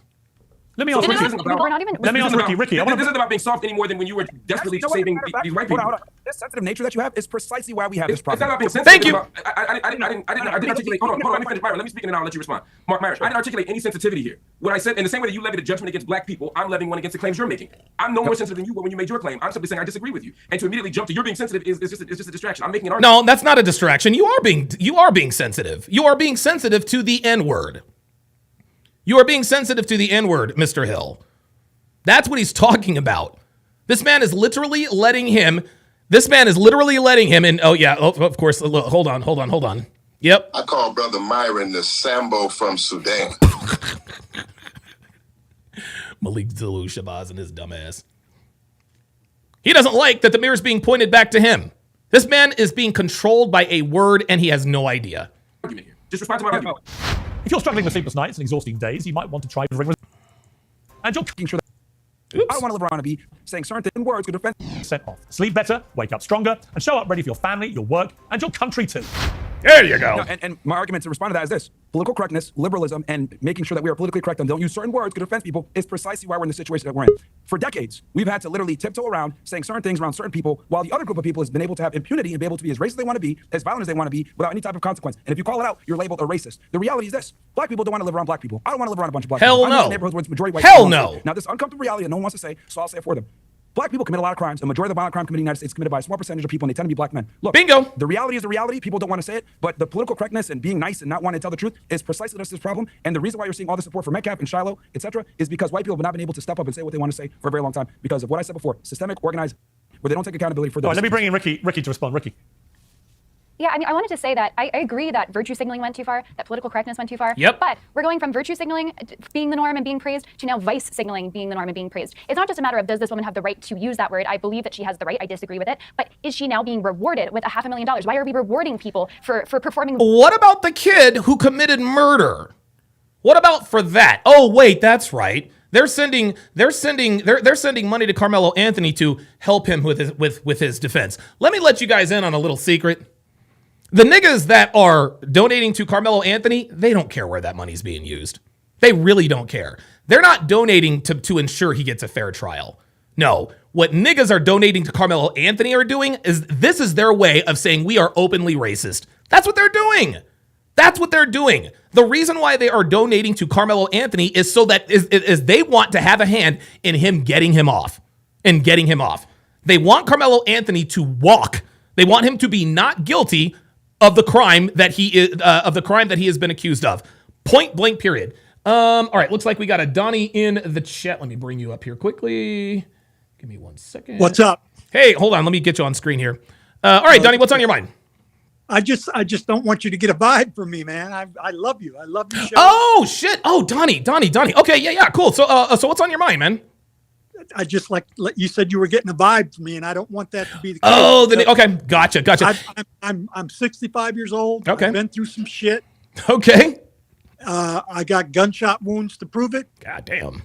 So I come up in the South in the 70s and 80s in deep South Georgia. Okay. I've been around a lot of military people because it was a military. Valdosta is a military place. Valdosta, yes. Yeah, Moody Air Force Base. Yes. That's where they beat me and left me for dead in the cornfield. Wow. Oh shit. So I usually play devil's advocate. I never want to give off a vibe. Okay, I believe that's fair. That everybody can be racist. Yeah. And everybody should be held accountable for the statements that they make. No, I agree. Okay. No matter the color. But when you said you were getting a vibe from me, man, my heart almost broke. Okay, well, I will retract my nigga vibe statement. I'm just trying to make it to 66, bro. That makes sense. I got you. Well, thanks for coming up, man. And I like your tagline. Don't get that vibe from me. That was I watch you all the time, man. Absolutely, man. Thank you, Donnie. That was the unofficial first episode of the Donnie and Donnie podcast. That you guys just heard. So thanks for coming up. Okay, this is why I can tell the difference between, well, he wasn't a nigga, but this is why I can tell the difference between rationally thinking black or white people and niggas, right? The first guy who came up, I told him, hey man, I'm starting to get nigga vibes. He came up, we talked it out, it was cool. Same with Donnie. But then we got niggas in the chat like King Kong. I don't want to come up because da da da da da. No, you don't want to come up because you're a nigga and you are a coward. That's why. This is how men handle things, gentlemen.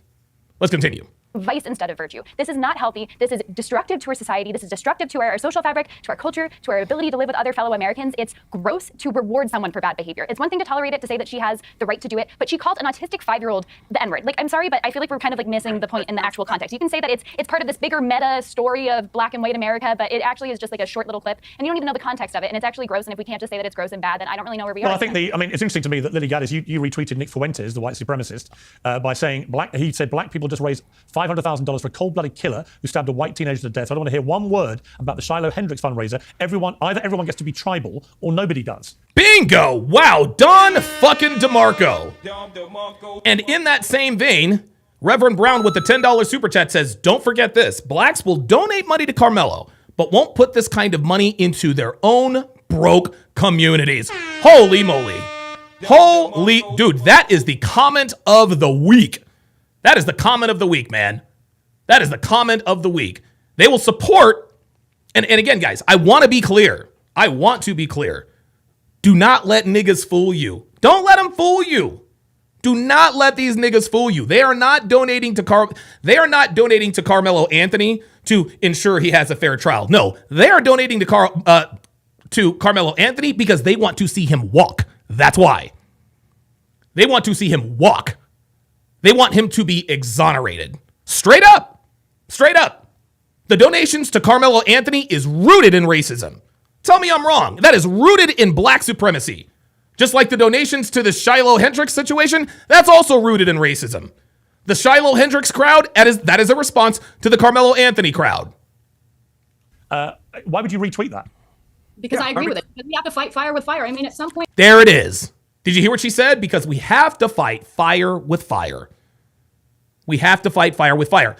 And look, being an open racist, not a good look. I get it. It is her right. But guys, what did you expect to happen? Lily makes a good point. You got to fight fire with fire. Black people have been getting away with being openly racist for over 2 decades. But as soon as one white person puts a toe out of line, they're completely canceled. That's the response. That's the response. Yeah, Dave O'Bronx says, why the fuck would anyone donate to Shiloh? Mind-blowing. I agree. I agree. Wait, why nobody does? Why are Jewish people allowed to be tribal? Why are black people allowed to be tribal? Thank you. But as soon as white people stand up for themselves, we're labeled a racist. And by the way, you call people racist when you want them to stop talking about No, I called you a racist because you admitted you were racist. Hang on. Piers is really triggered. He is really, really triggered at the fact that Lily Gaddis is wrapping herself in this racist flag. Like, he really can't see past it. He really can't. Like, he just, at this point, Piers is acting like a woman, dude. Like, Piers is acting very, very female here. Like, that's crazy. Oh, hang on. I called, just to be clear, I called you a racist because you openly, proudly admitted you're a racist. So it wasn't a question of exposing you or pointing my finger or trying to get this out of you. You proudly sat there, bold as brass, and said, yeah, I use the N-word all the time against black people. I'm a racist and I'm proud of it. That's what you did. Does Piers Morgan understand? My guy Piers, bro, you're not getting an invite to the barbecue, my guy. Okay? You're not getting invited to the barbecue, my guy. And here's another thing. I'm gonna tell you something else too. Black people hate white people like this. Niggas hate people like Piers Morgan. They hate people like Piers Morgan. White people who stand up for black people, niggas hate niggas hate those people. They hate guys like Piers Morgan. It's funny, the way niggas tell us, white people aren't gonna like you, Donovan. I don't give a fuck. Nobody likes me. But Piers Morgan thinks that by doing this, he's going to ingratiate himself into the black community. Bro, you're not getting an invite to the club, bruh. You're not getting an invite to the barbecue. No matter how many times you want to sit here and cape up for niggas, you're not getting invited to the barbecue, my guy. It's just not gonna happen. Sorry. Racism is just having a preference. I prefer not to live around black people. I prefer not to live in a country where white people in our country are disproportionately attacked by black people. Facts. In my country, you can have an Austin Metcalf where he asks a guy to leave and he gets stabbed in the heart. I prefer that. That's a preference. Now, what a real racist is, in my opinion, is seeing someone as less human. I'm a Christian. I believe everyone's created in God's image. So I don't see anyone as less human. But that doesn't mean I'm not allowed to have a preference and say, I don't like what happens to be coming out of this community or that community. How is that a bad thing? Yeah, Max says, and trust me, he don't like niggas either. Straight up. Straight up. Straight up. How is that not just a preference? Because you've literally made black people sound lesser humans. You don't want to live around. No. Just because you don't want to live around somebody doesn't mean that they're lesser humans. So, Piers. You want to use the N-word in relation to them, a word that you know causes that community unbelievable offense. Yeah. That's right. There it is. It's not her fucking fault, Piers. Is that my fault? If they have bad behavior, if they want to act in a certain way, if I have to cross the street and be afraid that maybe because of the crime statistics that are very real, by the way, is that my fault or is that their fault for having bad behavior? It's theirs. That's mind-boggling to me for multiple reasons. I mean, we're talking about bad behavior. You know, we've never lynched you. We've never enslaved you. We've never done anything. Yeah, Mark, you've never been lynched and you've never been enslaved. Okay? I can't stand niggas like this dude who always talk about you've never been lynched, you've never been enslaved. Mark Lamont Hill, bro, man, this nigga's acting like he was out in the cornfield, out in the fields picking cotton. You would think that this dude lived in the Jim Crow era. Fuck out of here, man. Of the deep-seated structural forms of injustice to white people that white people have done to black people, and yet to claim some kind of moral superiority in the midst of, and again, in the context of a conversation where a white woman is calling a 5-year-old autistic child the N-word, and we're talking about black people's bad behavior. This is absurd. And we're talking about black people's bad behavior? Oh, you mean like murdering, and raping people? That kind of behavior? So you want to get all up in arms about a white person calling a baby the N-word. That's fine, I understand it. But my guy, you do realize what Carmelo is going to be on trial for. Yes, Carmelo Anthony did engage in that bad behavior. Again, it is not against the law to be a racist. It is against the law to kill people unarmed. Reverend Brown with the $10 super chat says, niggas would rob the fuck out of Piers if he stepped into the hood. Of course he would. Piers Morgan is never going to the hood, bruh. He ain't going there. The idea of fighting fire with fire, again, is a dishonest argument. Just to take us back to that is not a dishonest argument. That's about as honest as it gets. The point here. Because this is about as honest as it gets. You want to know why this is about as honest as it gets? Fighting fire with fire? Look where Lily Gaddis is. Lily Gaddis is an open racist. She just said, I am an open racist. And she's on here with Piers Morgan. This is fighting fire with fire. People who are supporting Carmelo Anthony's campaign believe that he was wrongfully charged and they're trying to get him legal defense. The people No, they're no. They're no. The people are trying to get him off. They're not trying to get him a legal defense. who are defending this woman are saying, yes, we know you called the 5-year-old autistic black child the N-word, and we want more of it. We approve of it. We support it. These are not the same thing. And it's bonkers to me that we couldn't all stand and say, hey, it is wrong. No, those are definitely not the same thing. The Carmelo case is much worse. One committed a crime, the other hurt somebody's feelings. Wrong to call a 5-year-old autistic black child the N-word. I mean, Myron, let me just ask you that question. I think this is a yes or no question. Correct me if I'm wrong. Do you think the woman was wrong to do what she did to that child in that park? I don't approve of that, but what I will say is that it's very important to understand the entire context of what led us to this position, because again, Metcalf and Hendricks is a microcosm of a much larger problem. See, there you go. I don't approve of her calling the black kid the N-word. Freedom of speech does not mean freedom from consequences. That's just all there is to it. Freedom of speech does not mean freedom from consequences. Earlier, we're talking about tribalism when you were mentioning Nick Fuentes' tweet. Here's the thing. Black people can be as tribal as they want to be. You have people like Rashid, Dr. Umar Johnson running around about black power and marry black women and keep it in the hood and all this other stuff. But if white people assemble and say, you know what, white power, we need to keep our nation white, they're immediately ostracized and labeled as supremacists, and they get banned off every single platform. I find that interesting. And matter of fact, you want to the same thing. No, actually, it is the same thing, because here's the problem with black people. No, it's not. Hold on, let me finish this. Black people practice the very racism they cry about. You guys can gather together and say Black Lives Matter, white power, but if white people get together and say white power, gather together, they're considered white supremacists and they get banned off every single platform. Why is that Jared Taylor and Nick Fuentes are banned off every platform for practicing white nationalism, but black But niggas like yourself get to parade their open racism all over the internet. people are allowed to stand every single platform getting interviews on a Breakfast Club? Explain that to me. There's a two-tier situation here where black people are able to benefit off of being racist while whites are not. And what we're dealing with right now in America is literally a backlash to this black supremacy has been able to run around unchecked for a long time, and no one has the balls to call it out. Here's the other thing I want to say. Everyone's flipping out over Shiloh Hendricks is saying the N-word. Hey, can I talk about the point you just made, though? Hang on, PLG. I'm trying to get PLG on, but it's not letting me. Hold on. PLG, do me a favor. Jump out, and then jump back in. When the United States was getting destroyed in 2020 because of black protests destroying every liberal city in America. So I don't want to hear about, she made $500,000 because she said the N-word. Who cares? They destroyed billions of dollars of structure because someone got killed. Who was a criminal? That's the problem in America. You guys get a privilege that no one else gets to enjoy. You could be racist. Okay. All right, I have to hang on. I've got to hold it there. We've got another guest joining us. Mark, I'll come back to you to respond to that in a moment. But we've been joined now by Jacob Wells. He's the Christian founder of the Give. Yeah, I'm not interested in this portion. Oh, there's PLG. Come on. Ah, there we go. Okay. I was having trouble the first time. All right, let me make sure everybody can see you. All right, what's going on, PLG? What are your thoughts, man? What you got?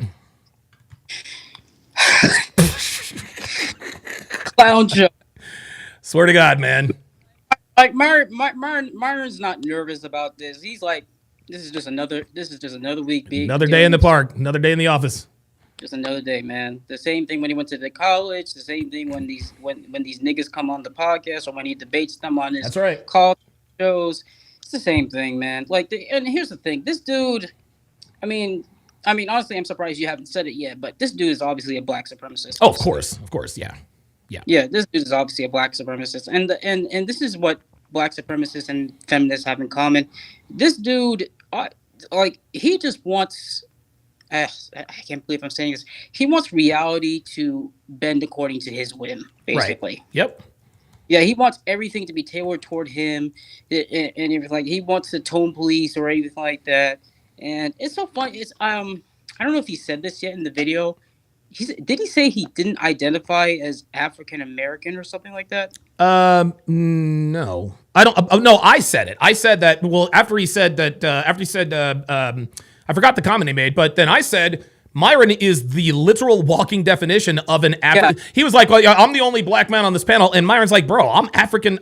And I'm thinking to myself, dude, Myron is the epitome of African American. He is Sudanese. He is Sudanese who is an American, African American. Obviously, but they don't. They're men like Myron, men like yourself, men like me. We're looked at as tetherers because we don't dive into the victim mindset. No, we don't. And here's the thing and this is why they're so afraid to live. This is why these niggas are afraid to live in reality, man. Because if they live in reality, that means they have to use their own merit to make a name for themselves, and being a victim is their only identity.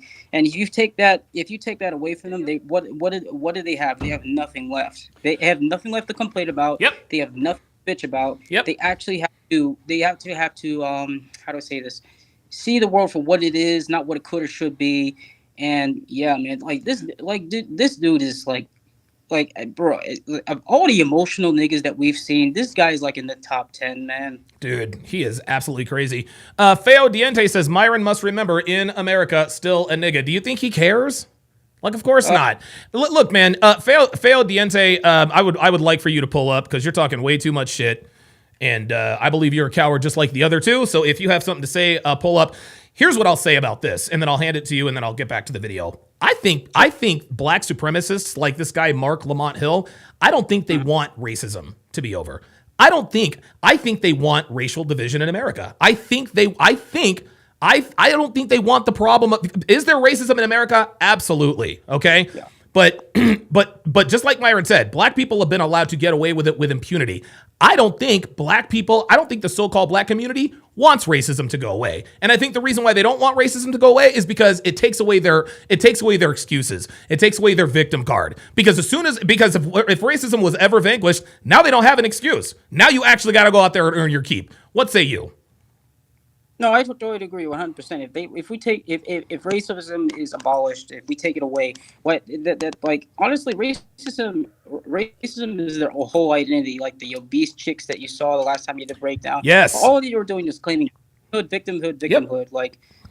I'm the only black person who did this. Like, I'm more qualified than my boss. But you're not more qualified than my boss. Here, like, bitch. Yeah, like, what was that? Like, dude, that fucking sounds insane. They were more qualified than my boss. Bitch, what the fuck?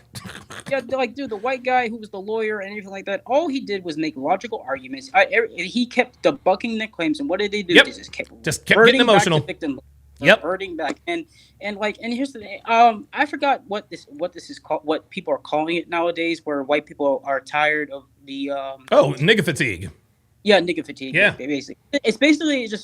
It's basically nigga fatigue is basically the full manifestation of white guilt. Yep. It's like white guilt is a false concept. Yes, yes, it is. Yes, it is. Like, you're making white people feel bad for what.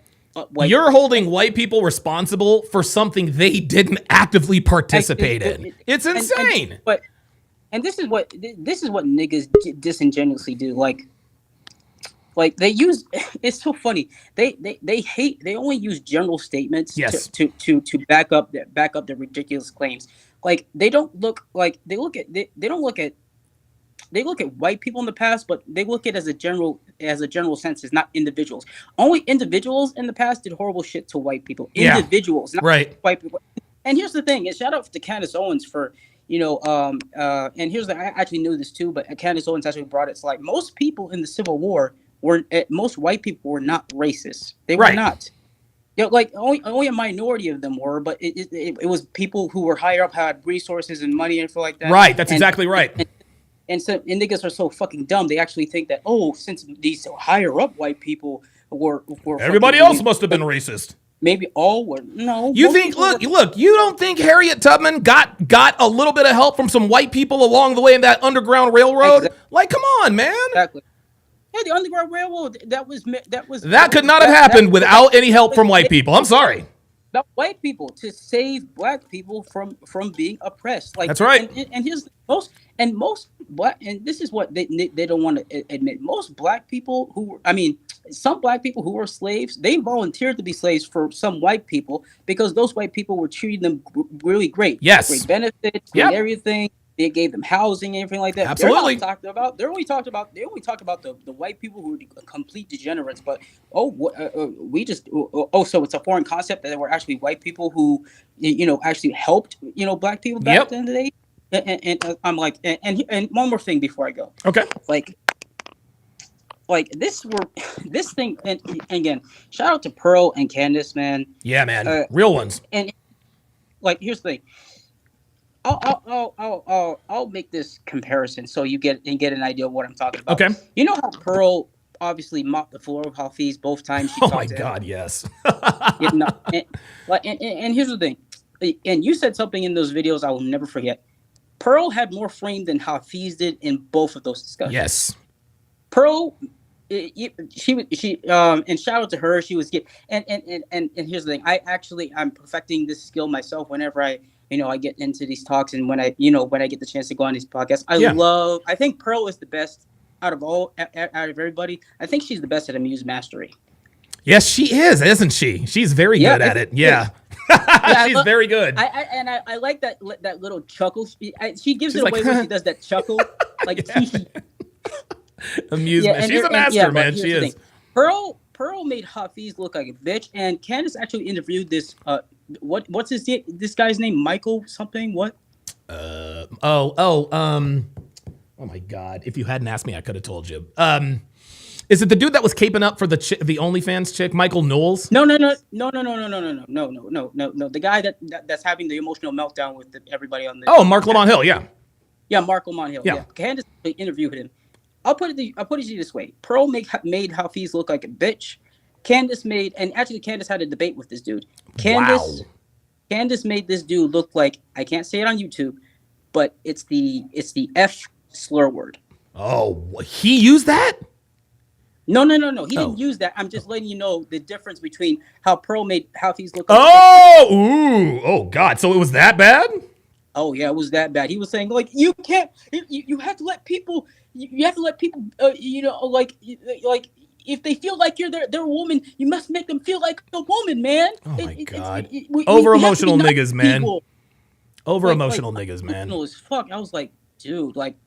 So he crashed out. He basically crashed out. You know a dude's a bitch when a woman causes you to lose frame. Yeah. More logically sound than the man that she's talking to. I need you to send me. I need you to send me a link to that debate, man. I need you to. Sure. I'll send it moment. I'll actually send it like momentarily because I'm enjoying. But all right, very good. And I'll send you more.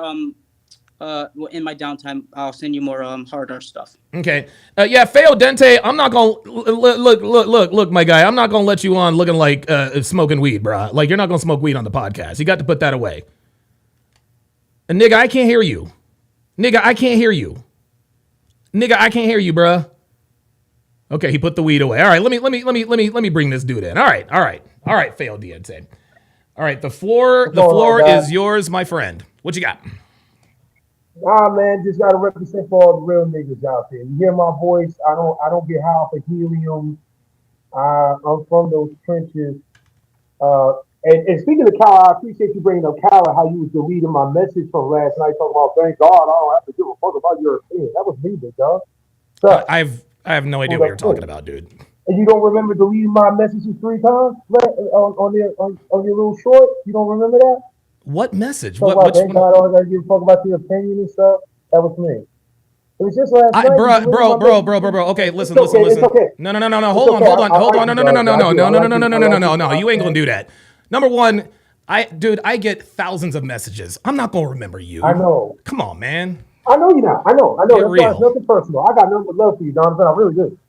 Just because our opinions are a little different, I do watch your content. You're one of the only dudes in the manosphere that actually got a woman, and that's a pride.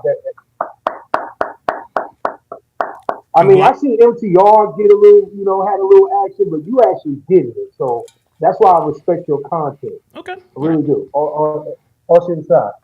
Okay, very good. As far as this racism stuff is concerned, let's break it down. As far as brothers, we got too much going on in our manosphere. We got colorism issues. We got disconnections with our own women, and we hold resentments so deeply that we'll run to the other side when we're supposed to be like the women in total. Racism is irrelevant when we can all procreate and make children. But unfortunately, racism makes money. It allows certain levels of the pyramid to stay where they are. Sure. So, like any ism, it's a corporation. And we help that along by being triggered, being baited in.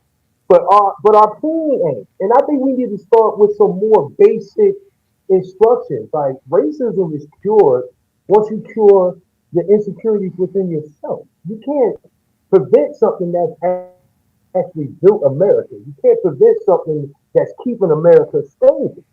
If they wanted black people to really be equal, then somebody wouldn't be equal. You understand what I'm saying? We came from people who built this country with their hands, got horsewhipped, and manipulated so deeply and embeddedly that that's all we know.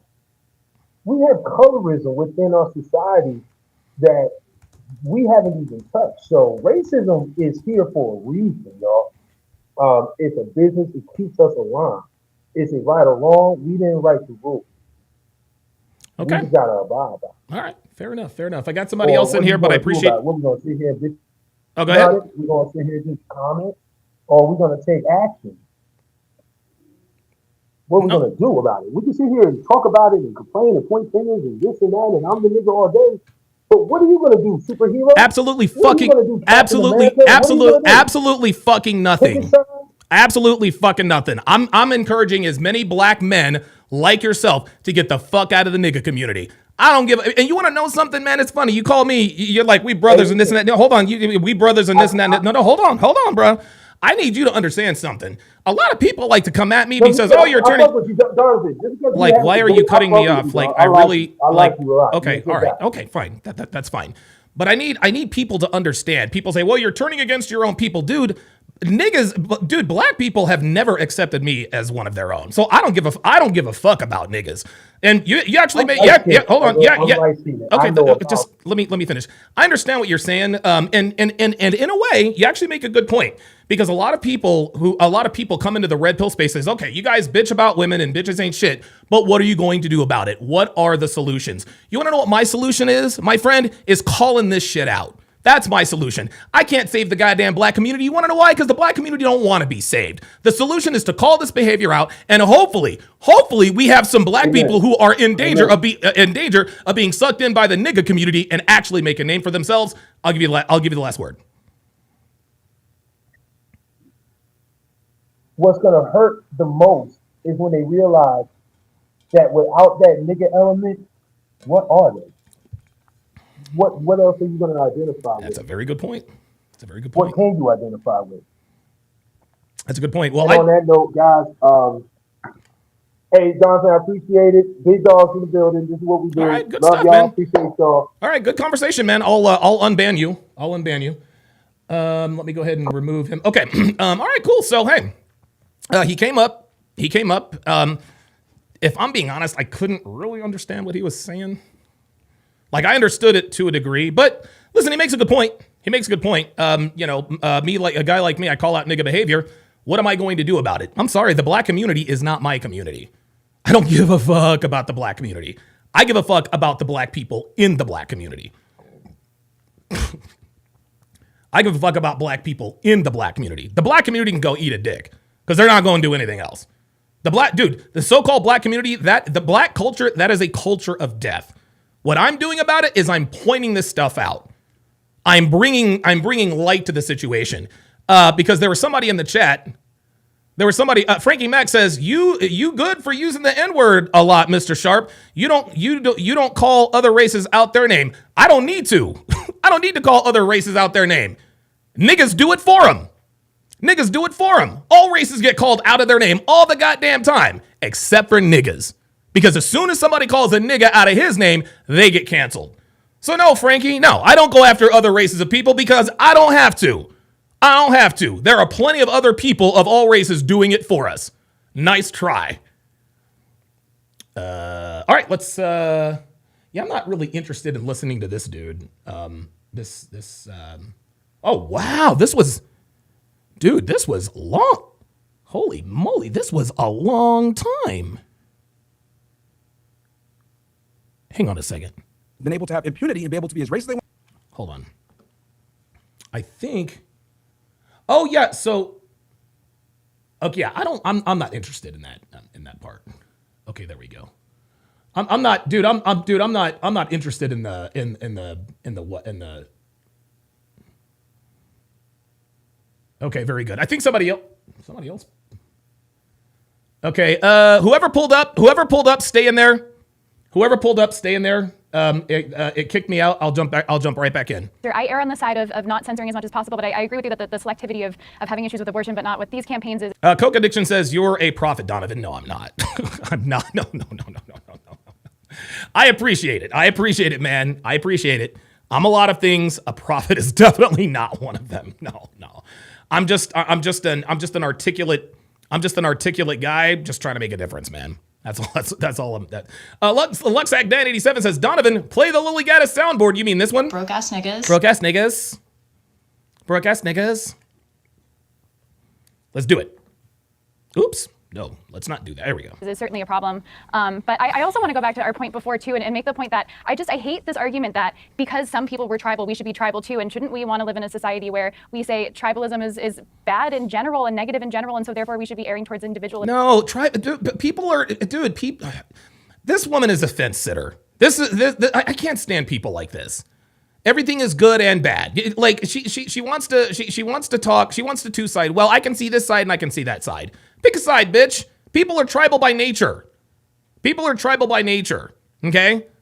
Unfortunately, niggas have hijacked the tribalism and have turned it into black supremacy. That's the problem. And not fighting tribalism. Robert Anderson says, Donovan, it's like you're trying to continue Dr. Martin's great work. Keep it up. Oh my God, you guys, there's no way. You can't compare me to that dude. No way, man. There's no way. Dude, that man is a fucking hero. That dude's a hero. More tribalism. I think that's a net negative. I agree. Myron, your last words on this. Okay. The thing with tribalism, it's a natural human instinct. Like we are. Thank you. There it is. I swear to, dude. Maybe I am a prophet. I swear to God, dude. I swear to God. I literally unbelievable. Designed to want to be in communities and want to be. Thank you. This is how people are. It ensures our survival. It's been that way since the beginning of time. So, Coke Addiction says you speak the truth when people are lying to themselves. Yes, I do.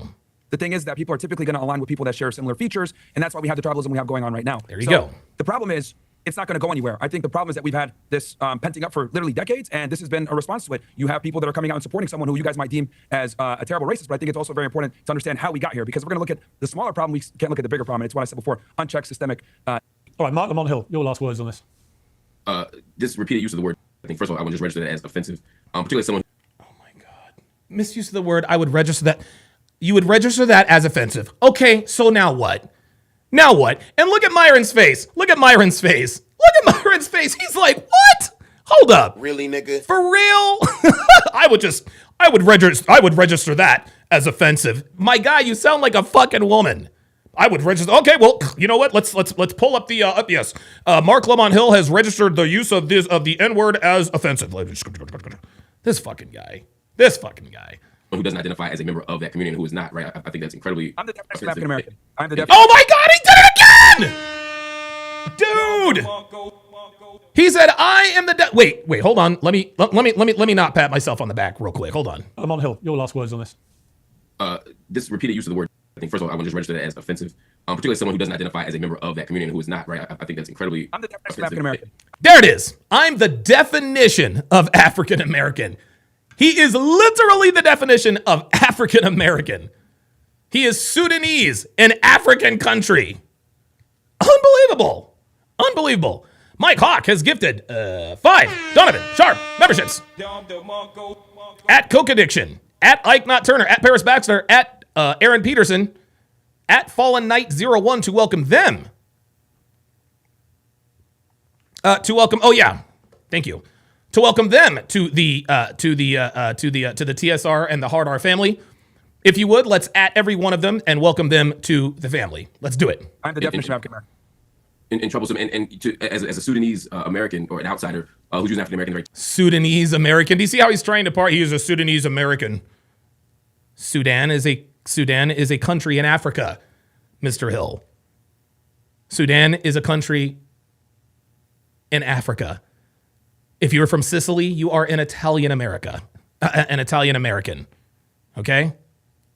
If you're from Brazil, you're a Brazilian American. Okay? If you are from Sudan, you're not a Sudanese American. He wants so badly to remove the moniker of African American as if the moniker of African American is only exclusive to black people in this country. This guy. Dude, Alaskan K says, like, this dude is racist as hell. Dude, this is one of the most racist niggas I ever seen in my life, man. This dude screams racism. Holy God. Technical term, the same way that Elon Musk is an African American, I think is a bit disingenuous. But no, that's not disingenuous. Elon Musk is. You know what? Elon Musk is from South Africa, correct? Hold on, I think he is. Hold on. Yeah, Elon Musk is African American. Elon Musk is African American. Do you see what he's trying to do? Mark Lamont Hill wants the moniker of African American to be exclusive to black people in America. Mr. Hill, my guy, you got it wrong, bruh. You got it wrong. Myron is more African American than you are, nigga. Elon Musk is more African American than you are, nigga. That's what he is. Elon Musk was born in Africa, came to America. African American. He's not an American African. He is an African American. This guy. The bigger issue here, I think, is that this idea of equating of one side to the other side often loses track of this issue of power. To use this example, when black people stand up and say, "Hey, let's build our own stuff. Hey, let's have a black power movement," that is not the same as a white power. I'll let you speak. Uninterrupted. Yes, it is literally the definition. Let me finish, please. My Sudanese brother. So when a black person says, "Hey, let's preserve our culture," I have no problem with Italians or Irish people or anyone else saying, "Let's preserve our culture." But when we don't talk about ethnicity, but actual race, and white people say, "Let's preserve whiteness," it's an exclusionary practice. It's about Frankie Mack asks a very good question. He asks what he thinks is a very good question. He says, "Mr. Sharp, what is the difference between being prejudiced and being racist?" It's actually very simple. Being prejudiced, okay, means that you are prejudging someone based on past experiences, what they look like, et cetera, et cetera. I'm prejudiced against niggas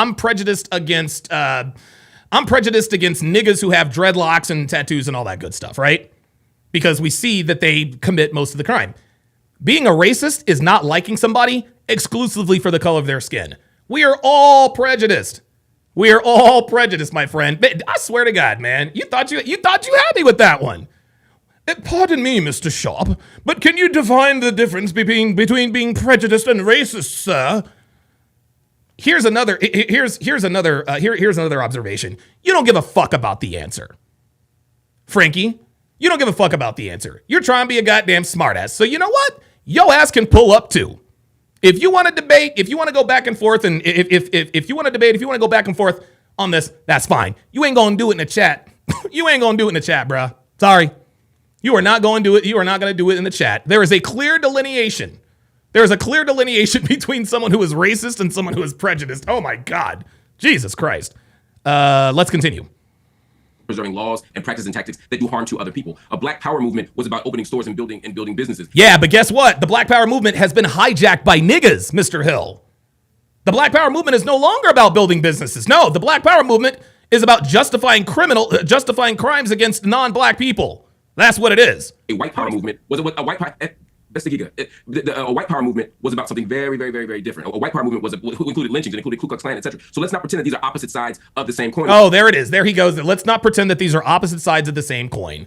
He uses that same argument because he thinks that strengthens his position. What this dude is saying, what this dude is literally just saying, is that black supremacy is okay because of the intent. White supremacy, not so much. No, white supremacy and black supremacy are equally damaging. And and at this point, black supremacy is now more damaging because black people are allowed to get away with being racist. White people are not, Mr. Hill. They are two sides of the same coin, no matter how much you want to deny it. When white people say, "Let's save our country," even using language of our country, when black people built this thing, when you say that, you're talking about forcing people out of the country, you're talking about laws that discriminate, you're talking about doing harm to people. Let's not pretend these are the same thing, just like these GoFundMe campaigns are not the same thing. I'm okay if everybody gets out of the GoFundMe industrial complex. I'd love that. But let's not pretend that supporting someone for a fair trial is the same thing as supporting a grown white woman berating and calling the N-word to... No, they're not supporting Carmelo Anthony for a fair trial, Mr. Hill. They are supporting Carmelo Anthony because they want him to walk. They want him to be acquitted of the crime of murder. That's why. Yes, there you go. Scott B says prejudice means to prejudge. Exactly. I swear to God. Dude, niggas think they're so goddamn smart. A 5-year-old autistic black child. And the fact that everyone in here can't be unanimous in condemning that I totally says agree. exactly how they're not the same. I totally What the fuck? agree. I'm going to go to Lily Gaddis and just ask you one more time. I mean, you've been so unashamedly proud of being a racist today, proud of using the N-word whenever you feel like it. You've had a bit of time to think about this. Is that how you want people to leave this panel debate? We're thinking of you as a disgusting racist? He doesn't. I don't really care what people think about me. As long as you care about what people think about you, you have no power and you lose your country. What I care. Oh, there you go. Uh-oh. Somebody better stop Lily, man. She's speaking too many facts. She's speaking too many facts. Oh, shit. Broke ass niggas. Tell him, Lily. About his freedom of speech. And if you're not allowed to say the most offensive things in this country, you do not have freedom of speech. I don't That's care right. what anybody says. So that's the main crux of this situation. That's what I care about with this situation. It is, we have lived for far too long in a country where you can have your life destroyed. And people say, oh, she doesn't need this money. Her life's destroyed, by the way. She'll never be able to get another job. She's got children to have to support. And I don't want to live in a country where you can say an inappropriate, rude thing, which, by the way, black people can say things to white people all the time and they never get canceled. There's no backlashing about this. There you go. I want to live in a country where people are allowed to say what they want unashamedly. And Why does Mark Lamont Hill look shocked? Like, does this nigga not know that black people are more racist than white people? Does he not realize this? Go on, then say it. Say the N. Go on, say the N word. Go on. No, I don't want you to invite this woman to say a racially harmful term in front of me because I'm the only on here. So if she says it, I'm the victim of it. So please don't invite her for ratings to call me the N-word because that's basically what it's going to be. There's a bunch of white people up here, you and one Uncle Tom on the left here, and to ask her to say the N-word while I'm here is ridiculous. You would not sit here with a Jewish person and say, please use a Jewish slur in front of this Jewish. It's ridiculous. I understand you don't have any bad intentions. Oh my God. Trying to do, Oh, but we Jesus. I hear you. I don't want to invite a racial Oh my God. I hear you, and I accept that. Oh my God. Whoa, what? Wait a minute. What the fuck was that? What the fuck was that? Guys, what you just saw is exactly the problem. What you just saw is exactly the problem. At the very thought of somebody uttering the N-word, this man completely lost his mind. Completely just crashed out. He crashed out over a word. Over a word. The difference between, I keep having to look up here because I keep wanting to call Shiloh Hendricks Shiloh Sanders. The difference between Shiloh Hendricks, the difference between Shiloh Hendricks and the Carmelo, oh man, I lost my train of thought. Damn. Dude, I never lose my train of thought. Damn. Devin, if you're watching, I need some chapstick. Because your boy's lips are so dry. If I crack a smile, I'm a bleed to death. But what you guys just saw is a man completely lose his shit over a word. Like, dude, like this. Look at this. This dude was so triggered. This nigga was shaking his camera. Hold up, that was insane. Emotional ass niggas, man. Come on now. Holy shit, this dude. We have lived for far too long in a country. Dude, this is one of the craziest crash outs I've ever seen. Phoenix Light Games with the $10 super chat says, being racist is not impressive. It is one of the easiest things a person can be, which makes sense because niggas never do what's hard. They want to be subjective to justify their victim mindset. Damn. It's not letting me back in the fucking pull-up studio, man. I really wanted to talk to Kang Kong and his punk ass. Holy moly, this was crazy. Country where you can have your life destroyed and people say, oh, she doesn't need this money. Her life's destroyed, by the way. She'll never be able to get another job. She's got children to have to support. And I don't want to live in a country where you can say an inappropriate, rude thing, which, by the way, black people can say things to white people all the time and they never get canceled. There's no backlashing about this. I want to live in a country where people are allowed to say what they want unashamedly. And you will go on, not then have say it. Go on. Say the N-word. Go on. No, Yo. I don't want you to invite this woman to say a racial Oh my term on me because I'm the only on here. So if she says it, I'm the victim of it. I'm the victim of it. Go. Yeah, I'm the victim. So please don't invite her for ratings to call me the N-word. That's basically what it's going to be. There's a bunch of white people up here, you and one Uncle Tom on the left here, and to ask her to say the N-word while I'm here is ridiculous. You would not sit here with a Jewish person and say, please use a Jewish slur in front of this Jewish. It's ridiculous. I understand you don't have any bad intent, Piers. I understand what you're trying to do. But we already know you're racist, and I don't want to invite a racial harm to me. I hear you, and I accept that, and we'll leave it there. Thank you all very much. What the fuck was that? The fuck was that? What the hell? This nigga literally crashed out over the N-word. Holy moly. Holy moly. Yeah, Myron loved it. Myron loved it. Good Lord, man. If she said it, I'm the victim. I'm the victim of it. You're a victim of somebody calling you and come on, like, guys. Come on. Hi. Oh boy, that was. Oh man, that was hard to watch. That was hard to watch, and very, very hard to stomach. When we come back, it will be time to play Hard R Bingo. hard R bingo. When we get back, we're gonna break down some police videos. We're gonna break down niggas being niggas. And we're gonna hopefully we can hit bingo and retire our second hard R bingo card. Don't go anywhere, guys. We're back shortly. It doesn't take a rocket scientist to see that modern relationships are in the toilet. Anyone paying attention can clearly see that men and women are really struggling in the dating department. Everyone seems to be looking for answers about what to do in relationships to increase the odds of a favorable outcome, which is simple: being in a great relationship with someone who loves and respects you and treats you well. However, the advent of hookup culture, the smartphone, and dating apps have severely crippled relationships between men and women. Simply and more succinctly put, modern dating is a dumpster fire. And the two biggest reasons are A, today's men are ill-equipped to handle the modern dating landscape, and B, most women are after the same guys. Further, any effective advice given to men by men gets creatively hidden, canceled, or purposely made extremely difficult to find thanks to the powers that be out in Silicon Valley. As a result, more and more men are leaving the dating market, at least here in the West. Between the men going their own way movement and the recent emergence of the passport bros, more and more men have either sworn off dating and relationships altogether, or have gone overseas to seek better options for relationships and families. Now, if you've decided to give up on dating as a man, I certainly don't blame you. Modern women are becoming increasingly difficult to attract, maintain, and have good relationships with. On the other side of that equation, most men, whether they admit it or not, do in fact want relationships. Unfortunately for men in the West, finding a woman of potential quality is next to impossible. And even if he happens to find one, she's more than likely spoken for, as most men of value, foreign and domestic, take quality women off the market very quickly. These are the kinds of things that make going to a foreign land to find a worthwhile companion extremely enticing for Western men. And for some, this option is 344% the right thing for them to do. But while moving abroad is certainly a viable option for some men, it is not a solution for most men. The truth is that even though we talk about moving abroad to escape Western females, most men are either unwilling or unable to move to a foreign country to find better women. Leaving your family, friends, and everything you have ever known is the kind of proposition that presents the kinds of risks and uncertainties. All right, guys. That didn't take me as long as I thought it was. Looks like we've got some people coming in here.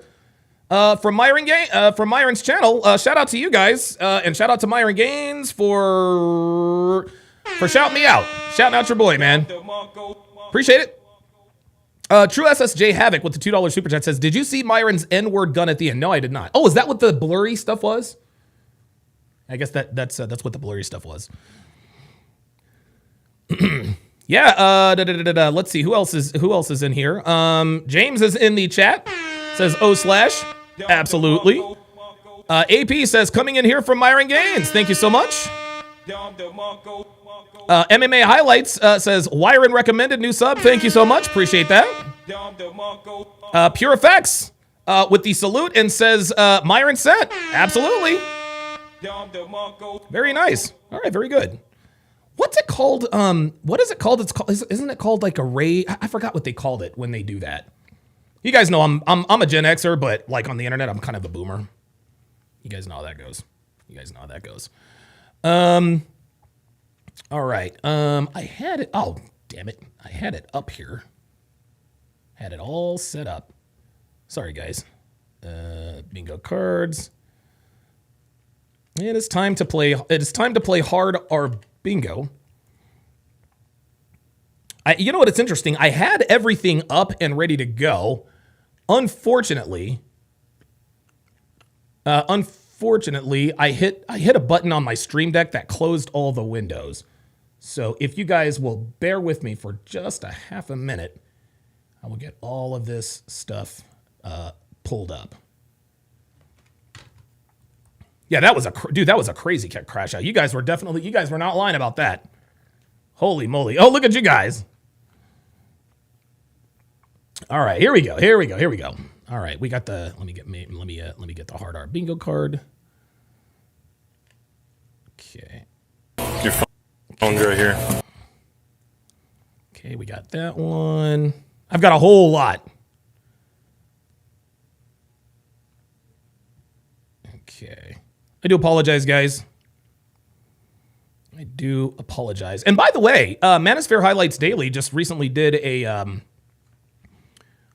feature on Myron Gaines. Yeah, I'm gonna need that. I'm gonna need that for evidence. I'm gonna definitely need that for evidence. So don't.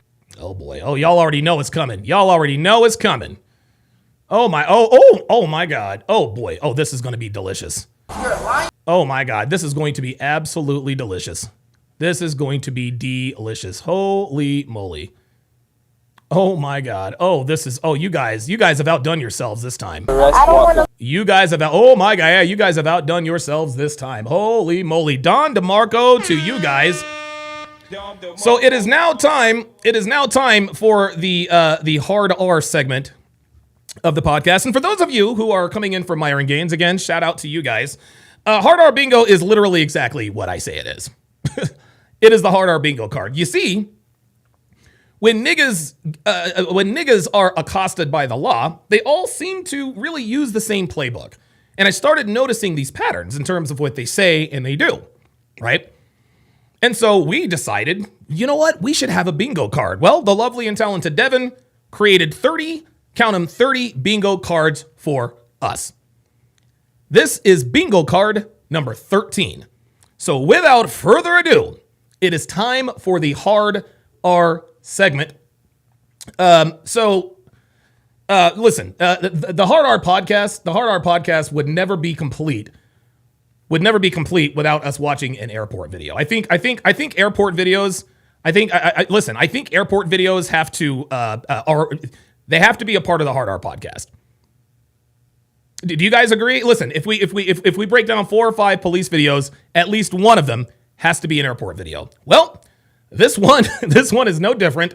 Enraged woman goes insane over boarding ticket at the airport, and it looks like she is flying, surprise, surprise, Frontier. Oh boy. Here we go. Let's do it. What, for swimming? Disorderly conduct. You're interfering with the operation of the airport. No, I'm not. Yes, you are. No, I'm not. Yes, you are. So do what you got to do. Come on.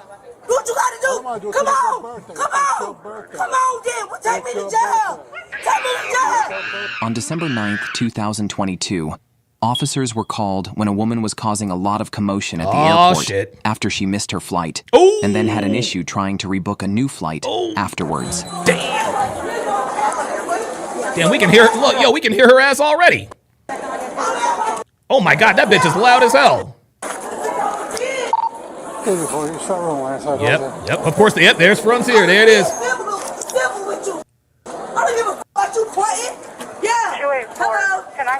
Hello. Yeah, same woman. Again, the same thing. My boarding pass is not loaded. Oh my God. What in the fuck are on her fingers? What the fuck is on? What in the Wolverine is happening here? Again, the same. What in the what? Hold the fucking phone. What in the name of Freddy Krueger is going on here?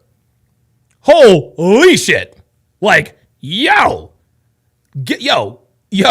load of this bitch's fingernails. I don't think I've seen fingernails this long in a while. Look at this bitch's fingernails. Yo, this is crazy. This is crazy. Look at these things. What the fuck? Oh my God. Oh my God. God damn. Yo, that bitch needs to be in the next. She needs to be in the next Deadpool Wolverine movie. That's what she needs to be. Oh my God, Jesus. My boarding pass is not loaded. My boarding pass is not loaded. Several other people boarding pass is not loaded. They want to charge me $99. That's not my fault. I'm here to take it. Listen, I'm mad. It sounds like she has a legitimate argument.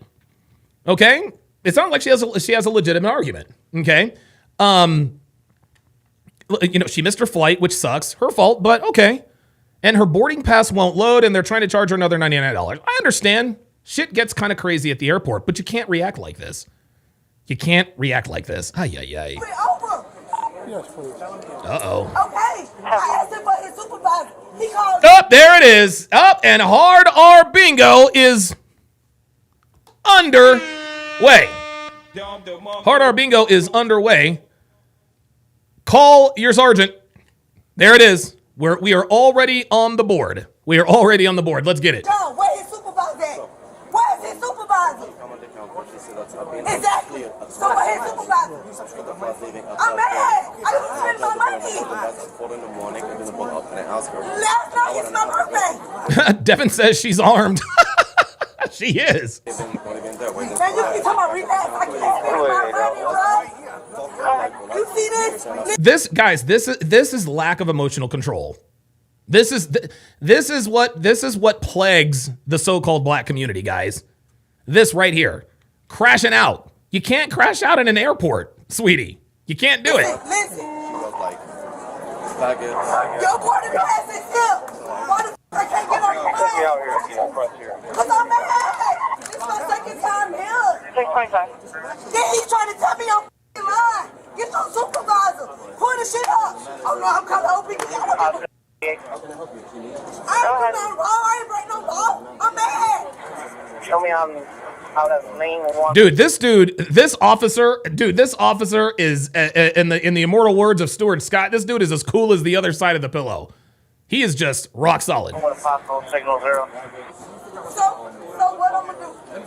You gonna pay for me? You gonna pay me $9 because they trying to try me? Exactly. I'm not talking to you. I'm not talking to you. Last night. I'm not talking to you. You ain't tell me shit. And no, I didn't. No, I didn't. I was in line. No, you weren't. Yes, the f*** I was. Oh shit. No, the f*** I was not. Okay, so what's my not? Ma'am, you showed up late last night. No, I didn't. Oh, no, boy. I did not. Take it from the one side to the other side. Bruh, I came to the She said, bruh, yo. The dude told me he couldn't help me. Look at this. We already got 3 up on the bingo card. Let's go. Because they was monitoring. I don't give a f***. Be arrested. There it is. If you don't stop screaming, you're going to be arrested. She's got to stop. Disorderly conduct. You're interfering with the operation of the airport. Okay, so here we go. Dio in the chat says, is that Krishan Rock? What do you guys call it? Shein? What are the kids saying? Timu? Krishan Rock? Yes, you are. No, I'm not. See, at this point, now the officer has levied the warning. If you continue to scream, you're going to be arrested. So all she has to do is stop screaming and she won't be arrested. Okay? But of course, as we all know, niggas they always want to learn the hard way. Yes, you So are. do what you gotta do. Come on. Do what you gotta do. Come on. Come on, then. Well, take me to jail. Oh, she doesn't think she. So she doesn't think she can go to Take me jail. to jail. I'm not gonna let you insult my integrity. I'm not gonna. Oh my God. Oh no. Oh my God. Oh my God. Oh my God. Oh my God. Oh my God. Oh my God. Did this bitch really just say insult my integrity? Oh. Ay. Oh boy. I do. Yes, the f*** I do. Yes, I do. No, I didn't. No, I didn't. No, I did not. I was here. I checked in. They up just like that popping up. So why my border pass not popping up? That's an issue. Why it's not popping up? So come on, take me to jail. Did you come Take me to jail. No. Come on, what's your name? Francisco? Come on. Francisco? All right, come on. Because I'm not the only person that's going through this. He been rude. He's been a punk. Oh, now we're name calling. Uh-oh. Oh, shit. It is what Oh, it is. shit. It is what it is. Ain't no law against that. Y'all gonna take me to jail? Come on. Is this bitch really wearing a midriff? This bitch, I'm gonna tell you what, this bitch keeps talking about take me to jail. They're about to grant her wish. One of y'all told them that I wasn't even here. Exactly. People is here for their flight.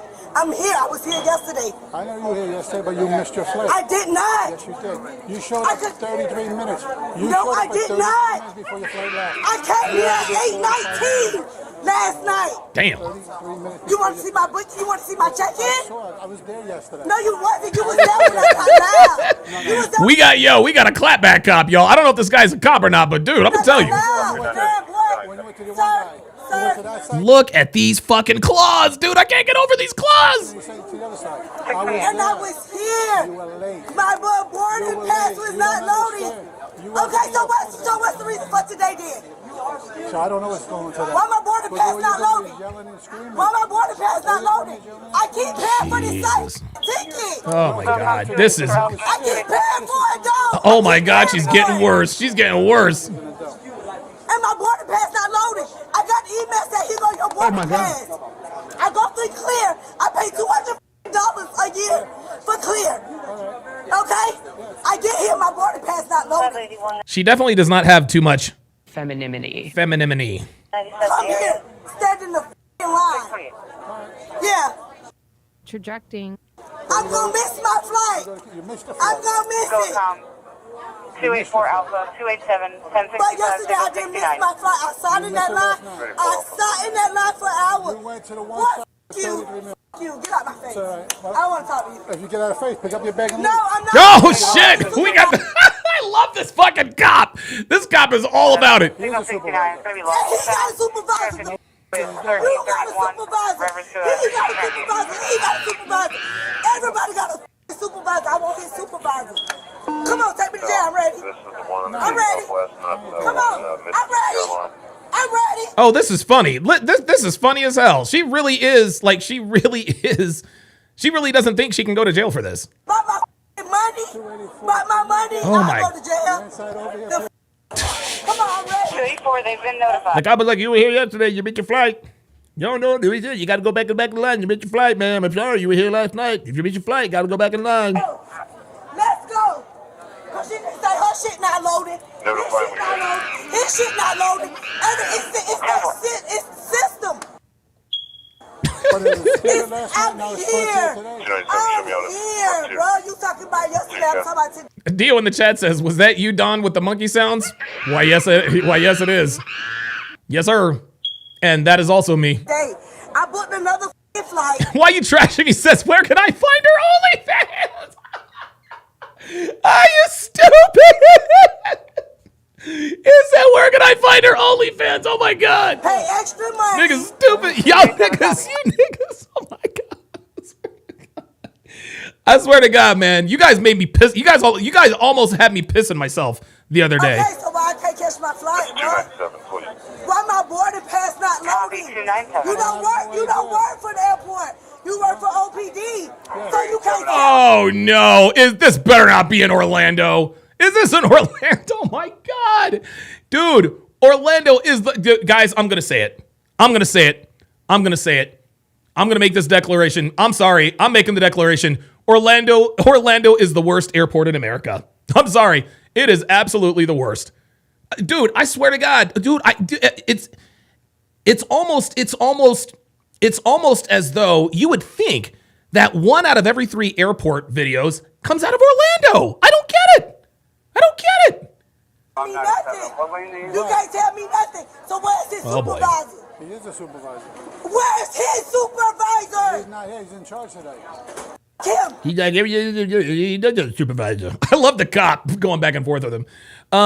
Phoenix Light Games with the $10 super chat says, "One thing I cannot stand about black women when they make idle threats. The only way their threats have any type of merit is only when they have men involved to aid them in their BS, but they don't need men." Damn. Holy moly. Jesus Christ, dude. PLG he be dropping it like it's hot. Oh God, don't get me started, dude. Don't get me started on Atlanta. Oh my God. Where's his supervisor? She's still at this point. I'm sorry. I don't give a what. Uh-oh. You talking about $99. Uh-oh. But then the next man, they waived his $99. But I got to pay $99. No, I'm not paying that. No, I'm not. No. You can pay the flight. If you don't want to pay if you don't want to pay the flight, then you can leave the airport. Catch another flight. I'm not. Come on. I don't want to work. I don't want you to go to jail, but if you keep screaming, you got to go to jail. No, I'm not leaving. I need my money back. I need my money back, or you can take me to jail. Oh no, Jamal says, "Let's see Don's favorite resting spots: Orlando, North Carolina, Atlanta." Oh God, Jesus Christ. The unholy trinity. Come on. I want his supervisor. So come take me to jail. Take me to jail. I'm not leaving then. Either they're going to give me my money back, they're going to put me on another flight. My birthday being up. My birthday being up. So we're not looking to lock you up. Emo Muzz says, what language is she speaking? She's speaking nigga, Mr. Muzz. She is speaking she is speaking the language of nigga. Yeah. I don't give a because it's my birthday. If I'm doing something wrong, if I'm breaking the law, come on, take me to jail. Come on. Because you sit up there lying in my face about me. Textbook Neuroticism says, is take me to jail on the bingo card? No, it's not, but I think it should be. I think it should be. And I sat in that line for a whole hour, bro. No, you didn't. That's the I did. I got that. This fucking cop is killing me. Yes, I did. No, I did not. My flight did not leave. I went to it, man. I saw what happened. So come on. Oh, here we go. Take me to jail. Come on, you ready? We're going to wait for you. I want to talk to you. Come on, take me to jail. To Atlanta. You want to take me to Atlanta? Where are you trying to go? Is you going to take me to Atlanta? Come on, I'm ready. Where are you trying to go? Yeah. All right. Come on. Don't hurt me. Don't hurt me. Oh, here we go. Don't hurt me. Wait, what did she say? Did she say camera? Did she say camera? Hold up. Don't hurt me. Don't hurt me. Turn around. We're not hurting you. We're not hurt. We're not going to try to hurt you. Oh, then you get phone out. No. Oh, there it is. I'm not resisting. There it is. I'm not resisting. Right there in the bottom. So now you're resisting. Now you're Stop resisting. Stop resisting. Okay, and they're behind my back. They're behind my back. Boy, y'all got a lawsuit, baby. Y'all got a lawsuit. Come on. Is she drunk? Yeah, because y'all up my I ticket. need a statement for disorderly. Yeah. Now it's disorderly. No, I'm not relaxing because I keep spending my money. I'm not fighting. Does this bitch have a beard? Oh, she does. Oh, she does have a bull ring. Come on, let's go. Y'all ready? Let's go. The car's right out here. We can go there. Yeah, come on. You ain't got to grip me like that. Ma'am, we're not. Yeah, don't hurt me. Ma'am, I'm ma'am, you were tugging earlier. I know I don't care. Hold on. Dude, see, now she's being belligerent. Now she's just being belligerent. This is crazy. I'm going to continue to be me, but you're not going to hurt me. There's no need for that, man. I don't give a I'm loud. I'm going to continue to be loud. I'm mad.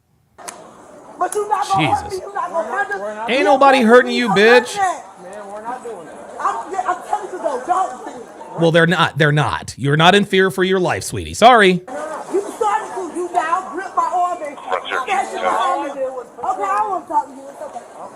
Yeah, let's go. Yeah, let's go. Let's go. Oh, is that what did she say she was going to sue? Oh, there it is. Yep, she just said it. Yep, she just said it again. Oh boy, I'm gonna tell you what, man. When they start threatening to sue, they're really kind of sort of accepting their fate. Oh, I love Salt Lake City. Dude, the Salt Lake City airport, Denver's airport is really cool.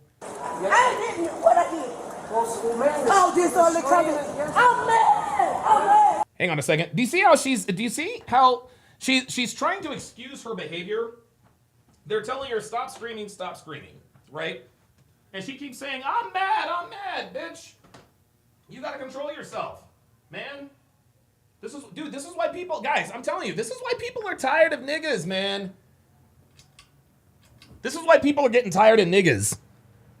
Dude, niggas do this everywhere they go. They make a scene, they raise a bunch of hell, and then when they get dealt with, they want to sue and accuse people of being racist.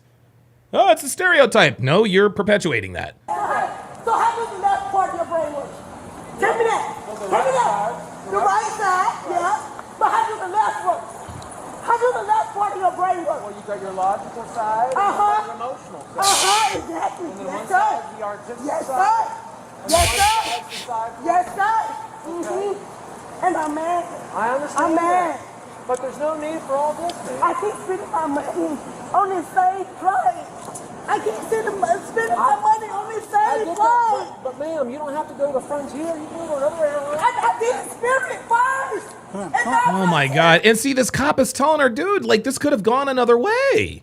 It's the same thing. Hold on, before we get you in there, okay, look, I'm not up. Oh no, now they got to frisk her. Oh, Jesus Christ. Now she's going to I want a woman cop.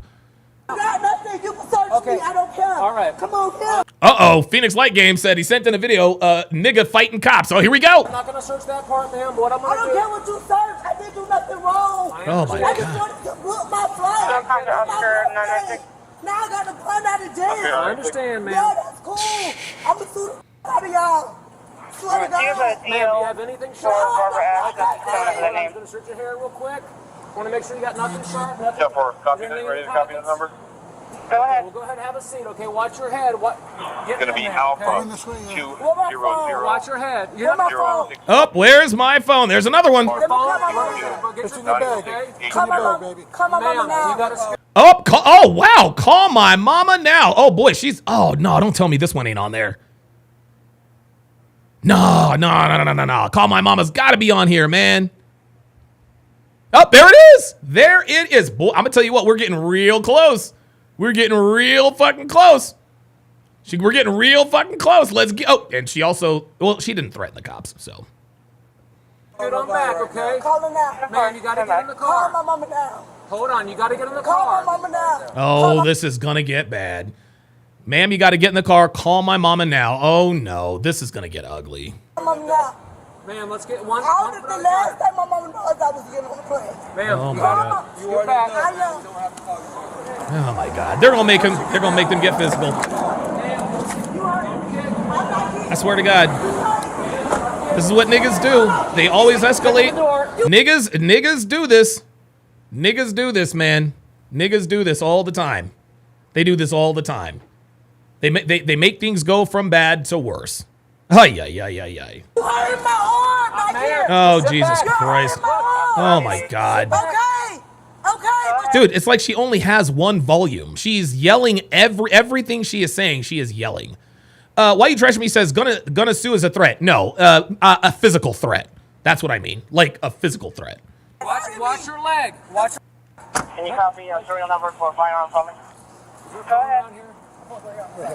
God damn. 1 Foxtrot 0. I wasn't there for that one. Yeah, you're right. All we need is take that badge off and a family. Copy. I got it. Oh, he's got it. I don't know this. I don't know. Why are you so upset about it? No, I'm not upset. Okay. Huh? Are we getting a 2 for 1? Why can't I hear anything? Oh, okay. And she was going to where? I don't know. So come to us. Alaskan K says, I still think we should have some airport-specific bingo cards. Yeah, you're right about that. So we can tell, right? Yeah. From you're still in So front you of Starbucks. remember what happened yesterday, that the other throw objects to us and he don't care? No. So I strongly believe. So come to Oscar 992. No. Jesus, man. That was a different name. Different name. Do you want to know the name of the person? Oscar 992, we have a 72 Oh. between the 90 wing, Airside 4. Textbook Neuroticism says, how the hell do black women have all this goddamn energy? Yeah, it's negative energy. This one, but we need an estimation. Area check, 911 only phone. Yeah, but we don't have him. But that's not how far. We need an estimation. 658. Did she say piece of cake? When you want, so don't worry. That sounds good, actually, I know piece of what cake. I'm doing. Don't worry. So what are I'm they? gonna log in the other one to find. Just do you know the city? This one, we need the city. Please don't ask me. Max says she don't cook, she don't clean, but she still smell like onion rings. Phoenix Light Games with the $2 super chat says, sent one more. Black woman bites cops or bites the horse? Oh my God, okay. Okay. I don't remember her name. I don't know where she was going.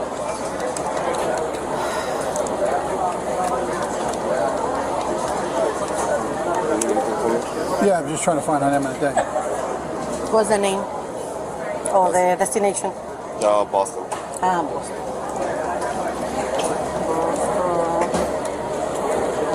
Really? The last name is that one? Yeah. And what do you need? The information? Anything? The blacker the berry, the sweeter the juice. I'm the one who needs that information. Let's see, because our system is a little bit slow. Okay. So I'm gonna go by the other program to find. Okay. Let's go over here. She's going to Boston. Let's go open the flight. Let's see the people who didn't show for this flight. No show.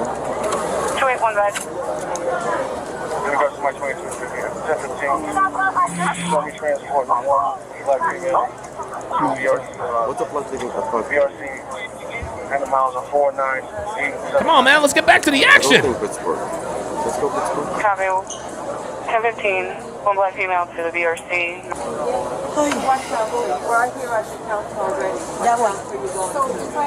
Praetorian Guard says, I'll say this. Spirit has never given me trouble. Frontier had to buy me a new pistol. Damn.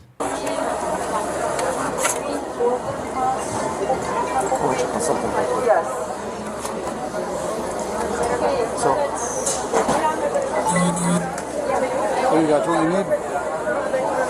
Thank you so much. All right, man. I'll see you later. See you stabilize. Ay. Let me call my mama. Y'all keep telling me to calm down. I went to customer service. The first thing The blacker the berry, the sweeter the juice. not to tell somebody that's ugly. No more snow bunnies. Say to calm down. Okay, you know what? Just please take it I'm off. trying to help you, but you're not running the show. You can't tell I us don't want to run it. Then turn. I'm done. That's what I did in the beginning. Don't snatch me. Don't snatch me. Have a seat, then. There she goes. Don't touch me. Dude, I'm telling you, she is trying to escalate this to violence. I tried to help Don't snatch you. me. I tried to help you. I tried to help you. Have a seat. Have a seat. I tried to help you. No, I'm gonna pass out, bro. I'm hot. Try to be nice. This is how you act. Of course you're hot because you're yelling and moving around. Snatch me. Devo Bronx says, I didn't know Maxine Waters went to Orlando. Yeah, it appears that she did. Nobody snatched me. Yes, she did. What? Man, look, you hurting me. This is insane. I know. Man, it hurts. I swear to God, this is nuts. So what you doing? Don't hurt. Have a seat. Have a seat. No. Have a seat. No. I tried to help you. No. Okay, so help So now me. you can pick up a resisting charge. Ain't nobody helping you, bitch. You're going to jail. Now you're just going to be like, no. Help me, please. Can you take my We jacket tried to off? help you. I took him at the jail. May you tried to help please? you. No. Okay, so where's the arresting officer? I'm the arresting officer. May you please take?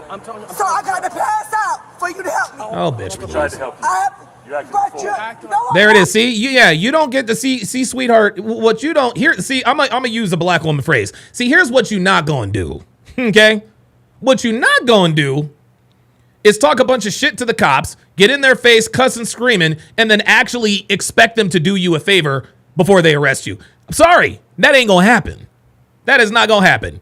You don't get to act like this to police officers and then expect them to be nice to you. Sorry. you're yoking me. Nobody yoked you. It hurt. I'm telling you, it hurt. Then you need to get some. You need to get some treatment because nobody's hurting you. You need to get some serious treatment if you call that Can you hurting. take my jacket off? No, then. No.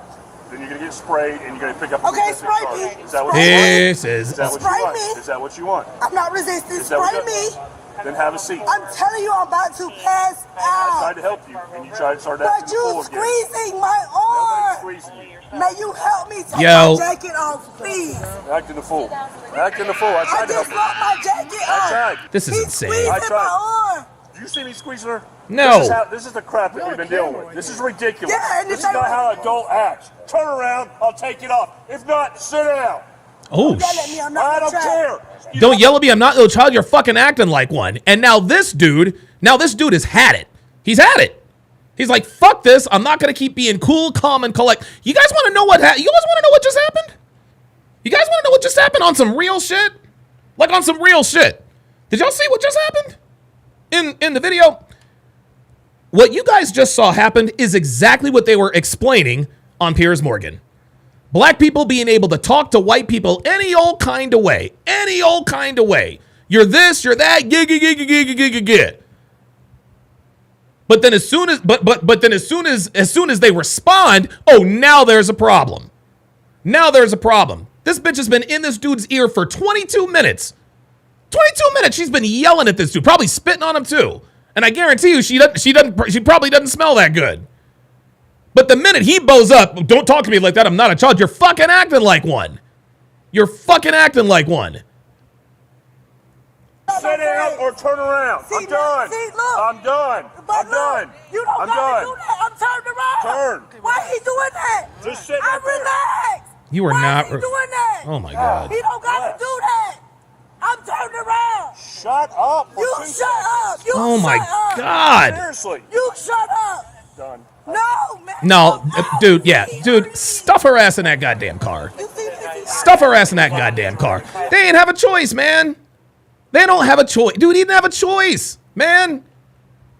Like, dude, these, I swear to God, these people are, dude, they act like fucking animals.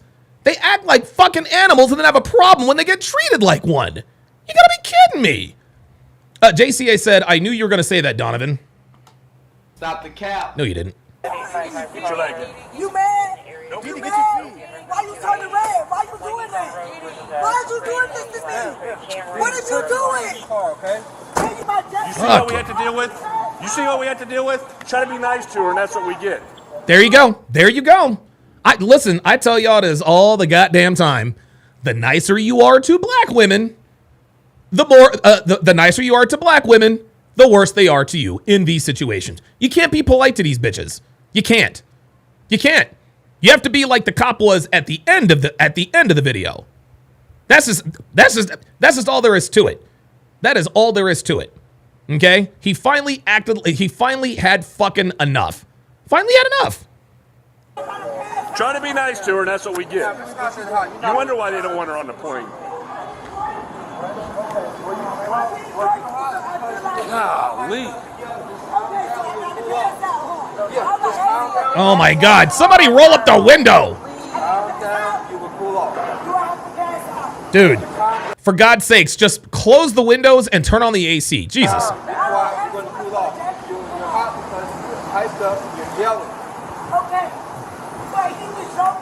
Joking, you could. Oh, JC says I meant when you were leading up to the Piers Morgan comparison. Oh, okay, okay.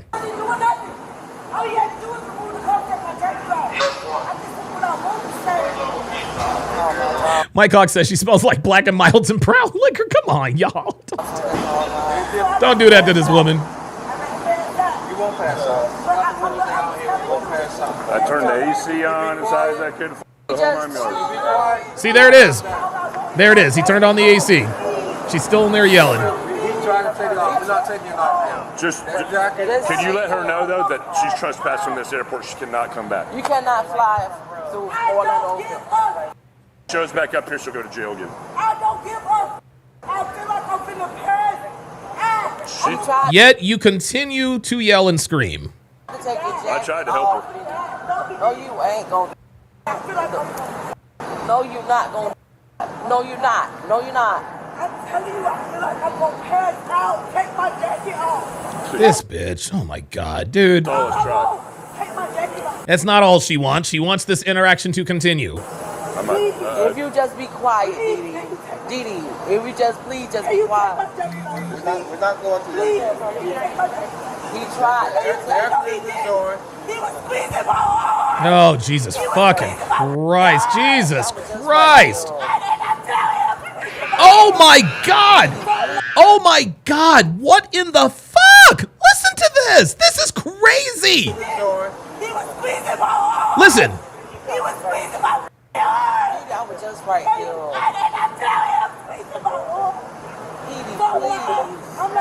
Dee Dee, he asked you to turn around. I didn't see him. Dee, come on, man. No, you're not. She needs to calm down by the time she gets to jail, because what's going to happen is going to safe book her. And she's going to be there even longer. It's actually cold out here. Calm down. I mean, your mom's got a jacket on. Jesus fucking Christ. Jesus Christ, dude. What in the fuck? Dee Dee, if you keep acting like this when they get you to the jail, you know they gonna put you on a watch. Well, if you pass out, they gonna take you to the hospital. Just don't. Oops. Oh, Mom kept it real. There it is. There it is. Mom finally said it. Mom finally said it. Well, if you pass out, they're going to take you to the hospital. There you go. There you go. If you can help it, don't ever put backspace. I've done that before and I messed up. I hit save and then didn't say anything. You're good, man. I'm hot. Just please take my jacket off. Pro Special says, does this ever stop? Nope. Unfortunately not. Yo, this is crazy. She's gonna exhaust herself. Yes, she is. But, I mean, you can only help somebody so much. I can't call my mama and let her know this. She's gonna have a Oh, Jesus. Dre Raven says, guys, I think I might take a vacation in Orlando, spend all day in a lawn chair in front of the Frontier air counter better than a Hollywood movie. Man, you ain't lying. You are not lying, man. We are live on the set of another airport meltdown. I'm her mom. I can't call my mom and let her know what's going on. Medication, everything like that.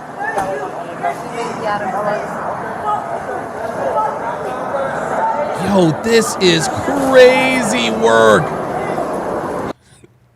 Phoenix Light Games with the $10 super chat says black women not only have elevated levels of testosterone more than all races of women, they also have a bigger lung capacity, which is why they can rant for extended periods of time. It's not a good thing. God damn, I didn't know that. I knew about the higher levels of testosterone, but I didn't know about the bigger lung capacity. God damn. She ain't gonna be able to. Yeah. Real J. I'm sorry. Ray J. Paints says she's gonna have some serious laryngitis in the morning. Bruh. Ho. How is she? Dude, I'm gonna tell you what. I admire the vocal stamina.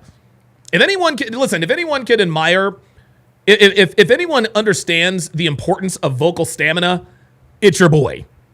It's your boy. Okay.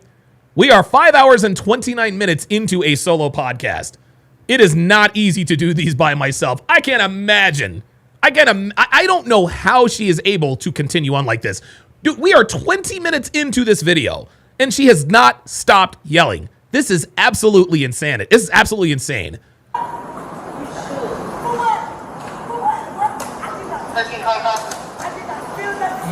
Oh my God, this is wild.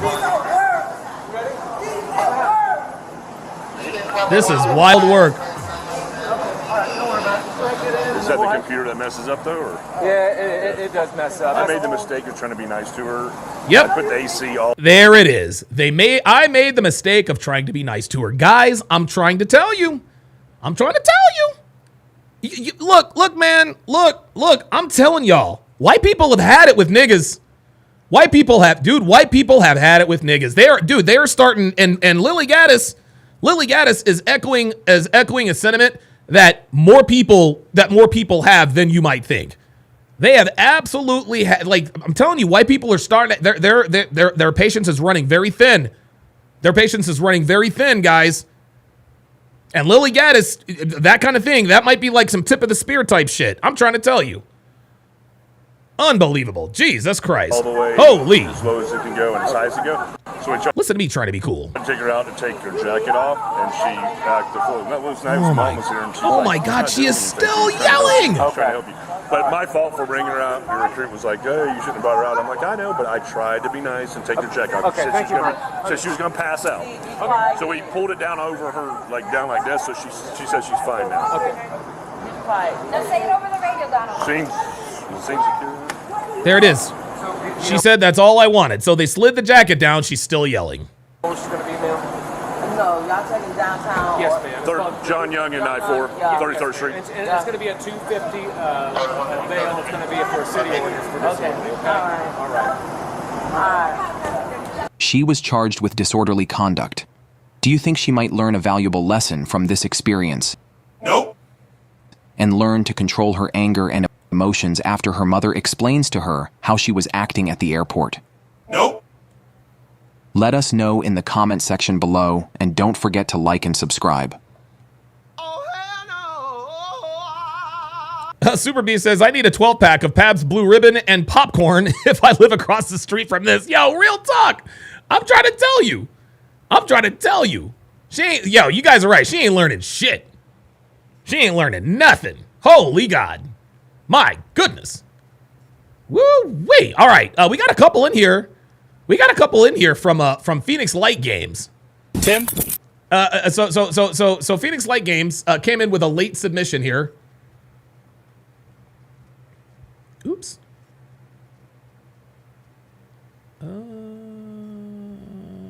That looks like a fun one. So, oh my God, this one is entitled, School Shuts Down After Parent Fights Cop. We're going to reset our hard R bingo card, like so, and away we go. Yeah, put your stuff down. You're not putting no handcuffs on me, man. No, don't do this. You're not putting Shit. Oh, no. He said, get your hands off me. Don't touch me. We are off to a hard R start. Look how, look how relaxed plus size Becky is over here. Like, she is very relaxed. Plus size Becky looks very, very relaxed. She looks almost comfortable in this situation. Oh, that's it. Oh my God. Get out. Yep, that's right. Taser deployed. Yep, there it is. This is what happens when you try to square up on a cop, nigga. This is what happens when you try to square up on a cop. And yes, he absolutely threatened the cop. What are you doing? Like, do you realize how stupid this is? Like, what is this? Get out. Look at this. What in the world is this? Don't. You want to go? Get out. Dude, he pulled that. Look. He pulled that. He pulled that taser quick. He pulled that taser real quick. Why are you squaring up with the cops? Yep, that's it. Taser deployed. Get out. Now back up. Back up. Get the back. Y'all, this is how, ooh. Yo, this is how niggas get shot. Look at this, guys. Look at this. Do you guys see this? Look at this. This dude is literally running at the cop, trying to fight him. Trying to literally fight the cops. This is insane. And then if the cop puts 10 slugs in his ass, then you got niggas like Mark Lamont Hill talking about, well, we need justice for this guy. Guys, this is why we do the Hard R podcast. You see, this is the other side of George Floyd. This is the other side of Trayvon Martin. This is the other side of, a pick a nigga victim. This is what niggas don't tell you. This is what niggas don't tell you when videos of niggas getting dealt with. They don't show you this part. They don't show you this part at all. All they showed us was the last 8 minutes of George Floyd's life. We didn't see the previous 30 minutes, did we? No, they didn't want you to see that. No, sir. Phoenix Light Games with the $10 super chat says, one day if I meet Caitlin Clark, I will tell her you don't owe black women anything. They don't deserve your praise, your respect, nothing. You are the golden goose. Not that IG thought Angel Reese, W Pearl, L Brittany Renner. Goddamn. Didn't Brittany Renner just get married to Kevin Gates or something like that? But guys, this is crazy. Casual Germ says discount Boozy. That's funny as hell. That is crazy. Wow. This dude is literally trying to fight the cops. This dude is going to get, oh boy. Back up. 1033, 1033. Hey, let me go. Oh yeah.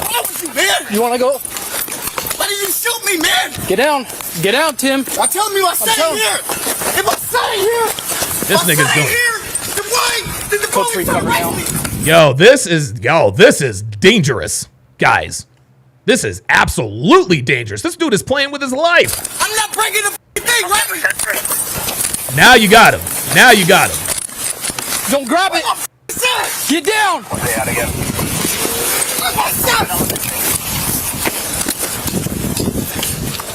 Get down, Tim. Put him down. Get on the ground.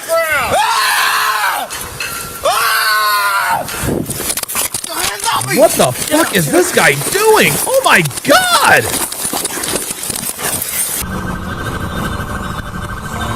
Don't do it, Tim. Don't do it. Tim, knock it off, dude. Knock it off. Stop. Tim. Jesus Christ, man. I got his left arm pinned. Okay. He's got it going towards his waistband. I don't know if you got anything. Relax. Relax. Yo, this is crazy. Okay, hey, we got his legs splayed out here. We got him now. We got him now. Easy. We got him. Yo. We have one detained. I can't breathe. Gully. Oh, there it is. It said I can't breathe. There it is. I knew that was coming. I knew that was coming. I can't breathe. Gully Blanchard says he's turning into Super Saiyan nigga. Yeah, he did try to go Super Saiyan, didn't he? Ultra nigga instinct. Oh God, Jesus. Not yet. There we go. You saw him trying to power. Yeah, you saw him trying to power. Go get me a hobble. Okay. All right, bud, chill out. Chill out. While officers continue to have trouble restraining Tim, we soon find out the disturbing cause that led up to this mess, which is going to result in several felonies and a plethora of other charges. Oh my God. Get this hand, get this. Bring this leg up. Oh, this is easy work. Yeah, pinching me. Okay, stop. Hold on. Give me the hobble. Yep. Where's the underleg? He's right here. Wait, hold on. Make a figure 8. Hold on, stop. They are literally having to tie this. They are literally having to tie this man up like a wild animal. This is insane. You gotta make a figure 8 here, or he'll pull that foot out. Help me! What are you saying? I don't know what you mean by figure 8. So loosen that. Oh, there's the bat nigga signal. Help me. No, ain't nobody helping you, bro. ain't nobody helping you, bro. Nah, man. No, you got yourself into this mess. You're gonna get yourself out. Okay, now cinch it down. There we go. punch me in the face. Yeah, me too. Grab my shit. Try to grab my stuff. So. Help! Right. Glove up. Yeah, we got gloves. You got gloves? Glove up. Relax. Do we have the cameras working today? Holy moly. Can we get that video, please? Who's in charge of the video? Yeah, big level Mr. T says getting him a straight. Yeah, yo, they need to get this dude. They need to get that dude a straight jacket. That dude's out of control. That video up, please. Like, is he a like? Is that? Dude, that was like some crackhead. That was like some crackhead strength.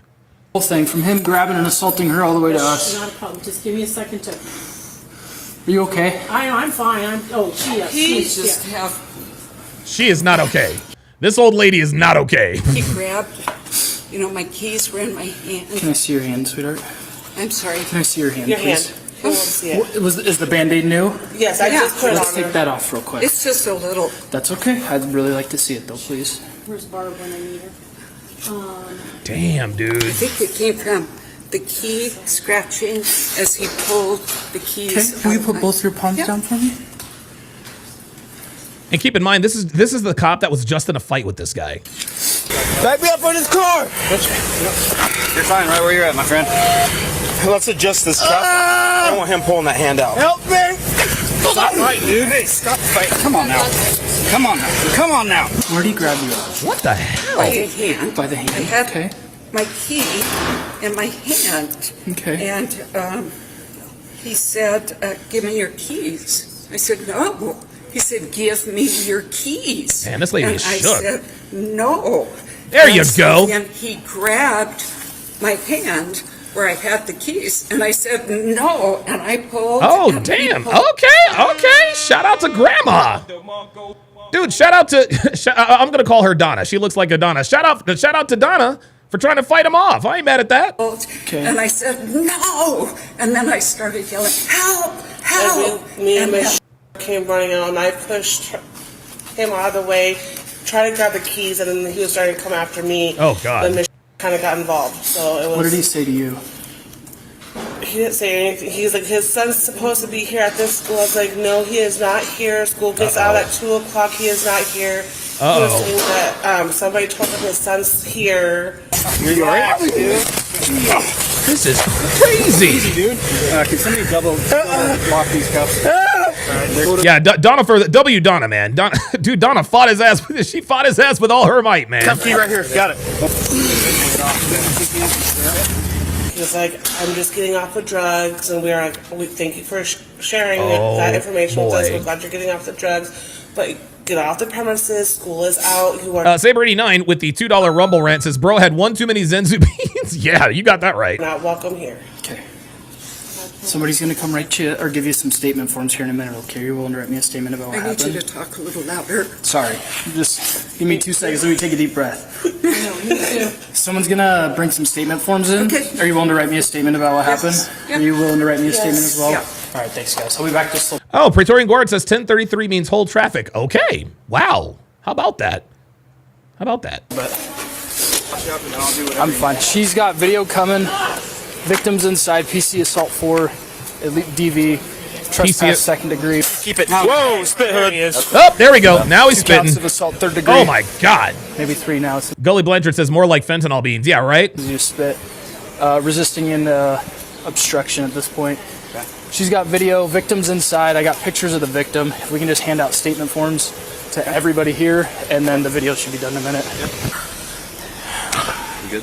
You wait, can help. No, now we're just waiting on the damn ambulance. What do we need out here? He needs to go to the hospital. Okay. Holy We shit. need witness statements for the fighting. You already got that? Video's on the way. And PC we need to for investigate the regional incident. Gully Blanchard says wouldn't blame Donna if she called him the N-word. Honestly, I can't say I would either. PC for assault 4 domestic violence already. It's criminal trespass second degree. Okay. Resisting obstruction. Assault 3 times 2. Got it. Jesus Christ. Assault 3 times 3. Start taking pictures of everything everywhere. He got tased once, OC'd twice, punched in the face a few times. Oh, damn.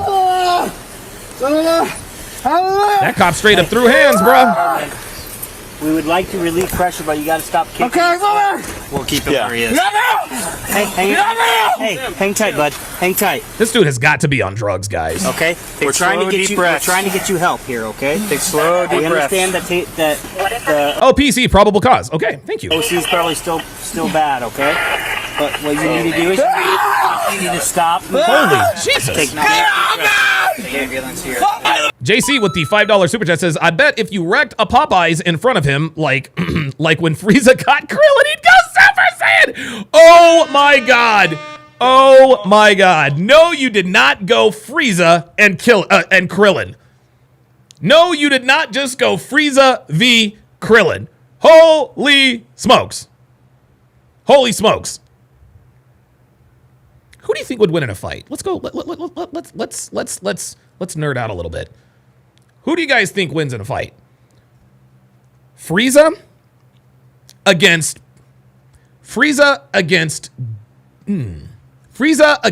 Goku and Krillin.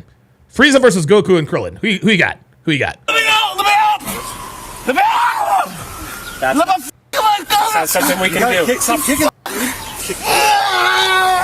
This dude is literally crashing out.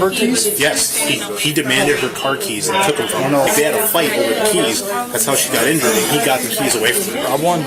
Yeah. Okay. He came here wanting to see his son. First of all, the son's mother called me before school was out, wanting to make sure he was getting on the daycare bus. His dad's here in town, wants to try and see him. I got to tell something wasn't right. He was thinking I was lying to him, that the kids were still Okay, you guys are taking Goku and Krillin. Yeah, no one's stronger than Goku. I've never seen Goku, like, lose. here. I said, I'm sorry, they get out at 2 o'clock on Wednesdays. Well, why are you all here? Hashtag Destructo Disc. He wouldn't leave. He's knocking on my window, pounding on the door. I called the little boy's mom. I'm like, Priscilla, what's the deal? She goes, there's a restraining order. I said, yes, there is. I see that. Anyway. So then I look out, and sweet little Sarah was coming in. She's just a community service person. She doesn't even work here, has no keys. So when she came up, I just went out that door because I, once again, I wanted to let her in, but not him. Right. So then after I gave her the book, she went back to get in her truck, and he would just not get out of her face. So I was watching. I'm going to go back out there, and then I saw him grab her at her, and that's when I called 911. Species 666 on the Rumble side says, if before Super Saiyan Goku, Frieza wins easily. If after Super Saiyan Goku, Frieza always loses. That makes sense. That makes sense. Okay, perfect. Yeah, I forgot the, you know what? That's actually, I didn't bring in the caveat of the Super Saiyan. Yes. If Goku goes Super Saiyan, he doesn't need Krillin. Hashtag solar flare. Thank you so much. Thank you. The restraint on the other side, so when he goes in. March his hood. Yeah, I got it. All right. You want him? Ooh, Robert Anderson says, who do you think would win in a fight, Goku or One Punch?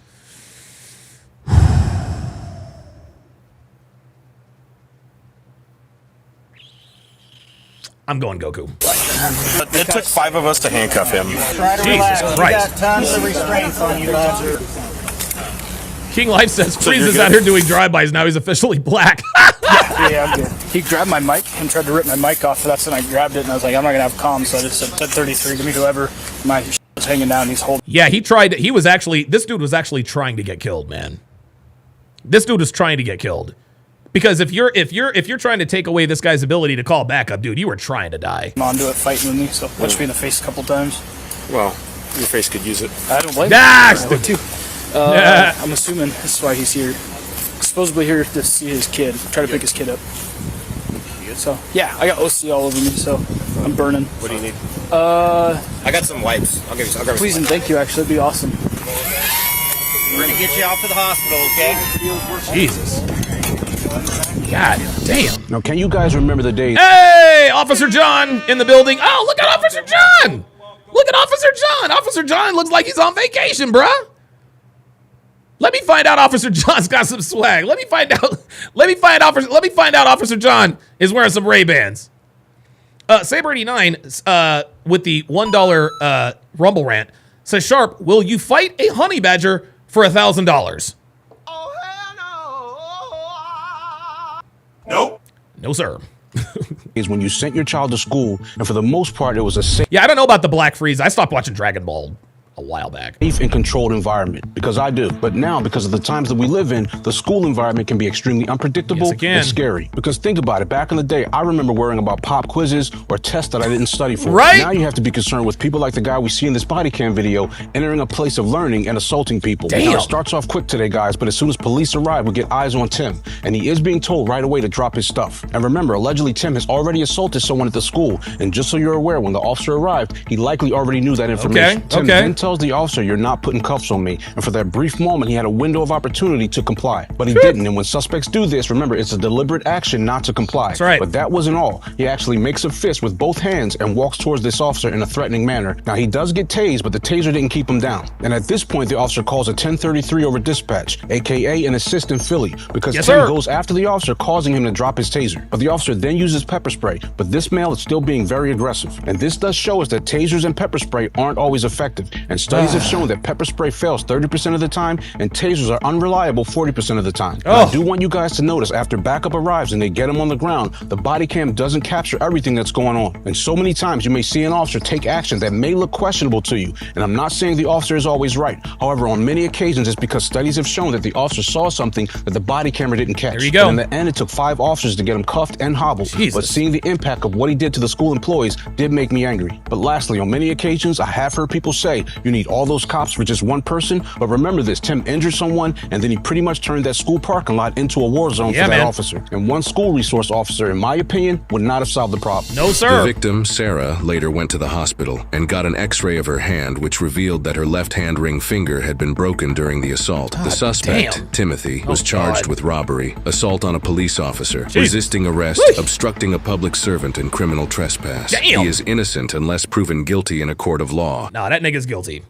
That nigga's guilty. David, who has become a frenemy of sorts of the show, says, hey, Donovan, who do you think would win in a fight? 100 grown men versus one gorilla. Dude, guys, look, let me settle this 100 dudes versus the gorilla thing. Yeah, my money's on the gorilla. My money is on the gorilla, y'all. There is no way 100 grown men are beating a gorilla. I don't care. I do not care. Ain't no way that's happening. Ain't no way that's happening. Holy. Woo. All right. Got another one here from Phoenix Light Games. Yeah, ID on us. Where did it go? There it is. There we go.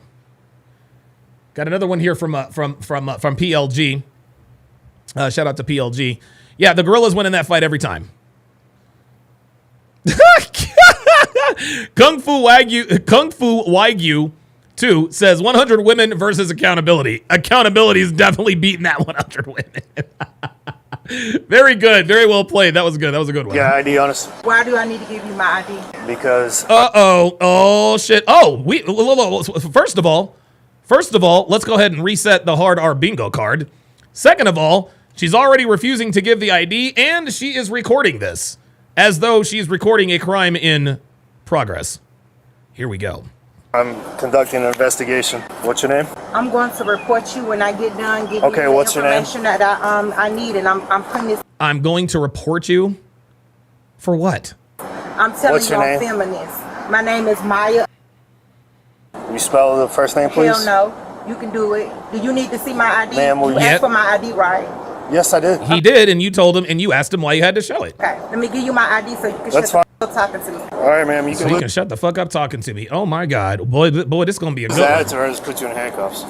You can do what you gotta do. Because, I've like I already, said, I've already submitted. See, here we go. See, this cop is. See, guys, I'm telling you, these cops, their patience is wearing thin. Their patience is wearing thin. Listen to this. Yes, I did. Okay. Let me give you my ID so you can That's shut the fuck up talking to me. All right, ma'am. You can lose the attitude or just put you in handcuffs. Damn right. There you go. Seriously. Like, I don't, dude, where the fuck do these bitches get off talking to people like this? Where the fuck do they get off talking to people? Dude, this is insanity. Telling a cop so you can shut the fuck up talking. I just don't understand, guys. I don't get it.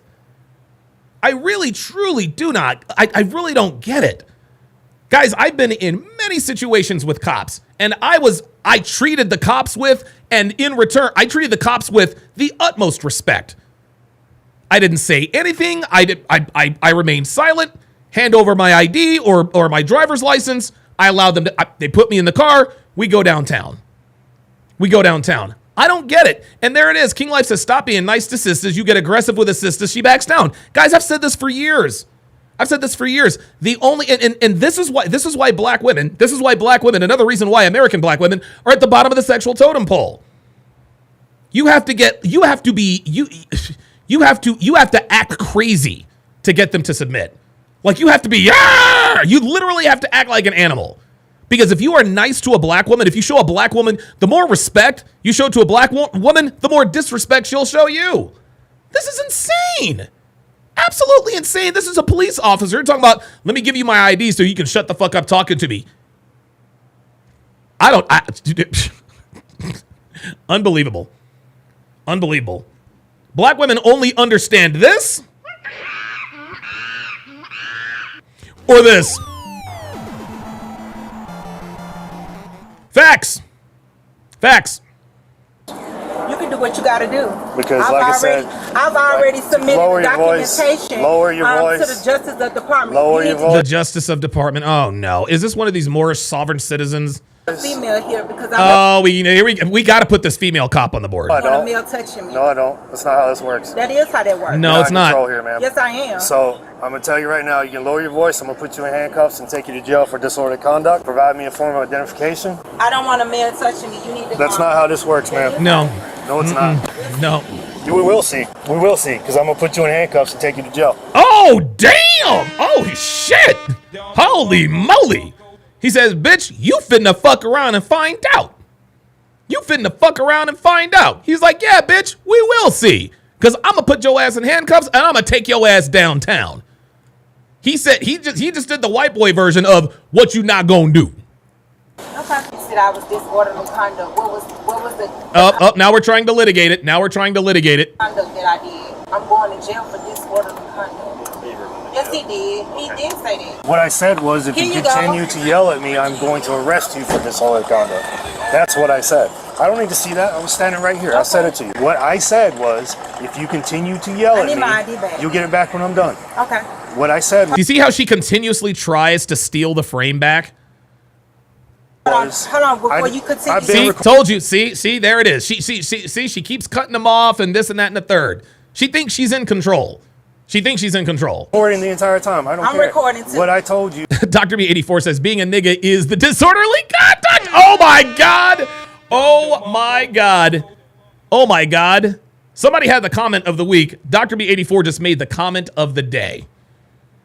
Being a nigga is the disorderly conduct. Facts. Facts. Was if you continue to yell at me and try to yell over me, I'm going to arrest you for disorderly conduct. That's exactly what I said. So I don't want to continue to come in contact with you. I don't want nothing to do with you or the police department. I don't care. Okay, I know you don't care. But I'm here investigating a suspicious incident. Okay. That was reported by a city employee. And by state law, you're required to identify yourself when I'm conducting a legal, lawful investigation. Okay, so I did. I need my ID so I can leave. Like I said, you're not going. Done, I will give. You ain't going nowhere. It to you. Okay. Right now, I'm not accusing you of anything. I'm going to give you some information to help you stay out of trouble in the future, okay? So I'm going to inform you of some city ordinances, such as we have a no camping in the city of Key West. Oh, they're in Key West, and she is homeless. That's what it is.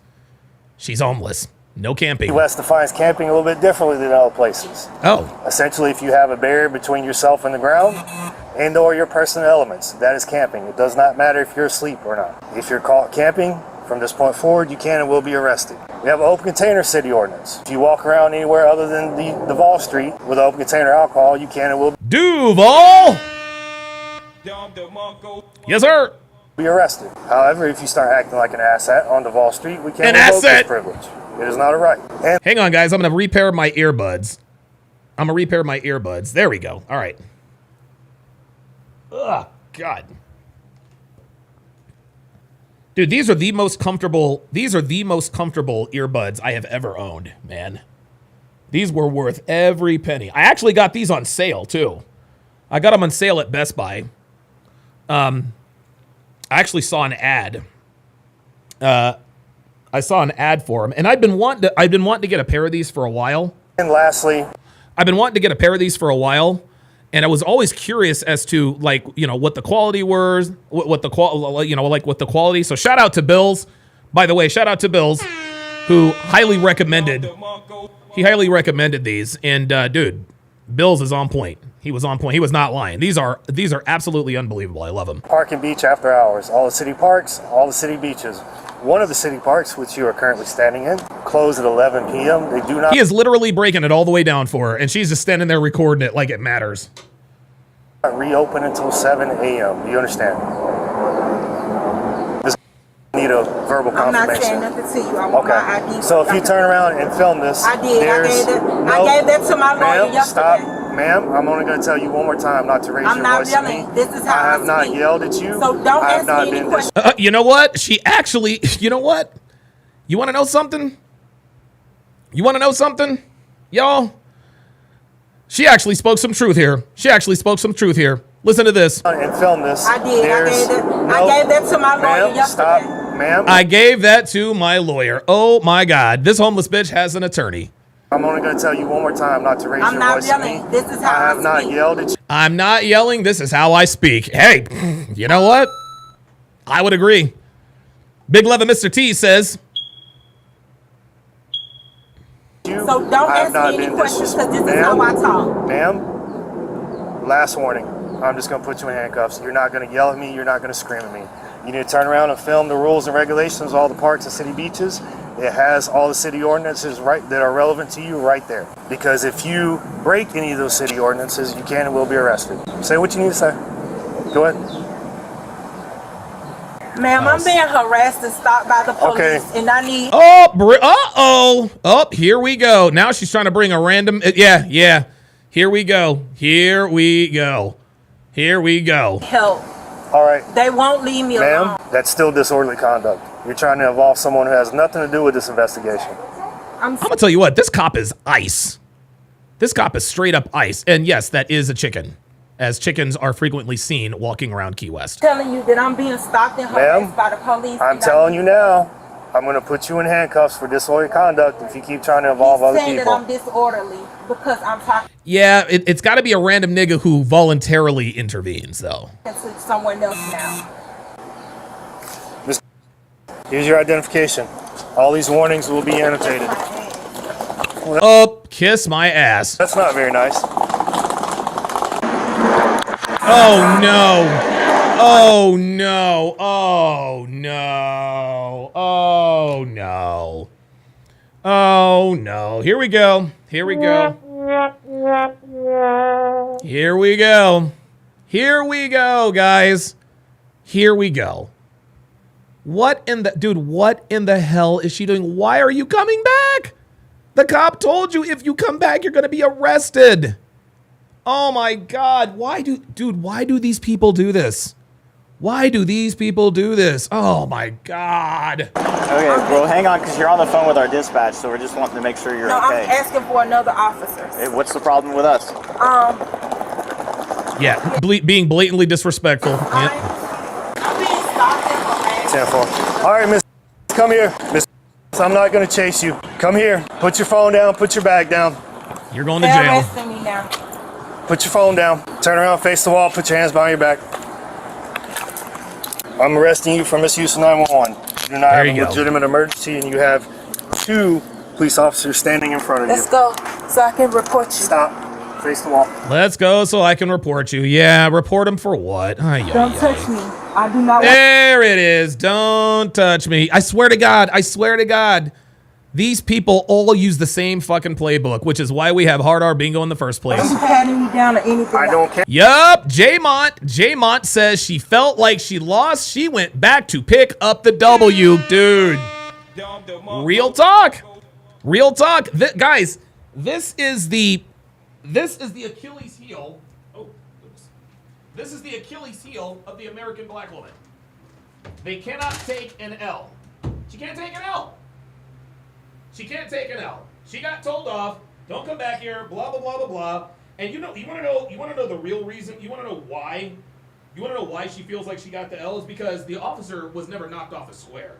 He told her exactly what the hell he had to tell her, and then she got the fuck up out of there. That's what that was.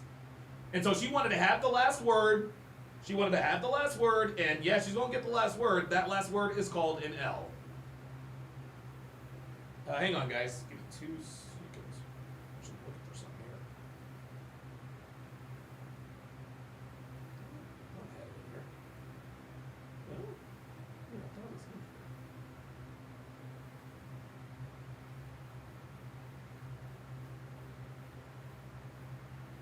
Ah, there it is. Okay. Where the hell that went? Okay. All right, sorry about that, guys. That's not how this works. Okay. Yep, she was recording for nothing.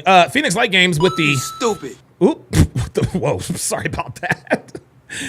Phoenix Light Games with the $5 super chat says, since she's homeless, she's trying to provoke the cops into assaulting her so that she can build a case for herself and get some money out of it. Yeah, dude, 100%, 100%. Okay. So if you touch me, I'm going to. Okay. I'm going to sue. There it is. If you touch me, I'm going to sue. Sounds like George Washington Duke in Rocky 5. Touch me and I'll sue.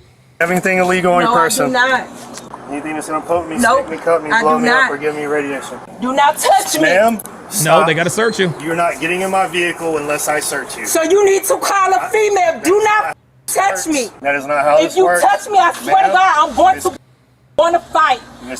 Oh no. Oh no. Oh no. She is letting them know. If you do this, I am going to fight. Ay, ay, ay. God, if me, I'm going to fight.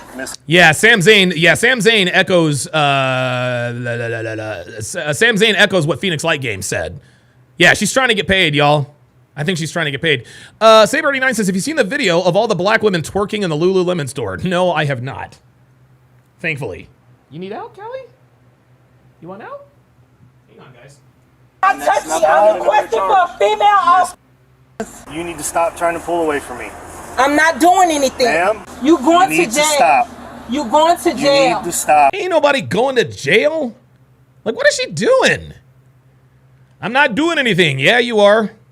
You're going to jail. In fact, you are going to jail. Okay, let's go. I've been to jail. I know the procedures. Okay, you're not getting in my car. You're not getting in my You got the right one. No, bitch. They got the wrong one. They got the wrong one. Textbook neuroticism says, here we go with the vocal stand. You're right about that. You need to call for another officer. No, that is not how this works. Okay, so I did. So be held accountable. Do what you got to do, but I'm not giving you permission to touch. He doesn't need your permission to search you, sweetie. Separate your feet. Your no, you're not touching me. Ma'am. You're touching my property. Oh, here she goes. Yeah, she's trying to get paid. Yep. I got a dress on. You need to stop. He recording it. We are recording. That's No, what the our guy up there recording it too. Good. Did she just bite the officer? Wait, I'm sorry. Did that just say she bit the officer? Stop. He recording it. We are recording. That's No, what the our guy camera. up there recording it too. She bites the officer? Roll to your side. Oh yeah, Put now they're your gonna knees hog up to tie your her stomach. ass. I'm not doing that. Ma'am? I have a dress on. Ma'am, put your knees up. I'm not doing that. Ma'am, it's for you, so you don't asphyxiate. Thank you. You're in trouble. You are in big trouble. I told you you was in trouble. You scraped me. I have cuts and bruises. And you see that? Subject has no injuries, but she bit me on the wrist. She broke the skin. No, I did not bite you. I did not fucking bite you. Did I bite myself? I did not do that. You lied. Right there. You scraped Stop, me, and I ma'am. do have injuries. Oh, Don't yeah. She's play definitely with trying to me. get paid. You threw me to the ground. Yes, because you said you were going to fight him. Man. You tried to elbow me. Yes, like a fucking man, because you acted like a man. See, this is the thing. I swear to God, these masculine bitches who swing on niggas, and then when they get caught with one, when a nigga steals them, all of a sudden, oh, you hit me, I'm a female. You act like a man, you get treated like one. That's how this works. You can't. Because you tried to touch my vagina. Ain't nobody. Whoa, whoa, whoa, whoa, whoa. And I want to make this clear. I can't promise you. I guarantee you the last thing that cop wanted to do was touch her lady parts. You kidding me? Are you serious? You tried to touch... What? What in the sardines and deviled eggs kind of accusation is that? For real? Ain't nobody trying to touch that box. Holy moly. Jesus Christ. Oh my God. Oh God. Oh, Jesus Christ. Oh my God. Oh. Ma'am, I got nowhere near your private. You did. Stop screaming at me. You f***ing Stop pervert. screaming at me. You pervert. Just stop screaming at me. Take me in. I'm ready to lay the f*** down. Okay. You're going to jail. I know. I'm ready, motherfucker. Okay. Damn, she crashing out. I got somewhere to lay my head. Now you dumb. Get the f from over me like that. Stop. Get the f from over me like that. Do not. That's better. Get off of me. Stop. If you scrape me up, that's more. Well, you've already elbowed me, bit him. Because you f***ing tried to touch my vagina. Nobody tried. And you didn't elbow. You lying now. You trying to make the situation worse. But I got it on camera. And so do we. No, yes, so do they. I was calm until you f***ing tried to touch my vagina. I need a female officer. I requested for a female officer. Stop. Get the f off of Ma'am, me. stop pushing Get against the me. f off of me. I'm Stop. gonna cut. I don't care if you're uncomfortable. You're I don't not give going a to fuck. elbow us. You're not going to kick us. You're not going to bite If us I got anymore. any scrapes and bruises on me, you going down. Okay. And now That's she's nice. now That's what now the she's f I thought. Okay. And I got you on camera doing this yesterday. They did it yesterday. I don't know. Did you know that? The police was called yesterday for the by you. same shit. You in trouble. Stop screaming at me. See, she wants. This is why, and black men do this too. This is why niggas do this. Oh, I'm gonna sue you, and I'm gonna get out of this, and I know attorneys, and you're in trouble. You're going to jail. They're only doing that to give themselves the illusion of the win. They want the cop to think that they really think that they're in trouble. Okay, but the cops know that she knows that they know they're not. If you can follow me on that one, that's all that is. That is all, dude. That is all that is. You going to jail, bitch. No, you know we ain't going to jail. You know that's not going to happen, but you have to say it out loud to give yourself the illusion of a victory. Fuck out of here. Thought I didn't know the law. Anytime a female requests for a female officer, she is supposed to get it. No, she ain't. When she's in compliance. But, sweetie, you are not in compliance. Oh, you lost it right there. You lost it right there. You are not in compliance.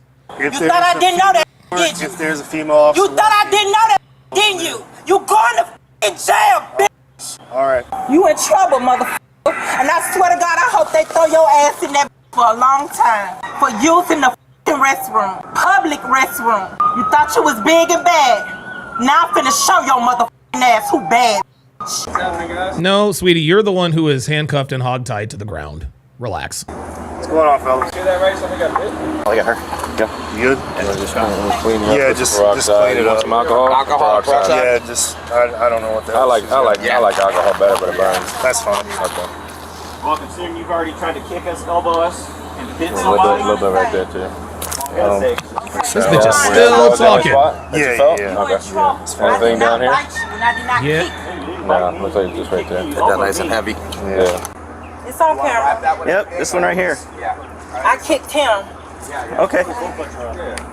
So you admit it? I kicked back when he tried to touch my yes. Oh, he went stop down it. there, tried to touch my No, he and I didn't. went like Ain't nobody trying to touch that stinky box. Stop it. that. You don't have to yell. I'm talking. Okay, Having a so conversation. I'm letting you know why I did what I did. Because you tried to touch my private part. We had our hands on your shoulder.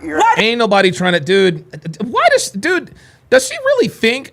Oh, does she really think? Oh, does she really think? Wait a minute. Oh, that was for my. Oh no, I lost my Instagram stuff. Damn it. Where the hell was that? Oh, there we go. There we go. Okay. Okay, there it was. Give me a second. Give me 2 seconds. So what I do now... hang on, y'all. Hang on, y'all. Damn it. So what I do now in my video, just real quick, if I can just divert for just a second. What I've actually done in my shorts and in my Instagram reels is I have now added attractive women onto the thumbnails. That's what I've done. I've added attractive women onto the thumbnails. So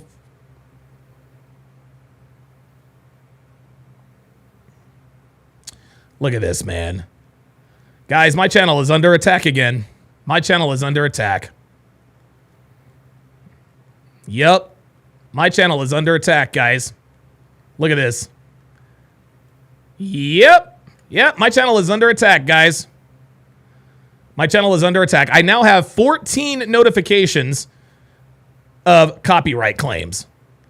I have 14 notifications of copyright claims, and most of them are on Pop the Balloon or Find Love. So I now have someone, likely a black woman, actively going in and reporting every single video that I have something that has copyright on it so that it doesn't get monetized. Guys, this is exactly why I do this. That is my response to that. So there clearly seems to be someone.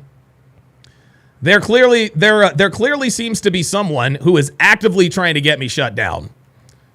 Someone is, dude, 14 notifications. I opened up 8 this morning.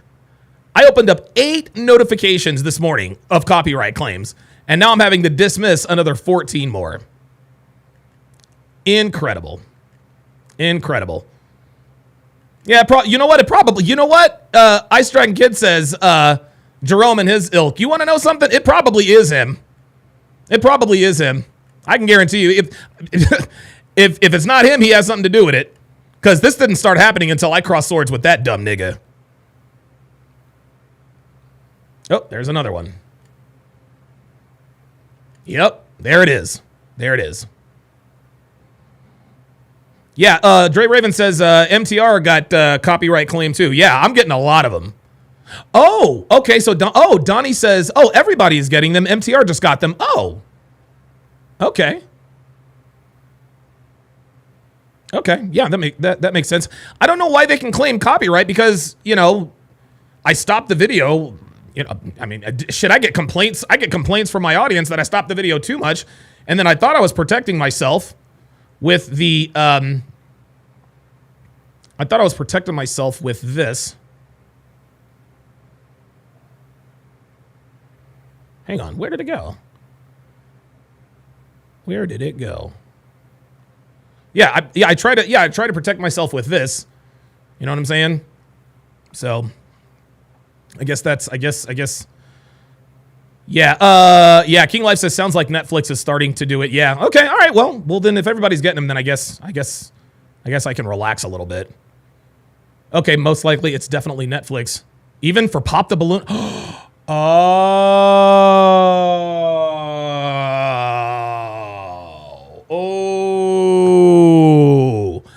I think you guys are right. I think there might be something to it. Because has Netflix bought the rights to Pop the Balloon or Find Love on Arlette's channel? Because that's what it sounds like. It sounds like Arlette may have sold the rights to the show. Yeah, King Life says Netflix probably owns the rights to it. Yeah, they probably do. Damn, that sucks, man, because those were unbelievable, man. Unbelievable. Dude, I swear to God, man. I swear to God. This is what we're up against in this community. Man. Anytime we use somebody else's content to educate men on the dangers of dating modern women and red pill and stuff like that, it gets creatively shadow banned. Just like that. That's exactly what it is. That's exactly what it is, man. Yeah, Pretoria Guard says, but lots of people are doing it. Right. Yep. Yeah, King Life says she's the only one whitelisted with Netflix, I think. Yeah. Yep. Damn, dude. Oh, man. Well. Yeah, I mean, look, she got the bag. You know what I mean? She got the bag. Yeah. That's a shame. That really is a shame. But what I was going to tell you guys before is that what I've done, if you guys can see this, is I've started using attractive women in my shorts just to get a little more attention. I've started doing that. And as you guys can see, I've lost 181 subscribers in the last 28 days. I have no idea how that even works. Yeah. So yeah, I mean, hey, look, we do what we can. Let's continue with this homeless bitch trying to accuse this cop of sexual assault. You did not. Okay.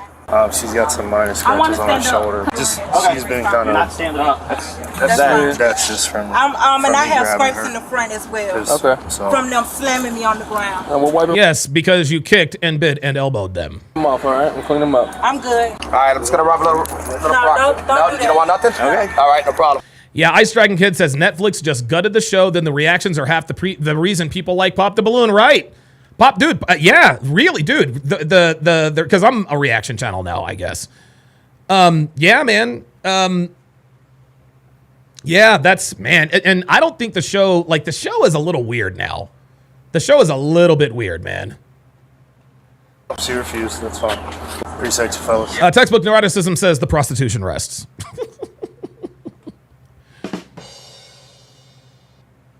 Yeah, man, no problem. You good? Yeah. You only arrested me because I called your supervisor on you. Yes, they arrested you for misuse of 911. That was the. No, you got arrested for misuse of 911. They told he handled everything professionally, and you felt like you took an L, and you wanted to call the cops on him and got your ass arrested. On the reason, no, ma'am. Yes, it was. Not true. And it's on the camera. And when they get here, I'm gonna. I can do Pop the Balloon. I can do Pop the Balloon. Where's my bingo card? Oh, there it is. I can do the Pop the Balloon reactions on Rumble, y'all.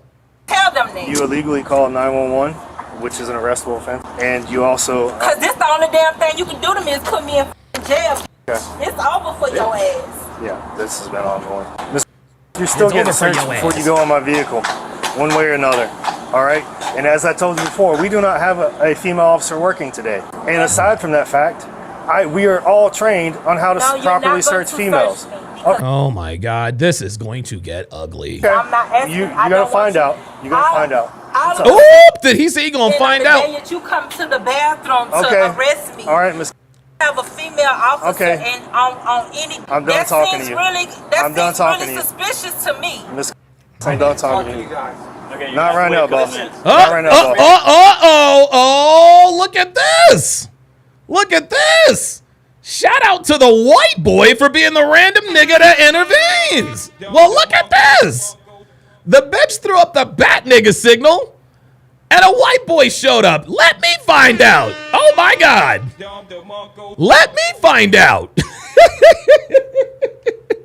Okay. Is telling you that you need a female officer to search your All right, listen. They You need to won't go let away. me do it, and they You need keep to go trying away. to touch my vagina.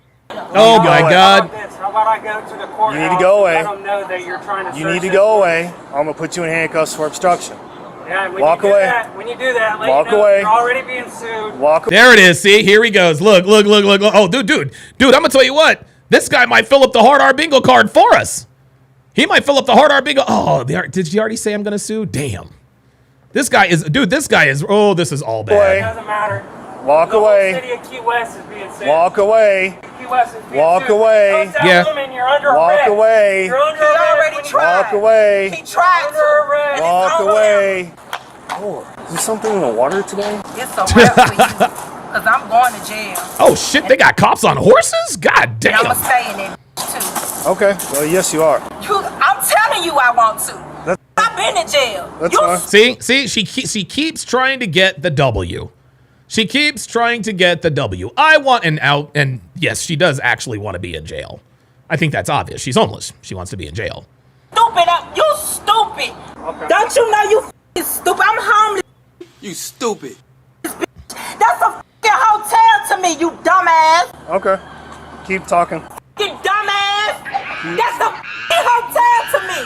Keep screaming. You're just adding to my disorderly charge. I don't give a f***. I have the right to be upset. You are not f***ing God. I never said I was. Never said anything even close to that. He stomped on my back. He had his knee on my back. Yes. He threw me to the ground. Okay. He had his knee on my back going like this. Yes, that's exactly what happens, sweetie. This is what happens when you resist arrest. While I was man. on the ground. Well, here's the problem with that statement is his camera was recording the whole time, which was facing directly toward me. It don't matter what you so say. what you're saying You're right trying now to feel is in like fact the victim, bullshit. and you are the Okay. you are No, the I'm very not. reason I'm in handcuffs. No, sweetie. Now here we go. See, here we go. There it is. And there it is. There it is, guys. There it is. You are the very reason I'm in handcuffs. No, lady, you're the reason you're in handcuffs. All you had to do was walk away. The cop very calmly and very coolly explained the rules, city ordinances, the laws, and all the rest of that. And he sent you along your merry way. But you had to come back and illegally use 911 because your ego was hurt. Your pride was hurt. You wanted to get the W because you knew you took the L. That's why you're going to jail. Because I said I was going to call your supervisor. You are in trouble. I have to call her supervisor. I'm going to the mayor's office. Oh shit, Phoenix Light Games with the $10 super chat. Says, notice it's the ugliest black women that claim sexual assault. This woman is unsightly. She wants to be desired by a man of value, like most women, but... Oh my God. Yo, PLG.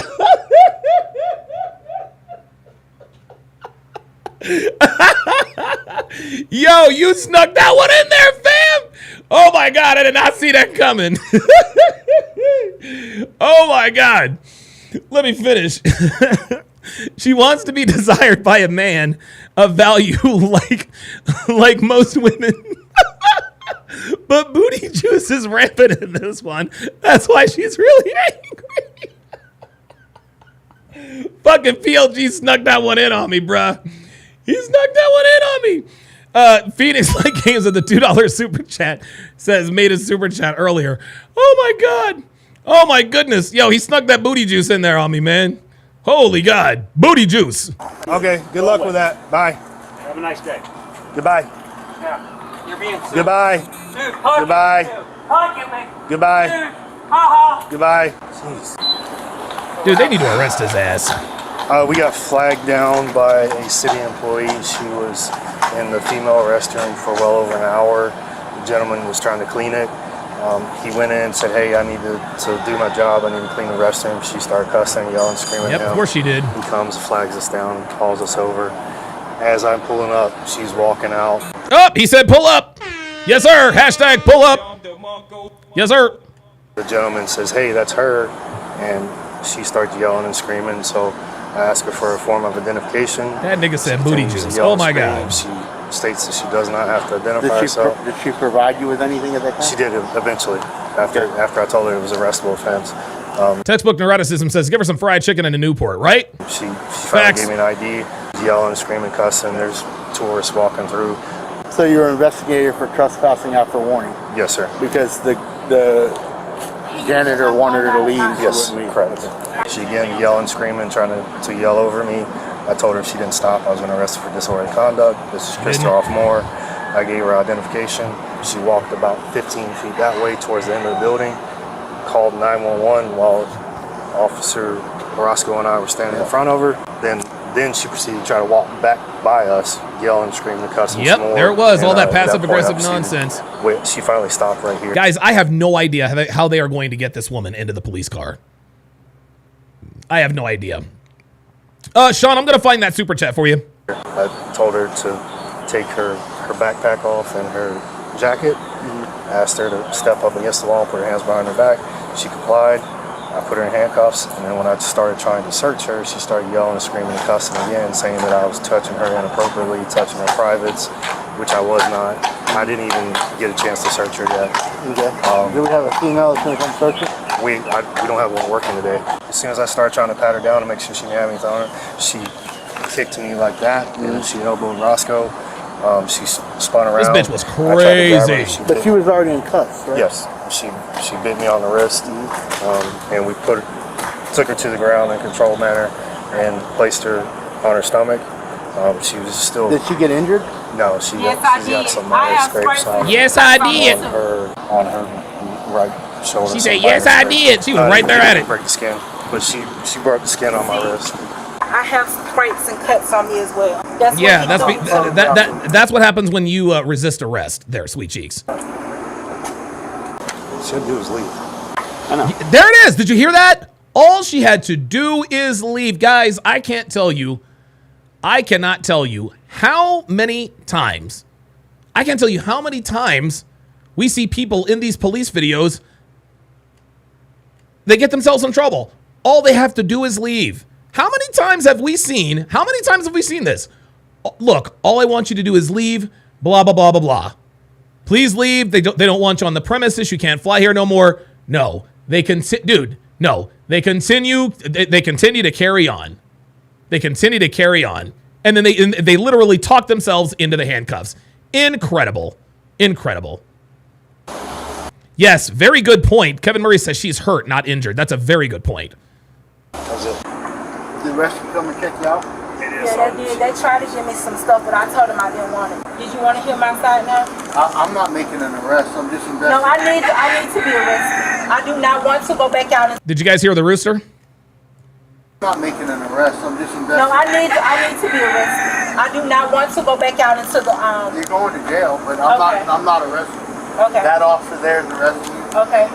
So what happened was... I already know what happened, and it's all on body cam. He said, open your legs so I can search. Oh my God. I'm not letting you touch my vagina. Ain't nobody. Oh my God. He then tried to lean his hand down and touch my vagina as I resisted. This bitch knows that, dude. There ain't no way this bitch thinks that they even come close to believing this. This is crazy work. He picked me up and threw me to the ground and put his knees on my back. Is that your side? And that's why I have these scrapes and bruises. Is that your side? Yes. All right, let's stand up. We'll help you. I'm going to explain. Ready? Now listen, I've heard your side of the story. I'm going to investigate what happened. Keep me in there for a while. All I'm telling you is it's over and done with. Just go out to the jail, get booked in, and if there's... Yeah, Sean, for some reason, I'm going down the super chat list. I don't see it. I don't see it. I've looked from the first one of Phoenix Light Games about Caitlin Clark, and then I've checked them all. I don't see them. I'll continue to search though. I'll see if I can come up with something. Something that I need to do on my end based on what I see on the video, I'll deal with it. Okay? Don't get yourself in any more trouble. Okay? They've been doing this to me for a while. Well, I'm gonna have a female search you on the way out to the jail. Thank you. And He told me that do you have any weapons on No, you? he told me that you could not do that. And I knew that was against the law. Oh I my knew God, that. this bitch. Male police officers can search women, and they can't. Unless we request a female. No. No, it doesn't work that way. We don't always. Oh, there it is. No, it doesn't work that way. Gotcha, bitch. Yeah, see? And Phoenix Light Games says this. He made this comment. And he always puts it so much better than I can. But the only reason why niggas are interested in or study the law, the only reason why niggas try to know the law is to give themselves a reason to be insubordinate with police officers. That and, well, justifying black crimes against white people. That's the only time niggas are interested in the law, is to find something that they find some kind of loophole to justify their behavior. I'm a sovereign Moorish citizen. No, the fuck you're not. Robert Anderson says this isn't her first rodeo. No, it is most certainly not. Always have a female to give you. The problem is, I'll deal with it. I'll have a female search you. That way there's no more bad animosity between you guys. He needs to put my ID back in my stuff too. We'll make Oh my sure God. The more, dude, you better stop. goes back. Just go sit in the car and go for a ride. Go over here. Get this scumbag I'm gonna off take of that me. stuff back to the station. Iron Man, put your stomach on the blue line, please. Yeah, Kevin Murray, wow, very good comment here, says people need to understand that police work is not customer service. No, it's not. No, it most certainly is not. Police work is not customer service. Okay? Wow, So very he good tried comment, to man. arrest me for using the restroom. That was the first No, he tried to arrest you for trespassing, which you did. time that he did what he was Devo Bronx is sovereign nigga citizen. caught. He was trying to arrest me for using the female's restroom. I'll check and see if he has a valid. He didn't. That's why he tried to let me go. Get in, please. You need to put his ass in jail. He ain't going to jail, bitch. Stop it, and you know he ain't. He needs to get arrested. Dude, this guy's vocal tone has never changed. He hasn't gotten up or he's like, no, listen, ma'am, you're going to jail, ma'am. Please don't raise your voice at me if you continue to, like, he's been monotone the entire time. And if he does it, I'm going. I thought you said you were going to sit in the car without complaining. I'm saying, if he does it, I'm going to the mayor's office and I'm going to make sure his ass is in jail. Okay. All right. There you Maya go. was charged with resisting with violence, 2 counts of battery, disturbing peace, misuse of 911, and another resisting charge without violence. Court records indicate a judge ordered the suspect to undergo testing for HIV and hepatitis after allegedly biting and breaking the skin of the officer. Even though the case is more than a year old, the matter is still awaiting adjudication. The next court date is fall of 2024. She is innocent until proven guilty in a court of law. Yo! Hey, partner. Holy.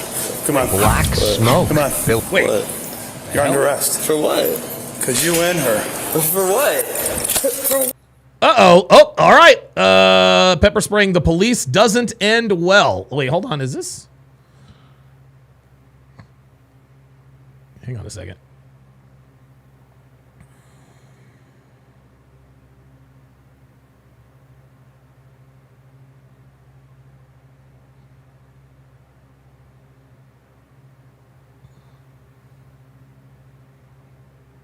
All right, here we go, guys. We'll do one more. This has actually been, guys. We are going to break a record. I'm sorry, guys. Real quick, we have broken the TSR live record. We have shattered the TS. We have broken the TSR live record. My longest live stream, the longest live stream I had ever done until now, was 6 hours and 24 minutes. 6 hours and 24 minutes. We are at 6 hours and 37 minutes. Let's try to make it to 7 hours, huh? Dude, who else is out here solo live streaming for 7 hours? Who else is out here solo live streaming for 7 hours, man? This video is entitled Pepper spraying police doesn't end well. Let's get it. Out of Oops, damn it. Hey, partner. Come on. Oh, wait a minute. We got to reset the hard R bingo card. There we go. Come on. What? You're under arrest. For what? Because Oh, no, I can't use this one. Nope, nope, I can't use this one. Nope, this is the hard R segment. Here we go. This is more like it. Woman with no license makes traffic stop 10 times worse. Holy cannoli. Oh, Gully Blanchard said Myron streamed for 24 hours? What? Oh my, hold the fucking phone. I need verification. Yo. Hold on. Real quick. Just real quick. Just real quick.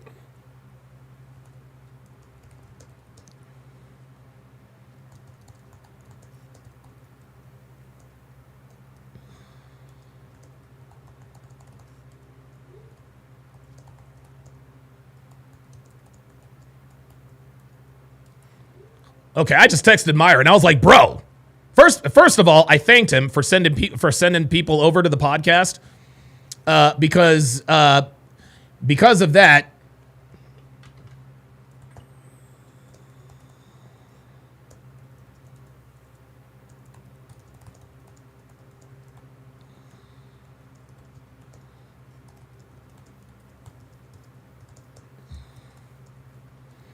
Yeah, because of that, Myron really set me up. He really set me up on that one. That was really cool for him to send people over for subscribers. Wow, Emo Mus says Myron is the marathon man. Oh my god. Oh my goodness, dude. That is crazy. I had no idea that Myron did a 24-hour stream. God damn. Dude, that is fucking gangster. Oh my god, are you serious? Oh my god, 24 hours. That is crazy work. Holy moly. Jesus Christ. Shout out to Myron Gaines, man. Goddamn. Oh, ma'am, you should have given me. I thought I was a goddamn G. Shit. Your info. Now it's out of your hands. Okay? Because this is harassment. How is this harassment? We This have is no idea who complete you are. Do you harassment. understand what harassment Just like I is? don't know who you are either. That's why she's I one of have these rights. bitches. On June 1st, 2024, police conducted a traffic stop on a woman after she committed a simple traffic infraction, but her bad attitude made everything 10 times worse. Of course it did, as it always does. Hello. How you doing? Can you load the window for my partner? Who's my partner? Can you lower the window for him? Why?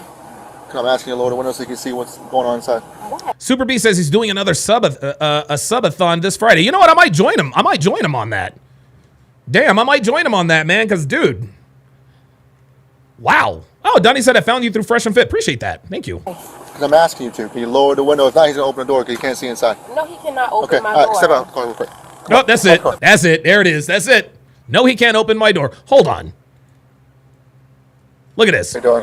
Can you lower the window for my partner? Who's my partner? Can you lower the window for him? Why? Because I'm asking you to lower the window so you can see what's going on inside. Why? Because I'm asking you to. Can you lower the window? If not, he's going to open the door because he can't see inside. No, he cannot open my door. Step out. There you go. See, there it is. Simple request, and you can already see the bitch is catching a fucking attitude. You can already see she's catching a fucking attitude, man. Why would you be asking me to step out the car? What's the problem? Yeah, David Fitzgerald says, late to the stream, I love your content. Did you see where Pop the Balloon apparently has started striking people's videos, not trying to poke a dead horse if you've already covered it? Yeah, I actually just found that out. I actually just figured that out about a half an hour ago. Like, I just figured that out about a half an hour ago and the guys in the chat helped me out. The guys in the chat helped me out. So yeah, no, I can definitely see. I thought it was somebody else, but apparently it is Netflix. It is Netflix, and they're not community striking. They're a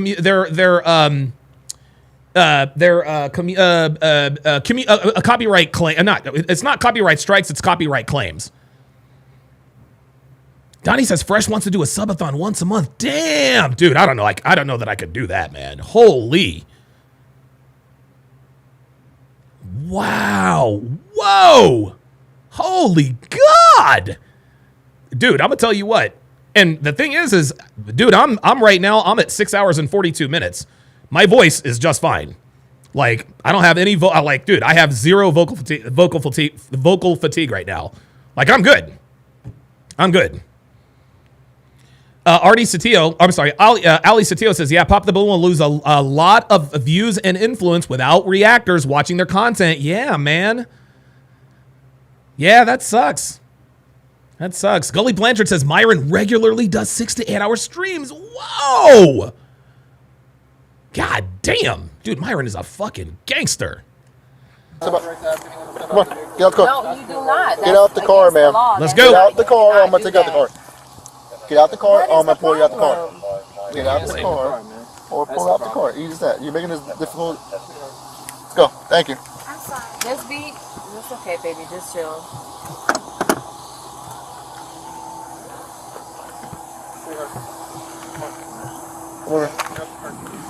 Come, baby. Come. Pro Special says Myron is a vampire. Does he even sleep? I don't know. You want to know something? That's a very good question. I don't know if Myron sleeps at all. Come over. Listen, the reason why we're stopping you is because you failed to come to a complete stop over there in 3rd and Douglas. Are you serious? Yes, all 4 tires. Yeah, dead serious. Yep. Need to come to a complete stop. Okay? Right. You have a driver's license? Yes, I do. Okay. You want to give my partner your information? Ma'am, you stay here. We can get it for you. He said, give No, he said, do you want to give my partner He can't go in information? my car. Yes, they can. Ma'am. Hello. Like, that's ridiculous. What the hell is the problem? Let's go back over I get what you're saying, but come on now. He's not in the car. This is we ridiculous. can stand. Listen. We can stand here and look inside of the car. Anything we see there is plain view. Plain view doctrine. You can look it up. Oh, there it is. Plain view doctrine. They can look in the car. We came to. So does the doors have to be open then? If you could just look in the car, you can see it through the windows and go through the corner of the doors. Go close my car door. Bitch, come on. Oh my God. I swear to God, these bitches are always making it worse. They're always making it worse on themselves. Listen. Stay here. You guys are doing way too much. We're not. We're doing way too. He says we're doing. Oh my God, yo, we gotta clap back up. Oh shit. Oh goodness, what is that? Ice cold Sprite. Oh, thank you. Oh yeah, that sounds really good. I'm starting to get hungry. What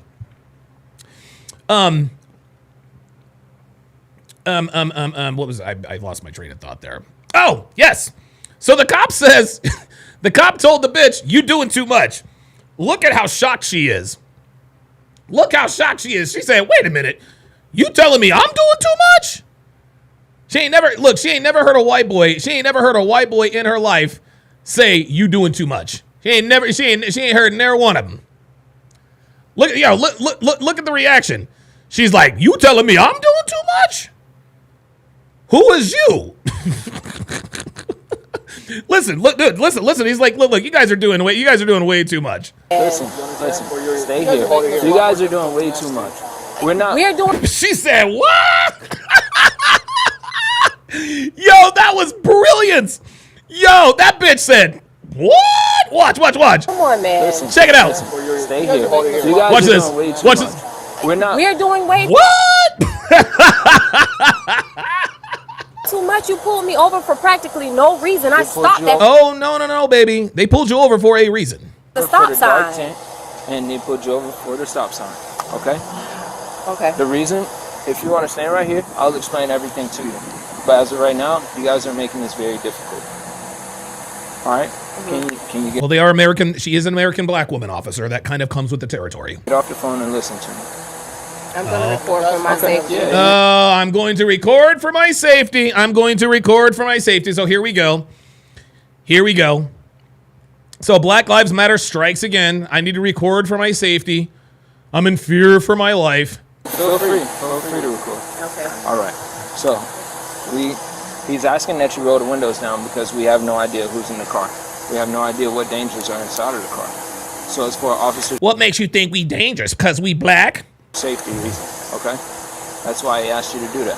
If you say, no, I don't want to, then the partner can open the door to ensure that everything is safe. You're not. That's against my rights. I know That is not a. Oh, you lady. can't do that. Okay, man. What's your name? Oh, she knows she's in trouble now. Ooh, this bitch got warrants. Am I under arrest? It's a traffic stop. Am I under arrest? You about to be. You want to identify yourself? Am I under arrest? You about It's to a be. traffic stop, so therefore you have to identify What are you yourself. If you stopping me don't, you for? will What be did I under do? arrest. Failure to come to a complete stop. Your What's dark is tent? that against the law? Yes, ma'am. Yes. Running a stop sign is against the law. Like, lady, what are you talking about? Is that against the law? Yes. Not coming to a complete stop at a stop sign is against the law. And the reason I know this is because I got pulled over. I got pulled over 3 weeks after, almost 3 weeks or a month after we got here, because I failed to come to I did a stoptional, failed to come to a stop. That's what it was. My dark Florida tints are state against the statute. law. It's a traffic law. Yes, And they're ma'am. not even that dark. Okay. Well, okay, they might not be that dark, sweetie, but the law is the law. Can you get the tent meter? And then you also ran the stop sign. All right. There it is. We're really not trying to make this a big deal. We really aren't. You took it there. You escalated it. Now we're still trying to de-escalate it. I'm asking Okay. for your info so that we can go about the But traffic. I don't choose to identify myself. Okay. And there it is. Of course, she doesn't choose to identify herself. And if you don't choose to identify yourself, you are going to be placed under arrest. See, I choose not to identify herself. Like PLG always says, the only reason why niggas study the law is to try to look for reasons and loopholes to be insubordinate with police officers or justify criminal behavior that black people commit against white people. Plain and simple. Then I'm gonna have to place you under arrest in front of your daughter, and I don't want to have to do that. For what? And then What's we're the gonna have to charges? notify Dark for tints? failed Failure to identify. That's not a You're reason obstructing our to investigation. arrest anybody. You're Well- obstructing our investigation. Oh, Let's not do What this in front of. investigation? What am I under It's a traffic investigation stop, for? man. But what did I do wrong? You have to have an We just actual ran What is that? a stop emergency, sign. or you have to What the fuck is that? suspect an emergency. There was no emergency. What is that? You guys know that. You're wrong. You're So wrong. you're saying the only time we can pull a car over is only for an emergency? Yes. That's literally what you guys You're are for. incorrect. If you don't have, I didn't get. If I'm not suspect for You're getting the cops mixed up with EMT, with the ambulance, sweetie. a crime, you don't have a right to pull me I'm over. gonna ask you in 3 seconds. Can you identify yourself? If you I'm don't, not, because that's. cool. Turn over. Hands behind your back. You're under arrest. Hold it. Can I at least call somebody? Oh, yeah, that must be her phone. It's probably her. She's probably getting a phone call. No, you want to do all of this? No. We're gonna call DCF, and DCF is gonna. And you know I'm gonna take you all to court, right? Here we go. Yep. I'm going to take you all to court. I'm gonna sue. You knew it was coming. I'm going to tell you what. Where's my phone? And I have to go to the hospital. Could be right around the corner. Everything is being recorded on body camera, okay? Yeah, get my phone. Can you give her my phone so she can call? Oh, there it is. Where's my phone? We almost have hard R bingo, guys. Holy moly. That's horrible. I cannot believe you guys are doing We this. can't believe we have to do this. Why would you have to do this? I have done nothing wrong, and you know that. There's no crime. I can see you arresting me for a crime. I have not committed one crime. You did commit a crime. You did not identify yourself. Failing to identify yourself during a traffic stop is a crime. Sorry. Okay, man. Oh my God. Oh, Robert Anderson says that's a Facebook call. This is completely tyrannical. Come over here, please. Can I get my mother's phone so I can call my family members? Because you're trying to arrest my mother. Yeah, she's done. We're not trying. She is arrested. Okay, well, then I have a right to call someone to come in. Oh no! Now she's got her daughter. Now she's got her underage daughter talking that same shit. Now the daughter's talking that same shit. This is crazy. So the next time she gets pulled over, and then the cycle repeats itself. Jesus Christ. Pick me up, right? Yeah. We'll make sure you're in good hands. Okay, so I'm gonna go and call my sister and my brother and my father so he can come and pick me up. Oh. Did you guys hear what this woman just said?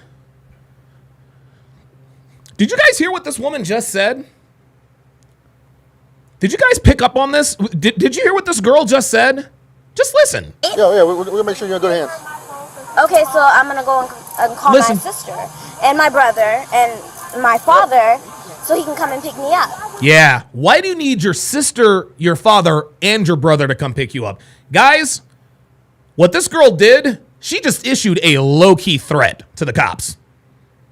She just issued, yeah, there it is, the whole army. That was a low-level threat. That's exactly what that was.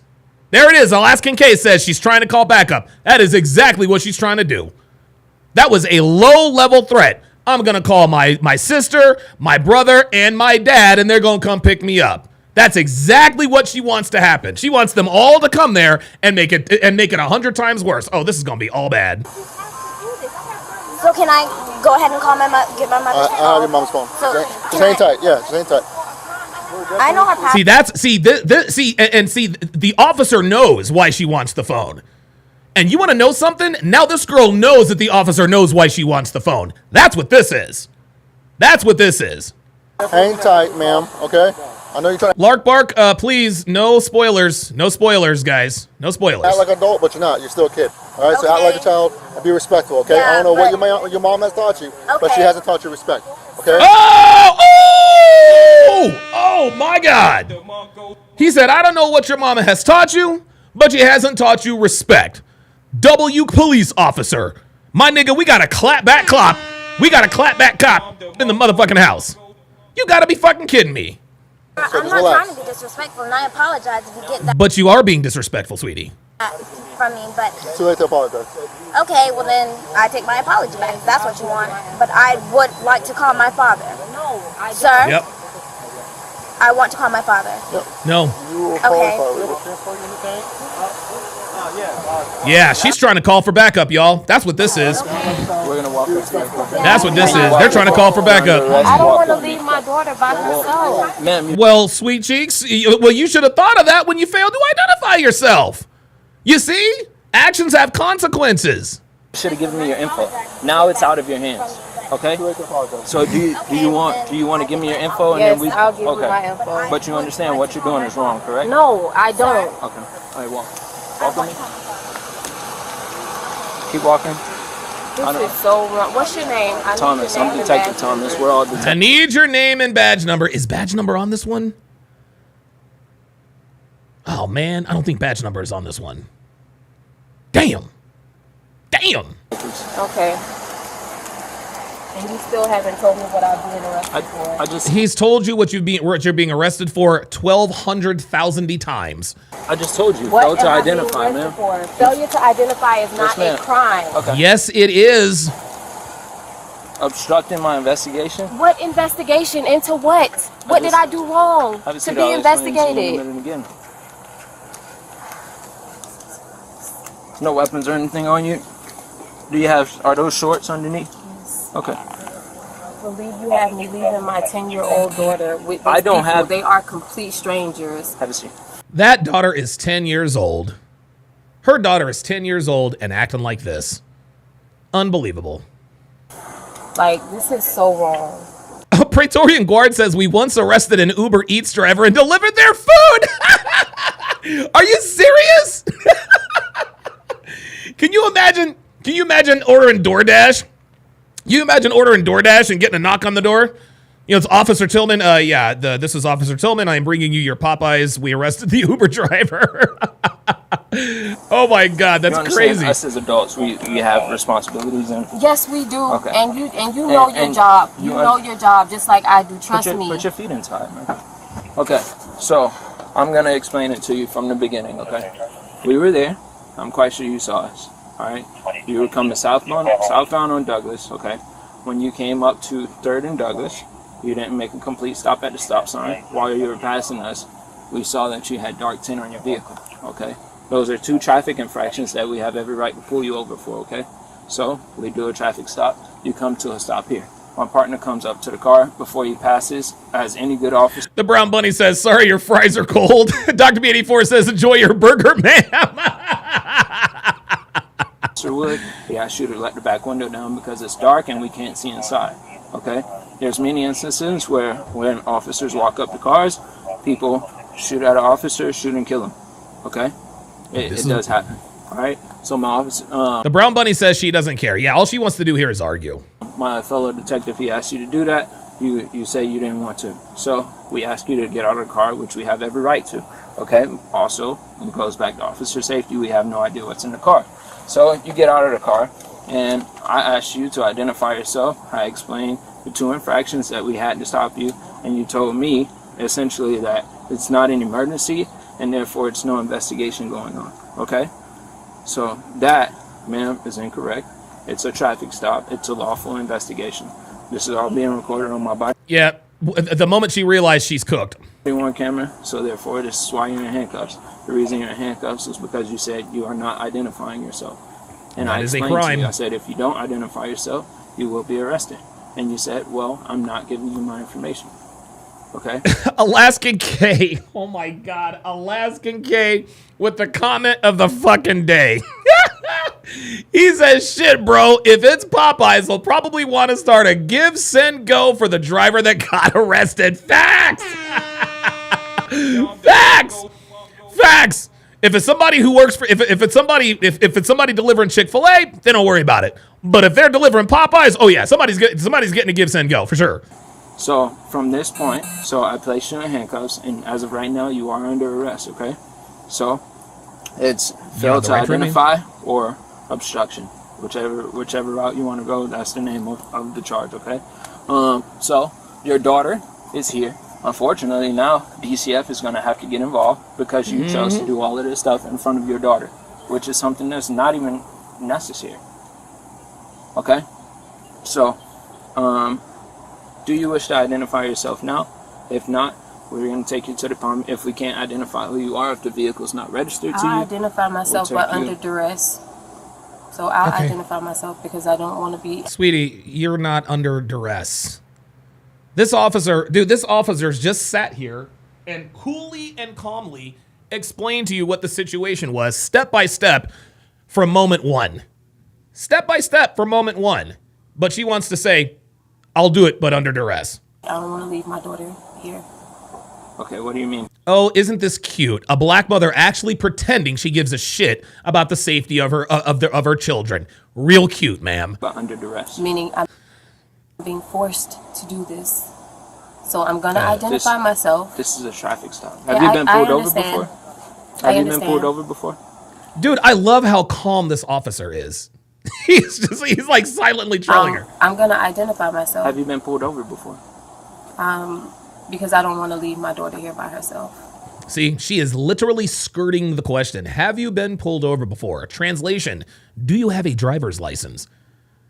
This woman might not have a driver's license, guys. And that's why she's making such a fuss. So I'm going to go ahead and identify myself. Oh, well, thank you. Appreciate that. If you're calling DCF on my child, why would I have to identify myself? That's not true. She definitely had on. She had on her seatbelt. My body camera was on. We can review it if you want. Exactly. What'd you say? Her 10-year-old daughter did not have her seatbelt on? Oh, that's not good. Come on, man. Like, this is... What did you say? Man. I said I don't want to leave her here. And why are you guys calling DCF if I'm telling you I'm identifying myself? You haven't identified yourself yet, number If one. she's not being... Wait a minute. Did he say that he... That's not true. She definitely had... I'm going to identify myself. Have you been pulled over before? Because I don't want to leave my daughter here by herself. See, there it is. Have you been... There is a reason she is not answering that question, guys. There is a oh, wait a minute. Oh, nope, that's not. Hold up, y'all. Thought I was glitching out here. Oh, there we go. There we are. Okay. There we go. Okay. Okay, there we are. All right. So I'm going to go ahead and identify myself. If you're calling DCF on my child, why would I have to identify myself? That's not true. She definitely had on. She had on her seatbelt. My body camera was on. We can review it if you want. Exactly. What'd you say? Come on, man. Like, this is... What did you say? Man. I said I don't want to leave her here. And why are you guys calling DCF if I'm telling you I'm identifying myself? Alaskan K says that was her trying to figure a way out. Yeah, dude, we still got a little ways to go in this video. Be Tall, Young, and Attractive with the $5 super chat says, did you guys ever see the video of the black girl who killed 2 young white people in a traffic accident and tried to blame it on the victims? Oh God, no, I ain't heard that one yet. If she's not being left here by herself, then am I being arrested? Yes, you are. Yes, ma'am. You are.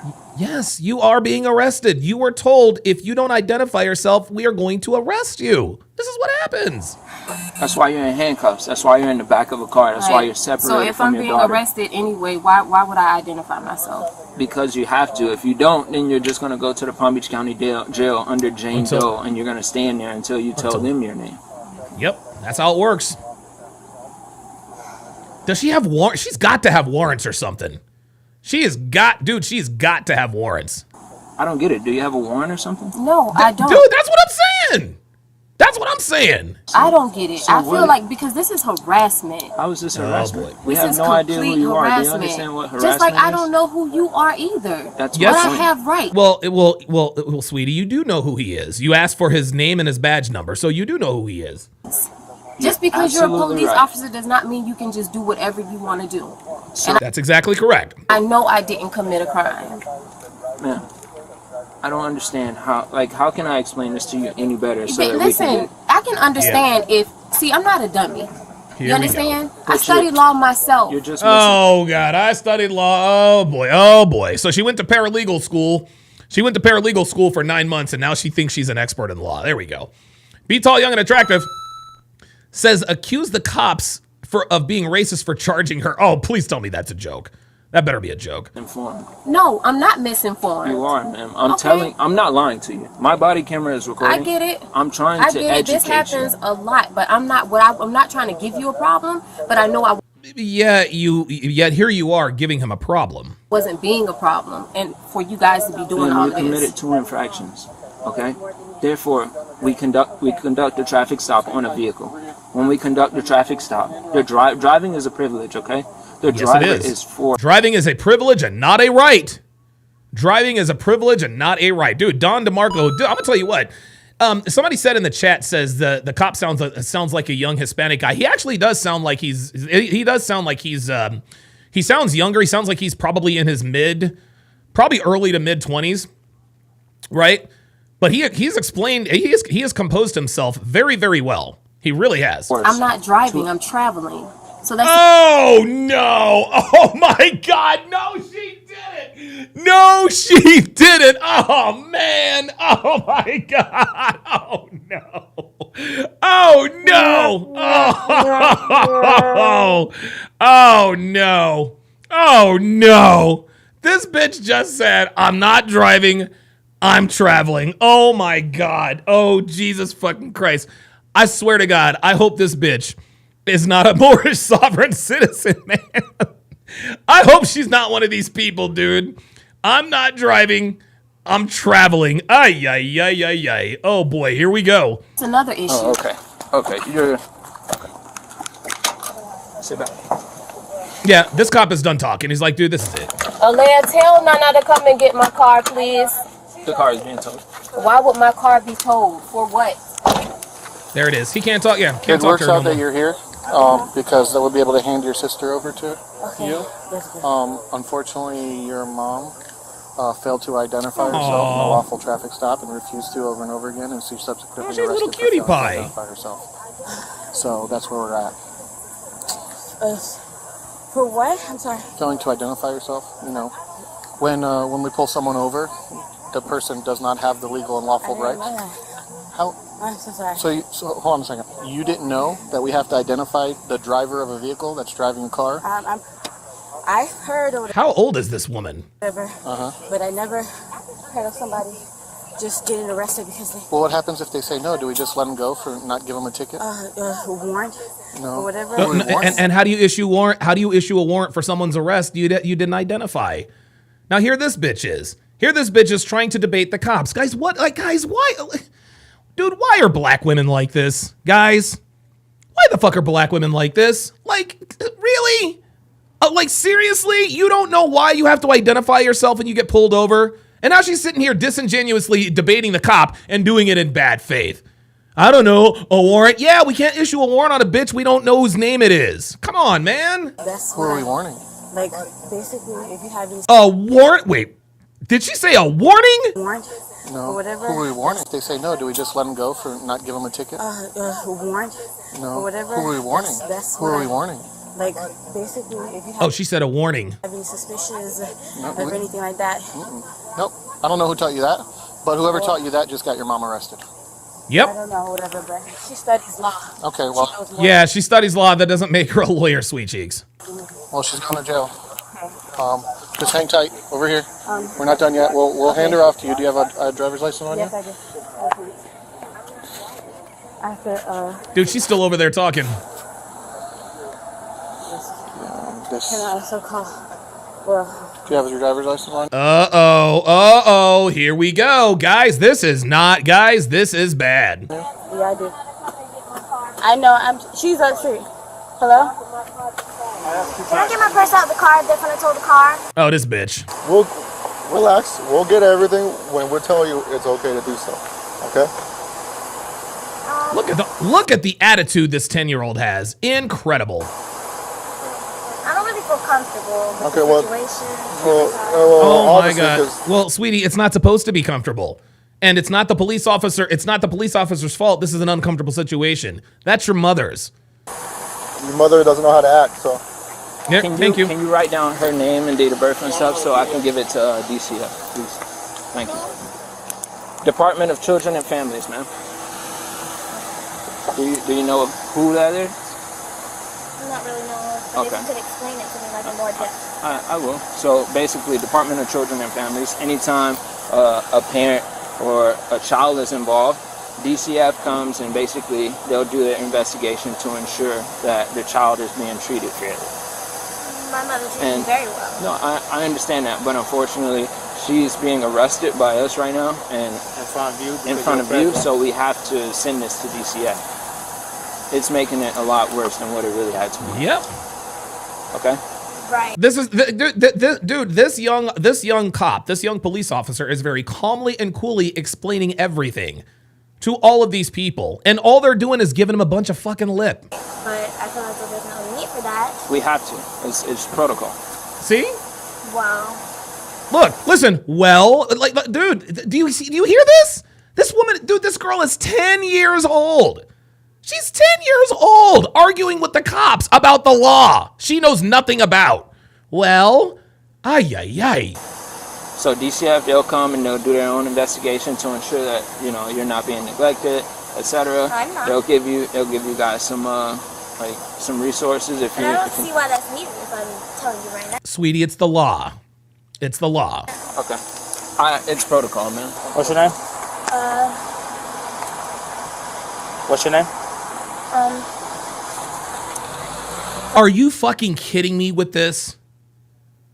Are you fucking kidding me with this? This girl is 10 years old.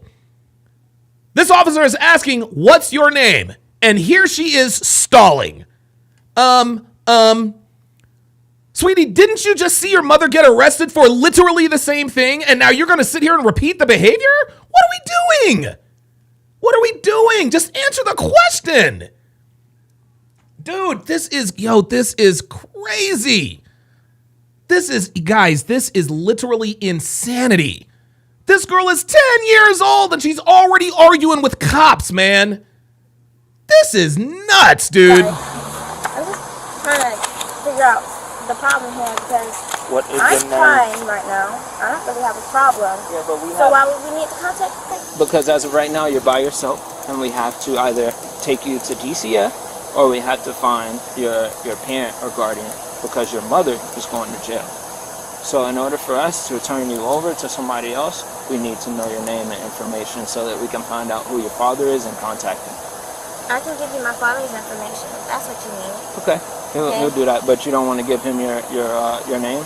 Once I have my other parent here, like, I'd be more willing to. She's going to jail. Yeah, but once I have my father here to be able to. Okay, just give him your dad's name. This is unbelievable. Dude, this girl is just being as difficult as fucking possible. She's like, you know what? I'm not going to give you my name. I'll let my father give you my name. Unbelievable. Textbook neuroticism says, yep, mama has already trained her on how to interact with cops. Dude, this is insane. This is absolutely insane. Praetorian Guard says they are dumb in this hood. These officers were packed up to get an arrest for a bigger crime. They are on a task. They are on a task force to saturate. Never mind. You're talking about something else. Phone number, Thank please. you. I'm trying to find her name. Are you going through my mother's stuff? I am. You have a warrant for that? No, I don't need a warrant, ma'am. I'm inventorying the car so that I can ensure that nothing is stolen out of the car.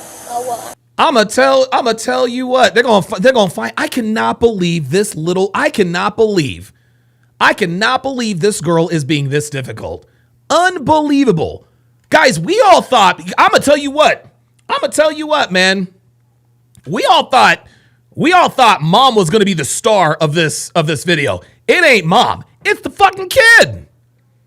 It's the fucking kid. I cannot believe how difficult this child is being with the law. This is crazy. I've never seen anything like this ever. I'm inventorying the car so that I can ensure that nothing is stolen out of the car.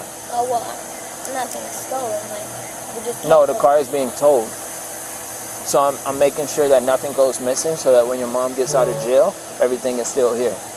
That's what I'm doing. It's an inventory. It's not a search. Okay. Understood? Yep, see that? Couldn't say. There's no bueno, and there's a C tag with it. Oh, there's another Uber. Is that the Uber Eats? For the RO, and she's RO. License no good, and there's a seize tag order. Yep, license no good and a seize tag order. There it is. There it is. There it is. That's it. Yep. She's driving without a license, and it's a seize tag order. So she shouldn't be driving. Yes. Plus that you guys have a sergeant come out. Okay. She wants a sergeant to come out. Yep, there it is. There it is. Call your supervisor. I want a sergeant to come out. Guys, what has become clear to me, and it's funny, like, listen, we can all laugh and chuckle about the hard R bingo card. But guys, the reason why the hard R bingo card exists is because black people are teaching this to each other. They are teaching this to each other. This is absolutely incredible. This is like, dude, this is crazy. Everybody's using the same thing. Jethro Raffro with the $2 super chat says, this is the damage I was talking about earlier, Don. Yes, you were. Yes, you were. Be Tall, Young, and Attractive with the $2 super chat says, black women are trained to be combative just for the sake of it. Yeah. Yes. I cannot believe this 10-year-old girl is going back and forth with the cops. Jesus Christ. Can you do that? Like, this is being handled right, and my daughter's still being left alone, and she has her. Did you identify yourself? I tried to, but he said I was being arrested. No, you're still being arrested, but listen, so now we run into the problem that we can't hand your daughter over to someone in your, hold on, let me finish, to someone in your family, because we can't identify if these people are family members, because we don't know who you are. So it's our responsibility. So now we have to identify you, we have to identify your daughter, and we have to identify the person that we're going to hand your daughter over to. This is incredible. Dude, oh my God. Nobody wants to identify themselves. Nobody, dude, like, oh my God. Kyle 2020 with the $2 super chat says, Obi wanted. That's taught you well. Yeah, right? Because that's all got to be put in a police report. Because if we just hand your daughter or someone that you tell us is your daughter. Okay, I'll identify myself because I want my daughter to be, she's never been through anything like this before. Well, she was very rude. Well, I was going to say, she's clearly ready for it. For never being through anything. She was very rude. Very, very rude. Your daughter probably would too. No, his daughter wouldn't too, because his daughter wasn't raised by niggas. That's why. Yo, I'm trying to tell you, man, I swear to God. And here we go again. Another black woman now indirectly putting their child's life in danger. Incredible. If you No. treat it like this, No. I guarantee you. No, because other races of people know how to deal with cops. And I want to identify myself so that She still hasn't identified herself. This is insane. Okay. Do you have a driver's license inside the vehicle? No. Okay. Oh, there it is. She just said, I do not have, she already said, no, I don't have ID. Give me a minute, I'll get some paper. Write your stuff down. Alright, man. So, we ran the tag.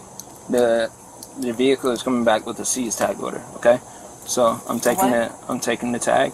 There's a seize tag order. Seize tag order. What is that? It's basically when it's telling law enforcement, pull you over and take the tag. She already knew that. She knew that. That's why she made such a big deal out of being pulled over. She knew what it was. Why? If the driver is the owner. So, you're the driver. So, we have a seize tag order. You're taking the tag. The vehicle is being towed. Okay? Do you want me to give are those your purses inside the car? Right. But why is it a cease? What is that for? Oh my God, lady. They got to take your tag, sweetie, okay? All right? Listen, you don't have to understand what cops are doing with your tag for them to take your tag. You can have them, you can play this game as long as you want. They're taking that tag. Do you want me to give your purse, the house keys, or whatever? Yes, I do. To who? It doesn't matter, either one of them. Anybody over here? Either one of who? Nobody knows anybody's name. Whichever one of the two. Unbelievable. Dude, she's still... Guys, this is... You want to know what this is? She's not yelling and hooting and hollering. She's still being... Her and her daughter are both being extremely combative. They are purposefully making this painstakingly more difficult than it has to be. This is nuts. Came up here. Oops. Okay. What's their names? Nylesia. Finally, we got a fucking name. Jesus. Do you want me to give them all the keys other than the car key? Well, why are you taking the... Because it's a seize tag order. What is that? You're not explaining to me. He just did! What it is, like... Seize tag order is a order from the government, from the state, that we are supposed to seize your tag and tow the vehicle. So therefore, your license is also suspended. There it is. Suspended many times in the past. Okay. And she knows this. That's why she made a big deal out of getting pulled over. Okay. So, like, when that happens, some ways... Kevin Murray says, is this an example of passive aggressiveness? Yes. This is clearly passive aggressiveness. Somehow, the state comes out with that order, and they tell law enforcement to seize the tag. Therefore, it's kind of like so they can have you stop driving so that you can go to them and rectify whatever the issue is. Yes. Thank you. Okay? That is crazy. It's crazy, but like I told Beans, it's the law. Okay? It's the law. All right? It takes a split second it takes a split second to meet the element of intent. It takes a split, like, intent, like, you don't need the premeditation, intent, whatever the case may be. He said, that's crazy. Yeah, you might think it's crazy. I think it's crazy that only medical marijuana is legal in Florida, but that's the law, my guy. Phoenix Light Games with the $10 super chat says, quote, I studied law. He says, bro, I just love being vindicated over and over. Translation, I studied the law in order to find loopholes to use as an excuse to not comply and or obey. I swear to God, man. I swear to God. Dude, Phoenix Light Games has these gems. He is never wrong.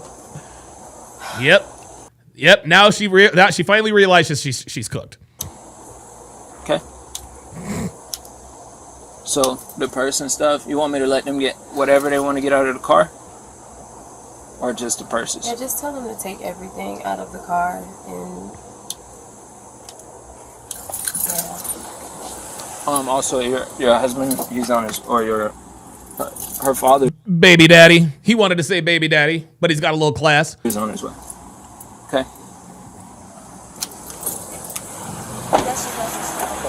Did she identify herself? Not giving her name. So you're not giving your name and information? Because unfucking believable. This 10-year-old, guys, this is sad. This is sad. This is unbelievable. This 10-year-old girl is now arguing with cops. She does not want to give her name. And you want to know why she doesn't want to give her name? She's not worried about anything. She's not afraid for her life. She's just trying to be fucking difficult. That's all. That's all. Incredible. DCF's going to figure it out. What happened? That's fine. Are you sure that's fine? You want her to go with DCF? No, I'm talking about. You asked about her name? Yes. Give the name. Funny. Why is it so funny? Why is this funny? This is unbelievable. They think it's a dude. This bitch thinks it's a fucking joke. She thinks it's a joke, man. She's sitting here laughing that she's got all the attention of all of these police officers. This is crazy. I'm going to jail right now. Why is this funny? None of this is comedy. All right, so as of right now, your mom, she's under arrest for felon to identify, so obstructing our traffic stop. All right, also driving while license suspended, so felony driving while license suspended. Okay, it's also a seized tag order. That's why we took the tag because her license is not suspended. I mean, it is suspended. It's not valid. Okay, so as of right now, that's what she's going to jail for. And that forces us to tow the vehicle because now there's no tag on it. Because a judge said that we have to take the tag. And then, unfortunately, due to this happening in the presence of a minor and arrest, we have to forward this to DCF. Okay, so DCF will be notified. And yeah, did any of my partners get the address for her? Okay, no problem. And yeah, me too. Me too. And I mean, hey, this could have just been a citation, and they could have been on their way, and they could have been released from here, and we would have just towed the car due to the seized tag. There you go. You know what I'm saying? But she just got difficult. She just wouldn't identify herself. The mom chose to. Okay. We are concerned. Kevin Murray says, Tommy would say this is how the BT1000 is created. What is that? What is the BT1000? About the child too. That's why we have to do this. We have to follow the procedure.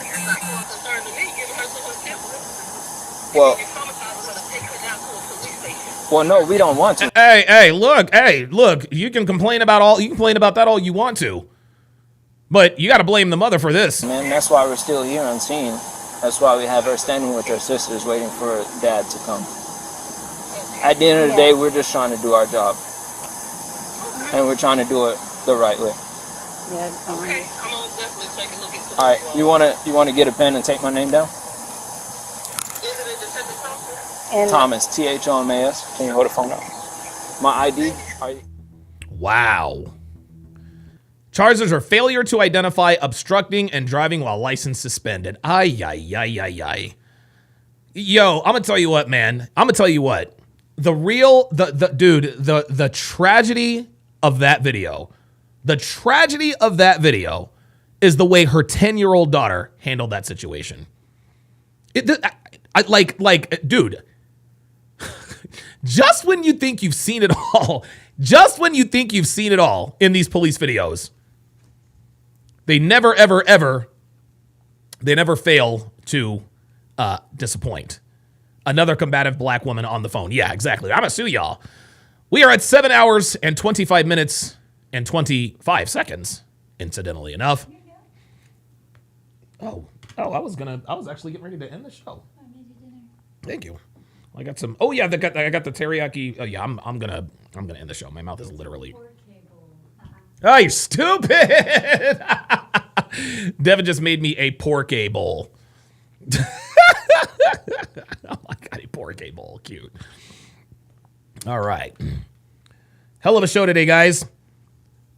That is going to do it for this, the 1,158th edition of TSR Live. My thanks to all of my super chatters, my patrons, my members, and my mods. Thanks for watching, guys. We'll see you tomorrow.